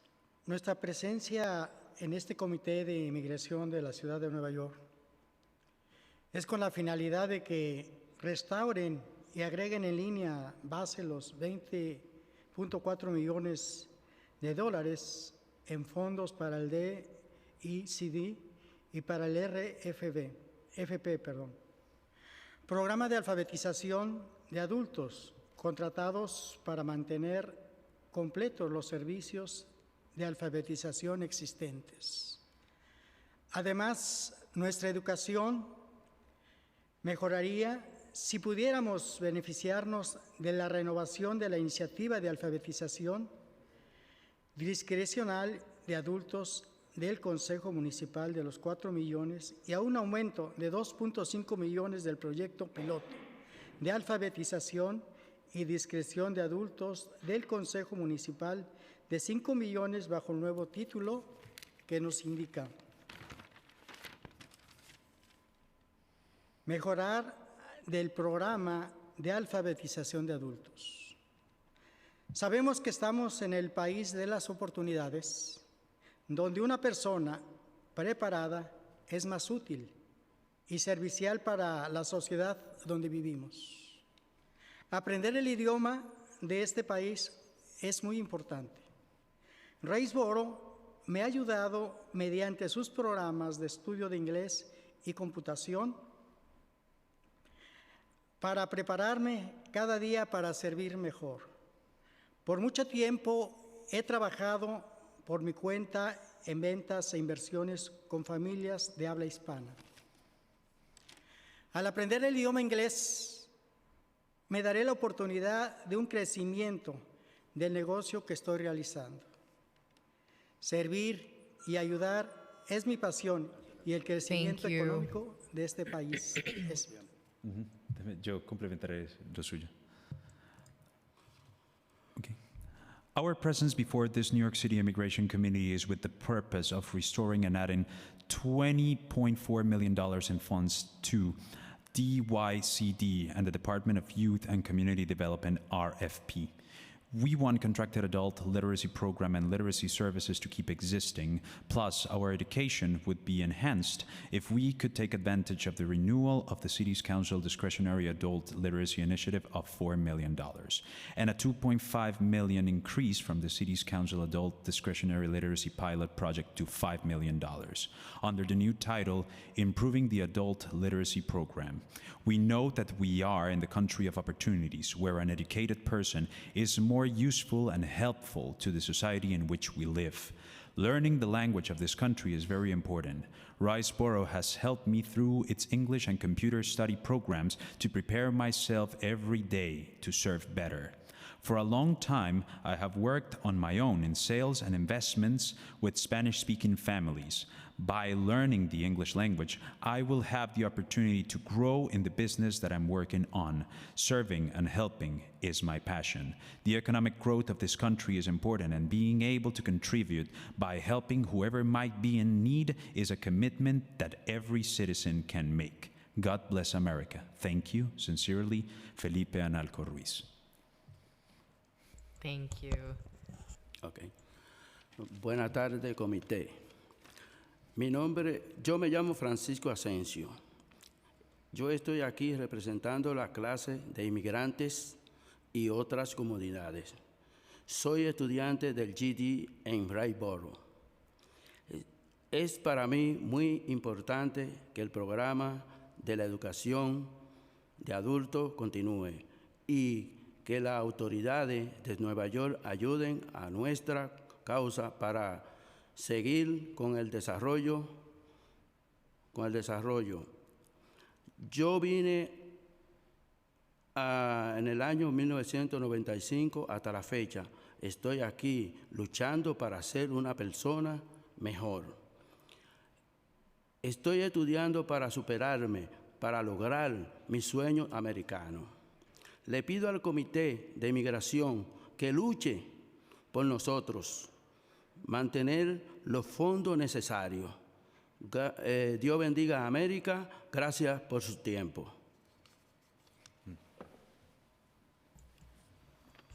Now, if I may Go for it. interpret.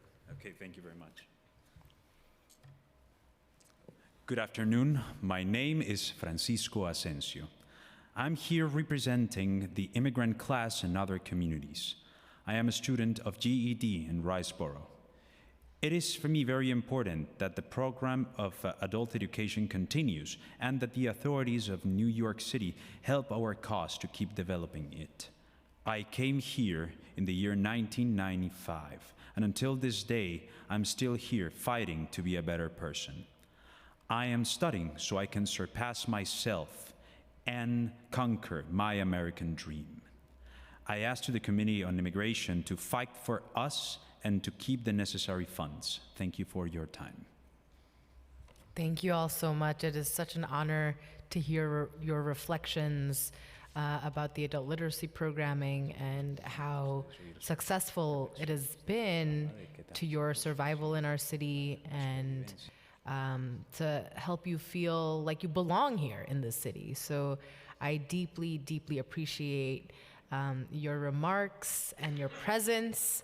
And this council is absolutely committed to fighting to restore any cuts to adult literacy initiatives here, and of course, expanding a much needed lifeline to our immigrant community. So thank you so much. Really appreciate that you're here at this hearing testifying. Thank you. Thank you. Thank you. Gracias. God bless you. The next panel will be Ellen Pachnanda, Deborah Lee, and Catherine Kim.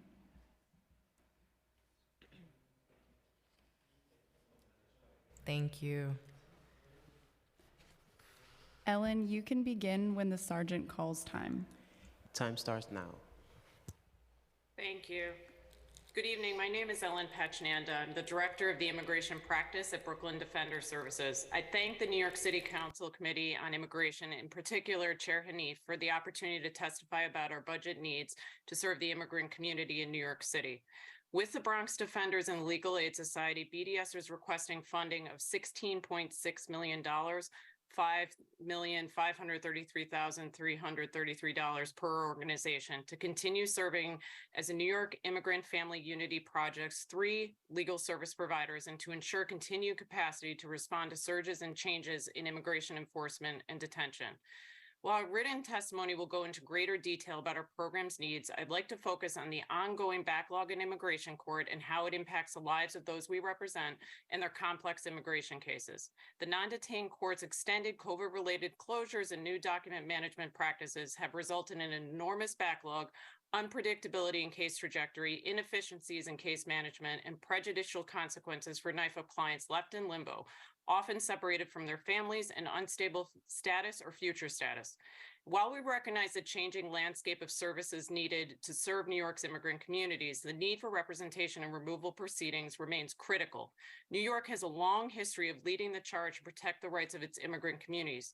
We are seeing asylum seekers in removal proceedings, and the mayor's proposal, which seems to incorporate pro se clinics, will not be sufficient to address complex cases. We urge the council to remain steadfast in its support for NYFAB and to ensure that our offices can continue to represent the high volume of New Yorkers in complex removal proceedings. BDS's requested funding will ensure that we can continue to provide the highest quality of legal services to immigrant New Yorkers and their families. I thank the council for its time.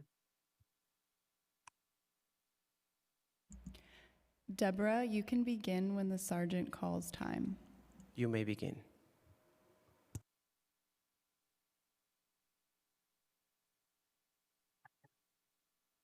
My name is Deborah Lee, and I'm the attorney in charge for the Immigration Law Unit at the Legal Aid Society. We thank Chair Hanif and the committee for your support. The Legal Aid Society is deeply concerned about how immigrants are being failed on multiple fronts and how their legal needs are dramatically underserved. New Yorkers are still being detained and deported. New York City correction officers illegally collaborate with ICE to facilitate these detentions. Detained non-citizens are transferred hundreds or thousands of miles away from their families, then are forced to defend their deportation virtually in a WebEx hearing, with an immigration judge beaming in from one jurisdiction and an ICE prosecutor beaming in from another.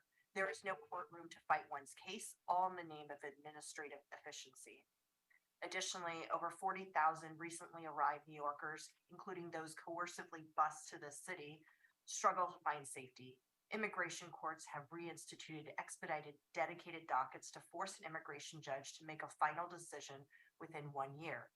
Action NYC is overwhelmed with the need to connect people with reputable immigration service providers, and it takes months to get a legal screening. Meanwhile, nonprofits like Legal Aid struggle with limited resources and the inability to provide legal representation to all.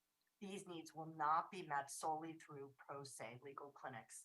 Thank you, Chair Neef, for acknowledging this earlier today. Clients not in immigration court are also being failed.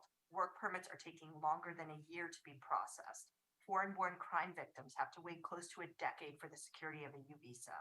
Those granted asylum wait years to be reunited with their children in this country, and U.S. citizens have interminable waits for family abroad to be scheduled for consular processing interviews. Our great city was built by immigrants, and we are proud to honor our own histories, our loved ones, friends, and neighbors. Legal Aid is committed to fighting for immigrants' rights on all of these fronts and asks this committee Thank to you so remain steadfast much. in its commitment. Thank you. Catherine, you can begin when the sergeant calls time. You may begin. Yes, good afternoon. Thank you, Chair Hanif, and to the committee for your support and leadership. My name is Catherine Kim, and I am the Interim Managing Director of the Immigration Practice at the Bronx Defenders. As one of the 3 NYFAB providers, we are requesting funding in the amount of $16.6 million split evenly amongst the 3 organizations. Today, I'd like to share information about ICE's cruel and unpredictable enforcement tactics and to explain why the Council's unwavering commitment to NYFAB is critical. In July 2022, ICE, without notice, transferred dozens of New Yorkers from the Orange County Jail to remote locations like Mississippi. In response, NYFAB advocates sprang into action, filing release requests and demanding answers from ICE. We fought hard and continue to fight for our community members to be released and returned home to their families in New York where they belong. Since then, ICE has continued to detain people at Orange County Jail, where conditions remain abysmal, and the people we represent continue to experience abuse and medical neglect. We thank the Council for calling on the state to pass dignity not detention and continue to call for the release of all detained people at OCJ. Finally, NYFAB has fought for recently arrived New Yorkers targeted by ICE for detention and deportation while ensnared by the criminal, legal, and family regulation systems. As interdisciplinary public defender offices, we are uniquely positioned to address detained cases with these complex intersecting legal issues. NIFUP remains vigilant and prepared to continue fighting for the rights of detained New Yorkers. Thank you again for your strong support of immigrant New Yorkers and for this program. Thank you. I have a question, and any of the providers could respond to this. Could you speak to how the criminal carve-out has impacted your work?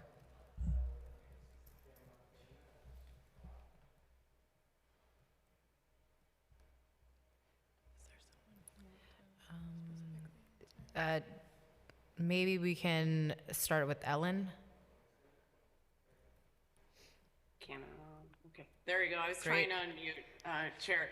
Yes, the criminal carve-out, what that makes difficult is what my colleagues have reiterated and I stated earlier, is that the individuals that we represent are targeted and by a racist policing system and ensnared, like Catherine had mentioned, within the family justice system. And having this carve out that exists, that again, our clients are often overcharged. This is something that makes it difficult for us because we have obviously no control of that carve out. And it's something that, given the history in this city of targeting these individuals, it does make it difficult our purposes, and also from just a matter of tracking these individual cases. We really applaud what the City Council has done to prioritize and establish this public defender model. And as Catherine was stating, because we have the ability to do this interdisciplinary work, there seems no need to exclude what really is an arbitrary list of these convictions that exist on this criminal carve-out list.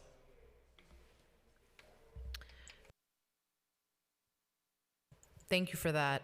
And if Deborah and Catherine want to add anything, would welcome that.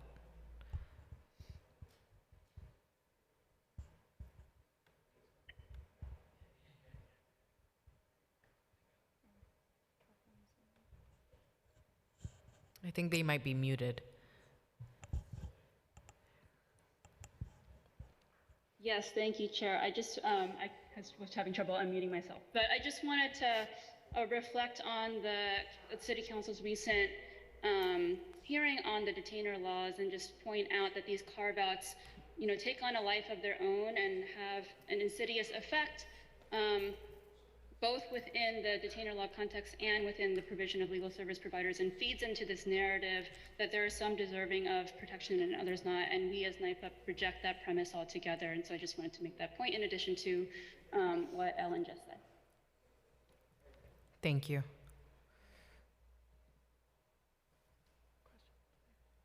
That's all for the panel.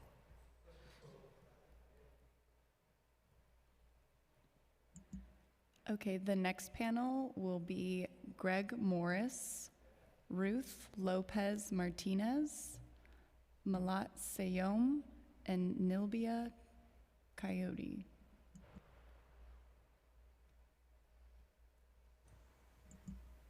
Greg, you can begin when the sergeant calls time. Starting time. Good evening. My name is Greg Morris. I'm the CEO of the New York City Employment and Training Coalition. Thank you, Chair Hanif, for this hearing, and to your committee. I've had the opportunity as the new CEO of the New York City Employment and Training Coalition to sit in on a few hearings. This has been engaging and dynamic on many, many levels. And it's a credit due to the chair, the committee, and this tremendous group of providers and partners who are seeking to support New York City in all the ways that matter. As CEO of the New York City Employment Training Coalition, I'm here simply to say our umbrella organization is responsible for recognizing and supporting the work of workforce development providers in the city, 220 workforce development providers in the city, and of that, a full third of that particular body thinks of the immigrant community as a primary source of focus through job training, employment, career development opportunities. I'm here simply again to say we support workers' cooperatives. We support investments in adult literacy. We want to ensure that access to childcare is available to all, in addition to ensuring that all of the job training, readiness, and supports that fall under the workforce development small business initiatives are in place because every New Yorker deserves access to a quality job. One additional note, I was called into some conversations in support of workforce development opportunities for the migrant folks, the new arrivals to the city, and I listened intently, and it was our workforce development providers who often came to the table and have done everything they could with limited resources to meet the needs of that community, and they are hell-bent on continuing that work, and they champion and support this council and the speaker for the investment that was recently made in making sure that workforce development Time services expired. are available. Thank you so Once much. again, thank you. Appreciate it. Ruth, you can begin when the sergeant calls time. Starting time.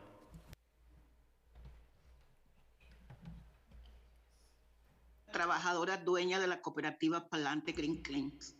Nosotros ofrecemos one second, Ruth. 1 second. Okay. Un segundo, por favor.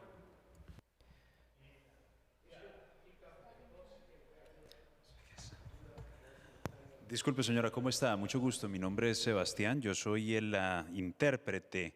Vamos entonces a pasar su testimonio, pero vamos por partes, cosa que yo pueda traducir. ¿Me puede oír bien? Cosa que pueda traducir entonces y sea de manera concisa que lo hagamos. Entonces, por favor, si puedo hablar en frases cortas, señora Ruth, muchas gracias. Ok, perfecto. Muy buenas tardes. Mi nombre es Ruth López Martínez y soy una dueña trabajadora de la cooperativa Palante Green Cleans. Palante Green Greens. Good afternoon. My name is Ruth Lopez Martinez, and I'm a worker for the cooperative Palante. Disculpe, ¿el nombre de nuevo? Palante Green Cleans. Palante Green Cleans. Mi cooperativa Palante ofrece servicios de limpieza de casas, apartamentos y oficinas. That's the cooperative I work for, and we offer services in cleaning offices, apartments, and buildings. Okay, so if I ask the permission of the council, actually they can do simultaneous interpretation. Doña Ruth, disculpe, mis compañeros aquí pueden hacer traducción simultánea, que es mucho mejor para el consejo. Okay, perfect. So You can come right over. okay. Excellent. You can stop the clock, yeah. I can do simultaneous. Great.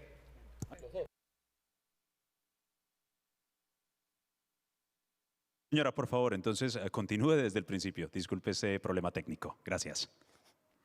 Mi nombre es Ruth López Martínez y soy una trabajadora dueña de la cooperativa Palante Green Clean. Nosotros ofrecemos servicios de limpieza de casas, apartamentos, oficinas y hacemos trabajos de limpieza de postconstrucción en toda la ciudad de Nueva York. Palante fue creado en el año 2014 como una solución a los problemas de desempleo en la ciudad y también para que las personas pudiésemos trabajar con salarios dignos que nos permitan sobrevivir en la ciudad y poder ayudar a nuestras familias en nuestros países. Al igual que mi cooperativa, existen un sinnúmero de cooperativas en Nueva York con diferentes actividades económicas, entre las cuales yo puedo nombrar de limpieza, de cuidado de niños, de apoyos a los ancianos, a los envejecientes, cuidado de perros, de choferes y sin fin de actividades que ofrecen un gran servicio a esta ciudad y que ayudan a su rendimiento económico. Sin embargo, la pandemia, al igual que con un gran número de pequeñas empresas, causó estragos en nuestras cooperativas, como en estas pequeñas empresas, y algunas no pudieron sobrevivir y tuvieron que cerrar las puertas. Otras, como mi cooperativa, estamos sufriendo aún las consecuencias económicas que nos ha dejado la pandemia. Por eso, hoy estoy aquí para decirles que ustedes pongan sus ojos en las cooperativas, que sepan que nosotros existimos, que necesitamos el apoyo de ustedes para poder sobrevivir y ser empresas prósperas que ayuden al crecimiento de la ciudad de Nueva York. Creo que el futuro de este país y del mundo en general debe ser solidario y cooperativo. Pero la Para que tengamos ese mundo mejor, necesitamos que ustedes que están allí y que tienen ese gran poder, puedan colaborar y puedan hacernos crecer para que estos esforzados dueños de las cooperativas puedan seguir creciendo económicamente como personas y también para darles un apoyo a la ciudad de Nueva York. Todo esto lo podemos conseguir solamente con el apoyo de ustedes. Las cooperativas pueden crecer y tendremos más emigrantes que se puedan unir a estas empresas, más emigrantes que puedan trabajar en su propio negocio. Tendremos una mano de obra más feliz y más comprometida, dando a la ciudad de Nueva York una gran ventaja en su crecimiento económico. Su apoyo, el de cada uno de ustedes, es vital para nosotros. Pongan los ojos en nosotros, no nos hagan ser una estadística más de empresas que murieron después de la pandemia. Contamos con el apoyo de ustedes. Sabemos que ustedes tienen el poder para hacerlo y muchísimas gracias por darme esta oportunidad. Gracias. Thank you so much. Deep appreciation to our interpreters today.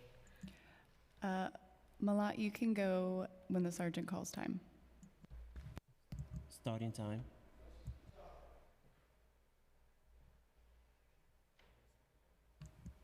Starting time.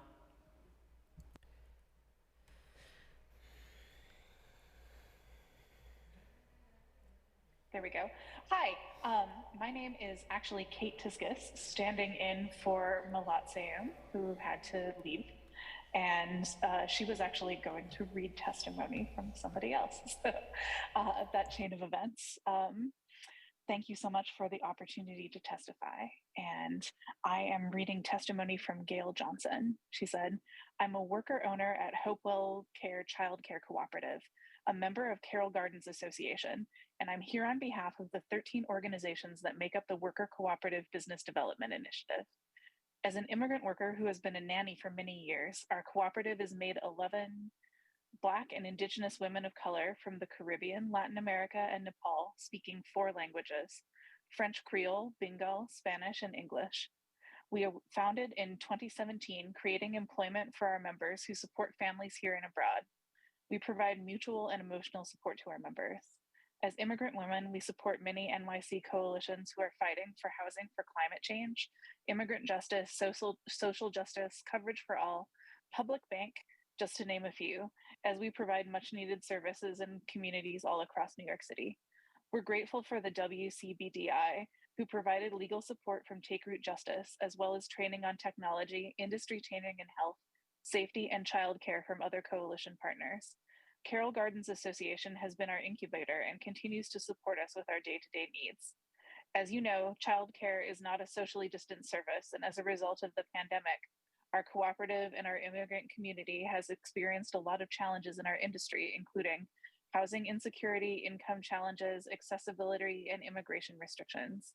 We work in solidarity with allied organizations like NDWA, NCNOC worker cooperatives, and hand in hand, we're able to foster better working conditions for our members. We're grateful for your support in passing Intro 339 and the Human Rights Act for all workers in the care industry. We believe the city should do more to provide grants and loans to Time small expired. businesses. Thank you. Thank you. Nilbia, you can begin when the sergeant calls time. Hi everyone, my name is Nilvia Coyote, Executive Director at New Immigrant Community Empowerment, NICE. We're grateful to the Immigration Committee for your time today, and it's an honor to hear workers, un honor estar escuchando a trabajadoras y trabajadores dando su testimonio. NICE mission is to organize immigrant workers, day laborers, asylees, and newly arrived immigrants in your city to build their collective power. We combine the strength of workforce development, training, workers' rights, advocacy, and programs tailored to immigrant workers across the construction, food services, domestic work sectors, to name a few. I'm delivering this testimony on behalf of the tens of thousands of NICE members who are working hard to find a safe and dignified future for them and their families in Queens and throughout the city.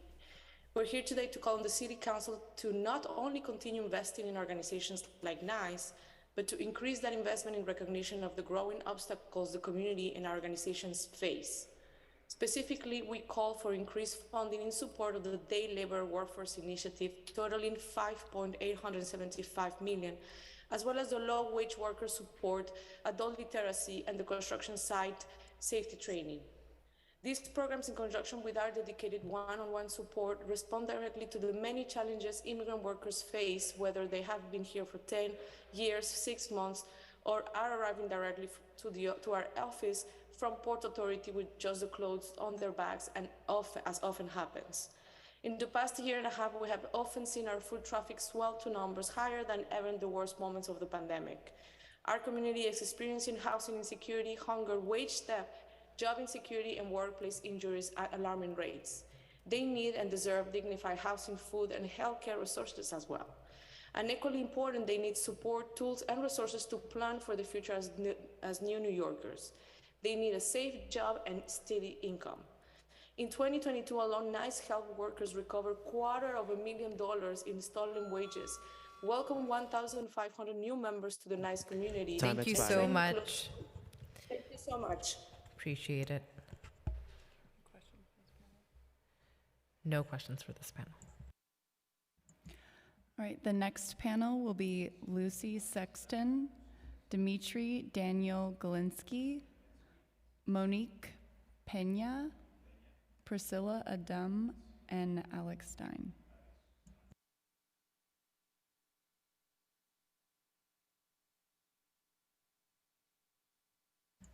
Lucy, you may begin when the sergeant calls time. You may Just begin. reminding me because these things are so fascinating.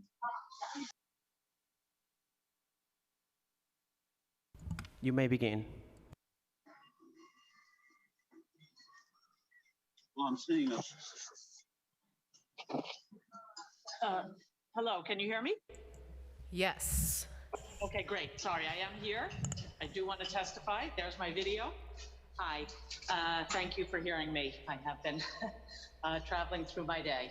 And this has been an amazing hearing. Thank you, Chair Hanif and City Council. I'm Lucy Sexton of New Yorkers for Culture and Arts, a coalition of more than 300 cultural organizations and artists from across the 5 boroughs.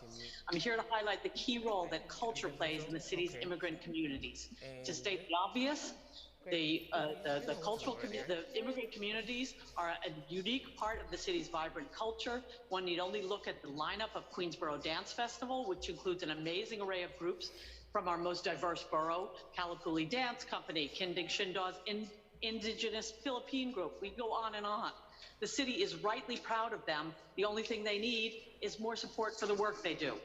In recent months, we have seen cultural groups respond and provide emergency relief to newly arrived asylum seekers, from clothing drives at El Museo del Barrio and other cultural centers to full art festivals engaging new immigrants at the Clemente Center in the Lower East Side. The city's cultural groups have risen to the occasion. They reach out in culturally connected and authentic ways to welcome and support our newest New Yorkers.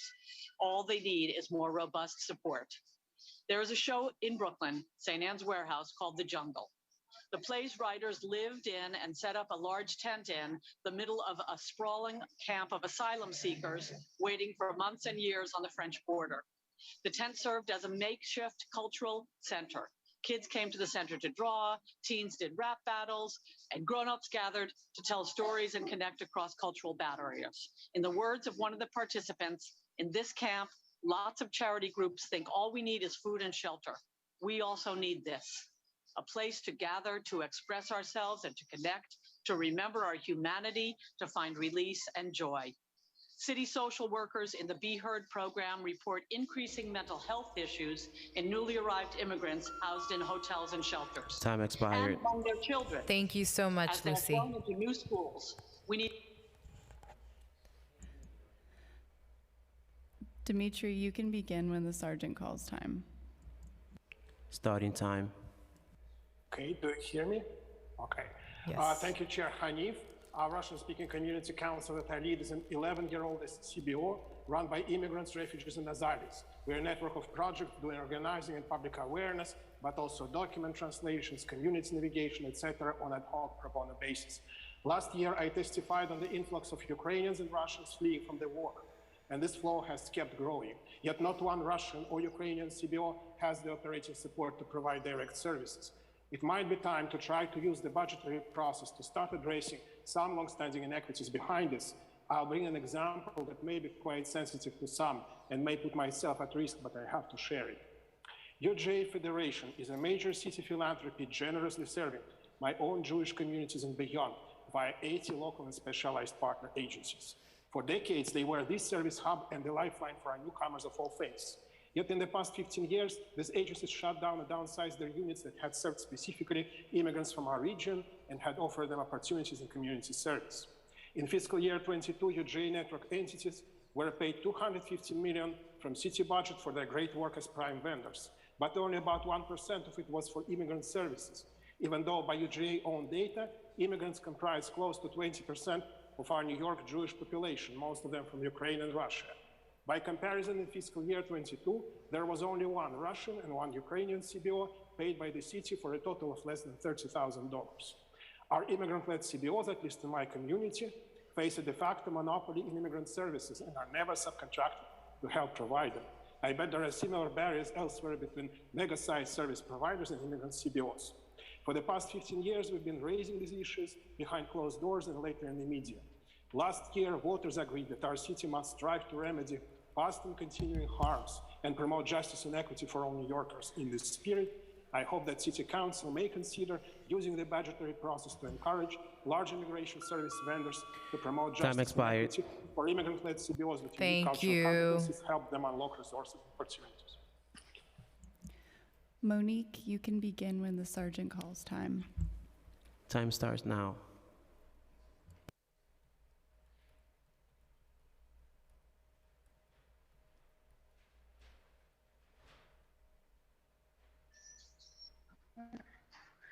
Dear New York City Council Community on Immigrants, my name is Monique Pena. I was born and raised in Bushwick, Brooklyn. I am currently a student at Riceboro Community Partnership GED program. At the age of 5, I was diagnosed with cerebral palsy. Cerebral palsy is a disorder that affects a person's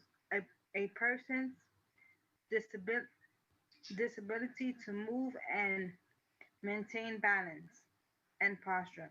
This condition has brought me many challenges, including graduating from high school.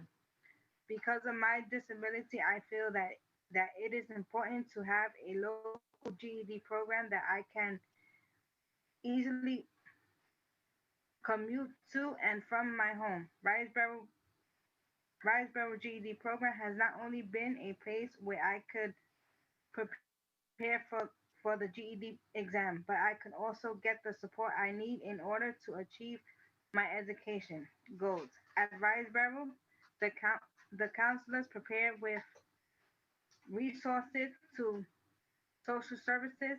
The support that I have received at Riceboro is essentially to my personal life as well as my education. My goal is to attain my high school equivalency diploma. I have recommended Riceboro GED program to friends and family in the community because I know that they have helped many people with obtaining their GED. I ask that you restore adult literacy funding. Thank you. Sincerely, Monique Pena. Thank you. Priscilla, you can begin when the sergeant calls time. Starting time. Hi, thank you for the opportunity for testify. My name is Priscilla Adun. I am from Ecuador and I have lived here in New York with my family for 12 years. I studied English at McDowell, New York for 2 cycles. 4 years ago, I began work as an adult literacy admin assistant there, first part-time and now full-time. People study at McDowell because we offer free classes with the different schedules, and our classes are very good because teachers give the students the tools they need to communicate with their children's teachers or at medical appointments. Also, students learned about their rights. Our program is special too because we have a great case management team who helps to connect the student with the services. I work very hard because I want our students to have the same opportunity as me to work on a dedicated team helping the community to feel more powerful. We need your help to make sure that programs like ours that change people's lives can continue.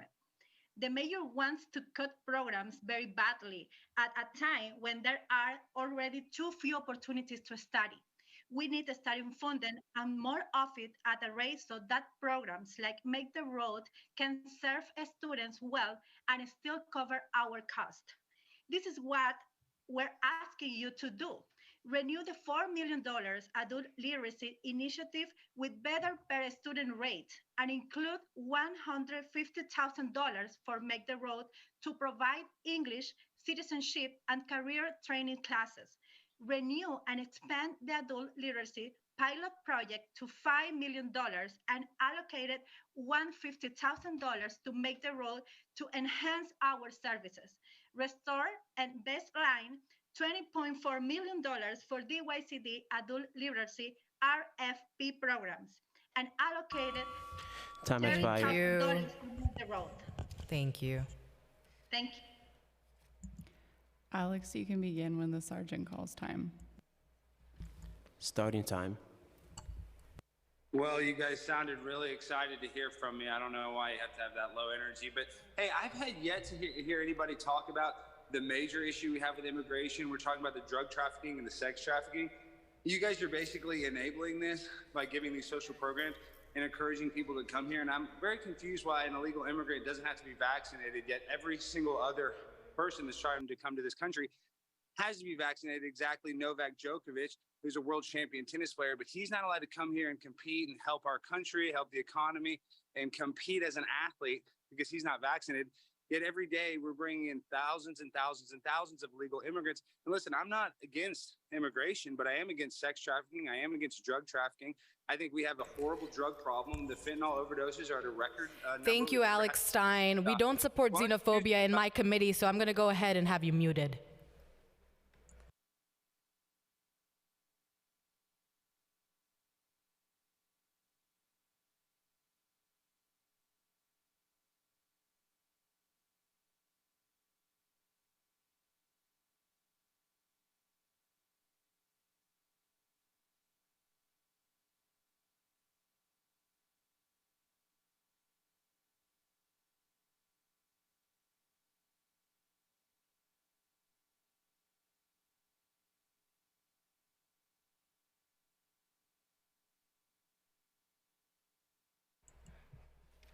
Great.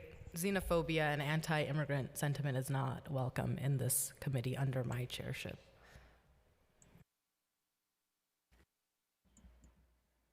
If we have inadvertently missed anyone who'd like to testify, please raise your hand in Zoom or go to the sergeant's table. It doesn't look like anyone is here in person. Seeing no one else, I would just like to note that written testimony, which will be reviewed in full by committee staff, may be submitted to the record up to 72 hours after the close of this hearing by emailing it to testimony@council.nyc.gov. Thank you all so much. It's been a long day. We've learned a lot, and I'm deeply appreciative of the Mayor's Office of Immigrant Affairs participation and their detailed reports and responses to our questions.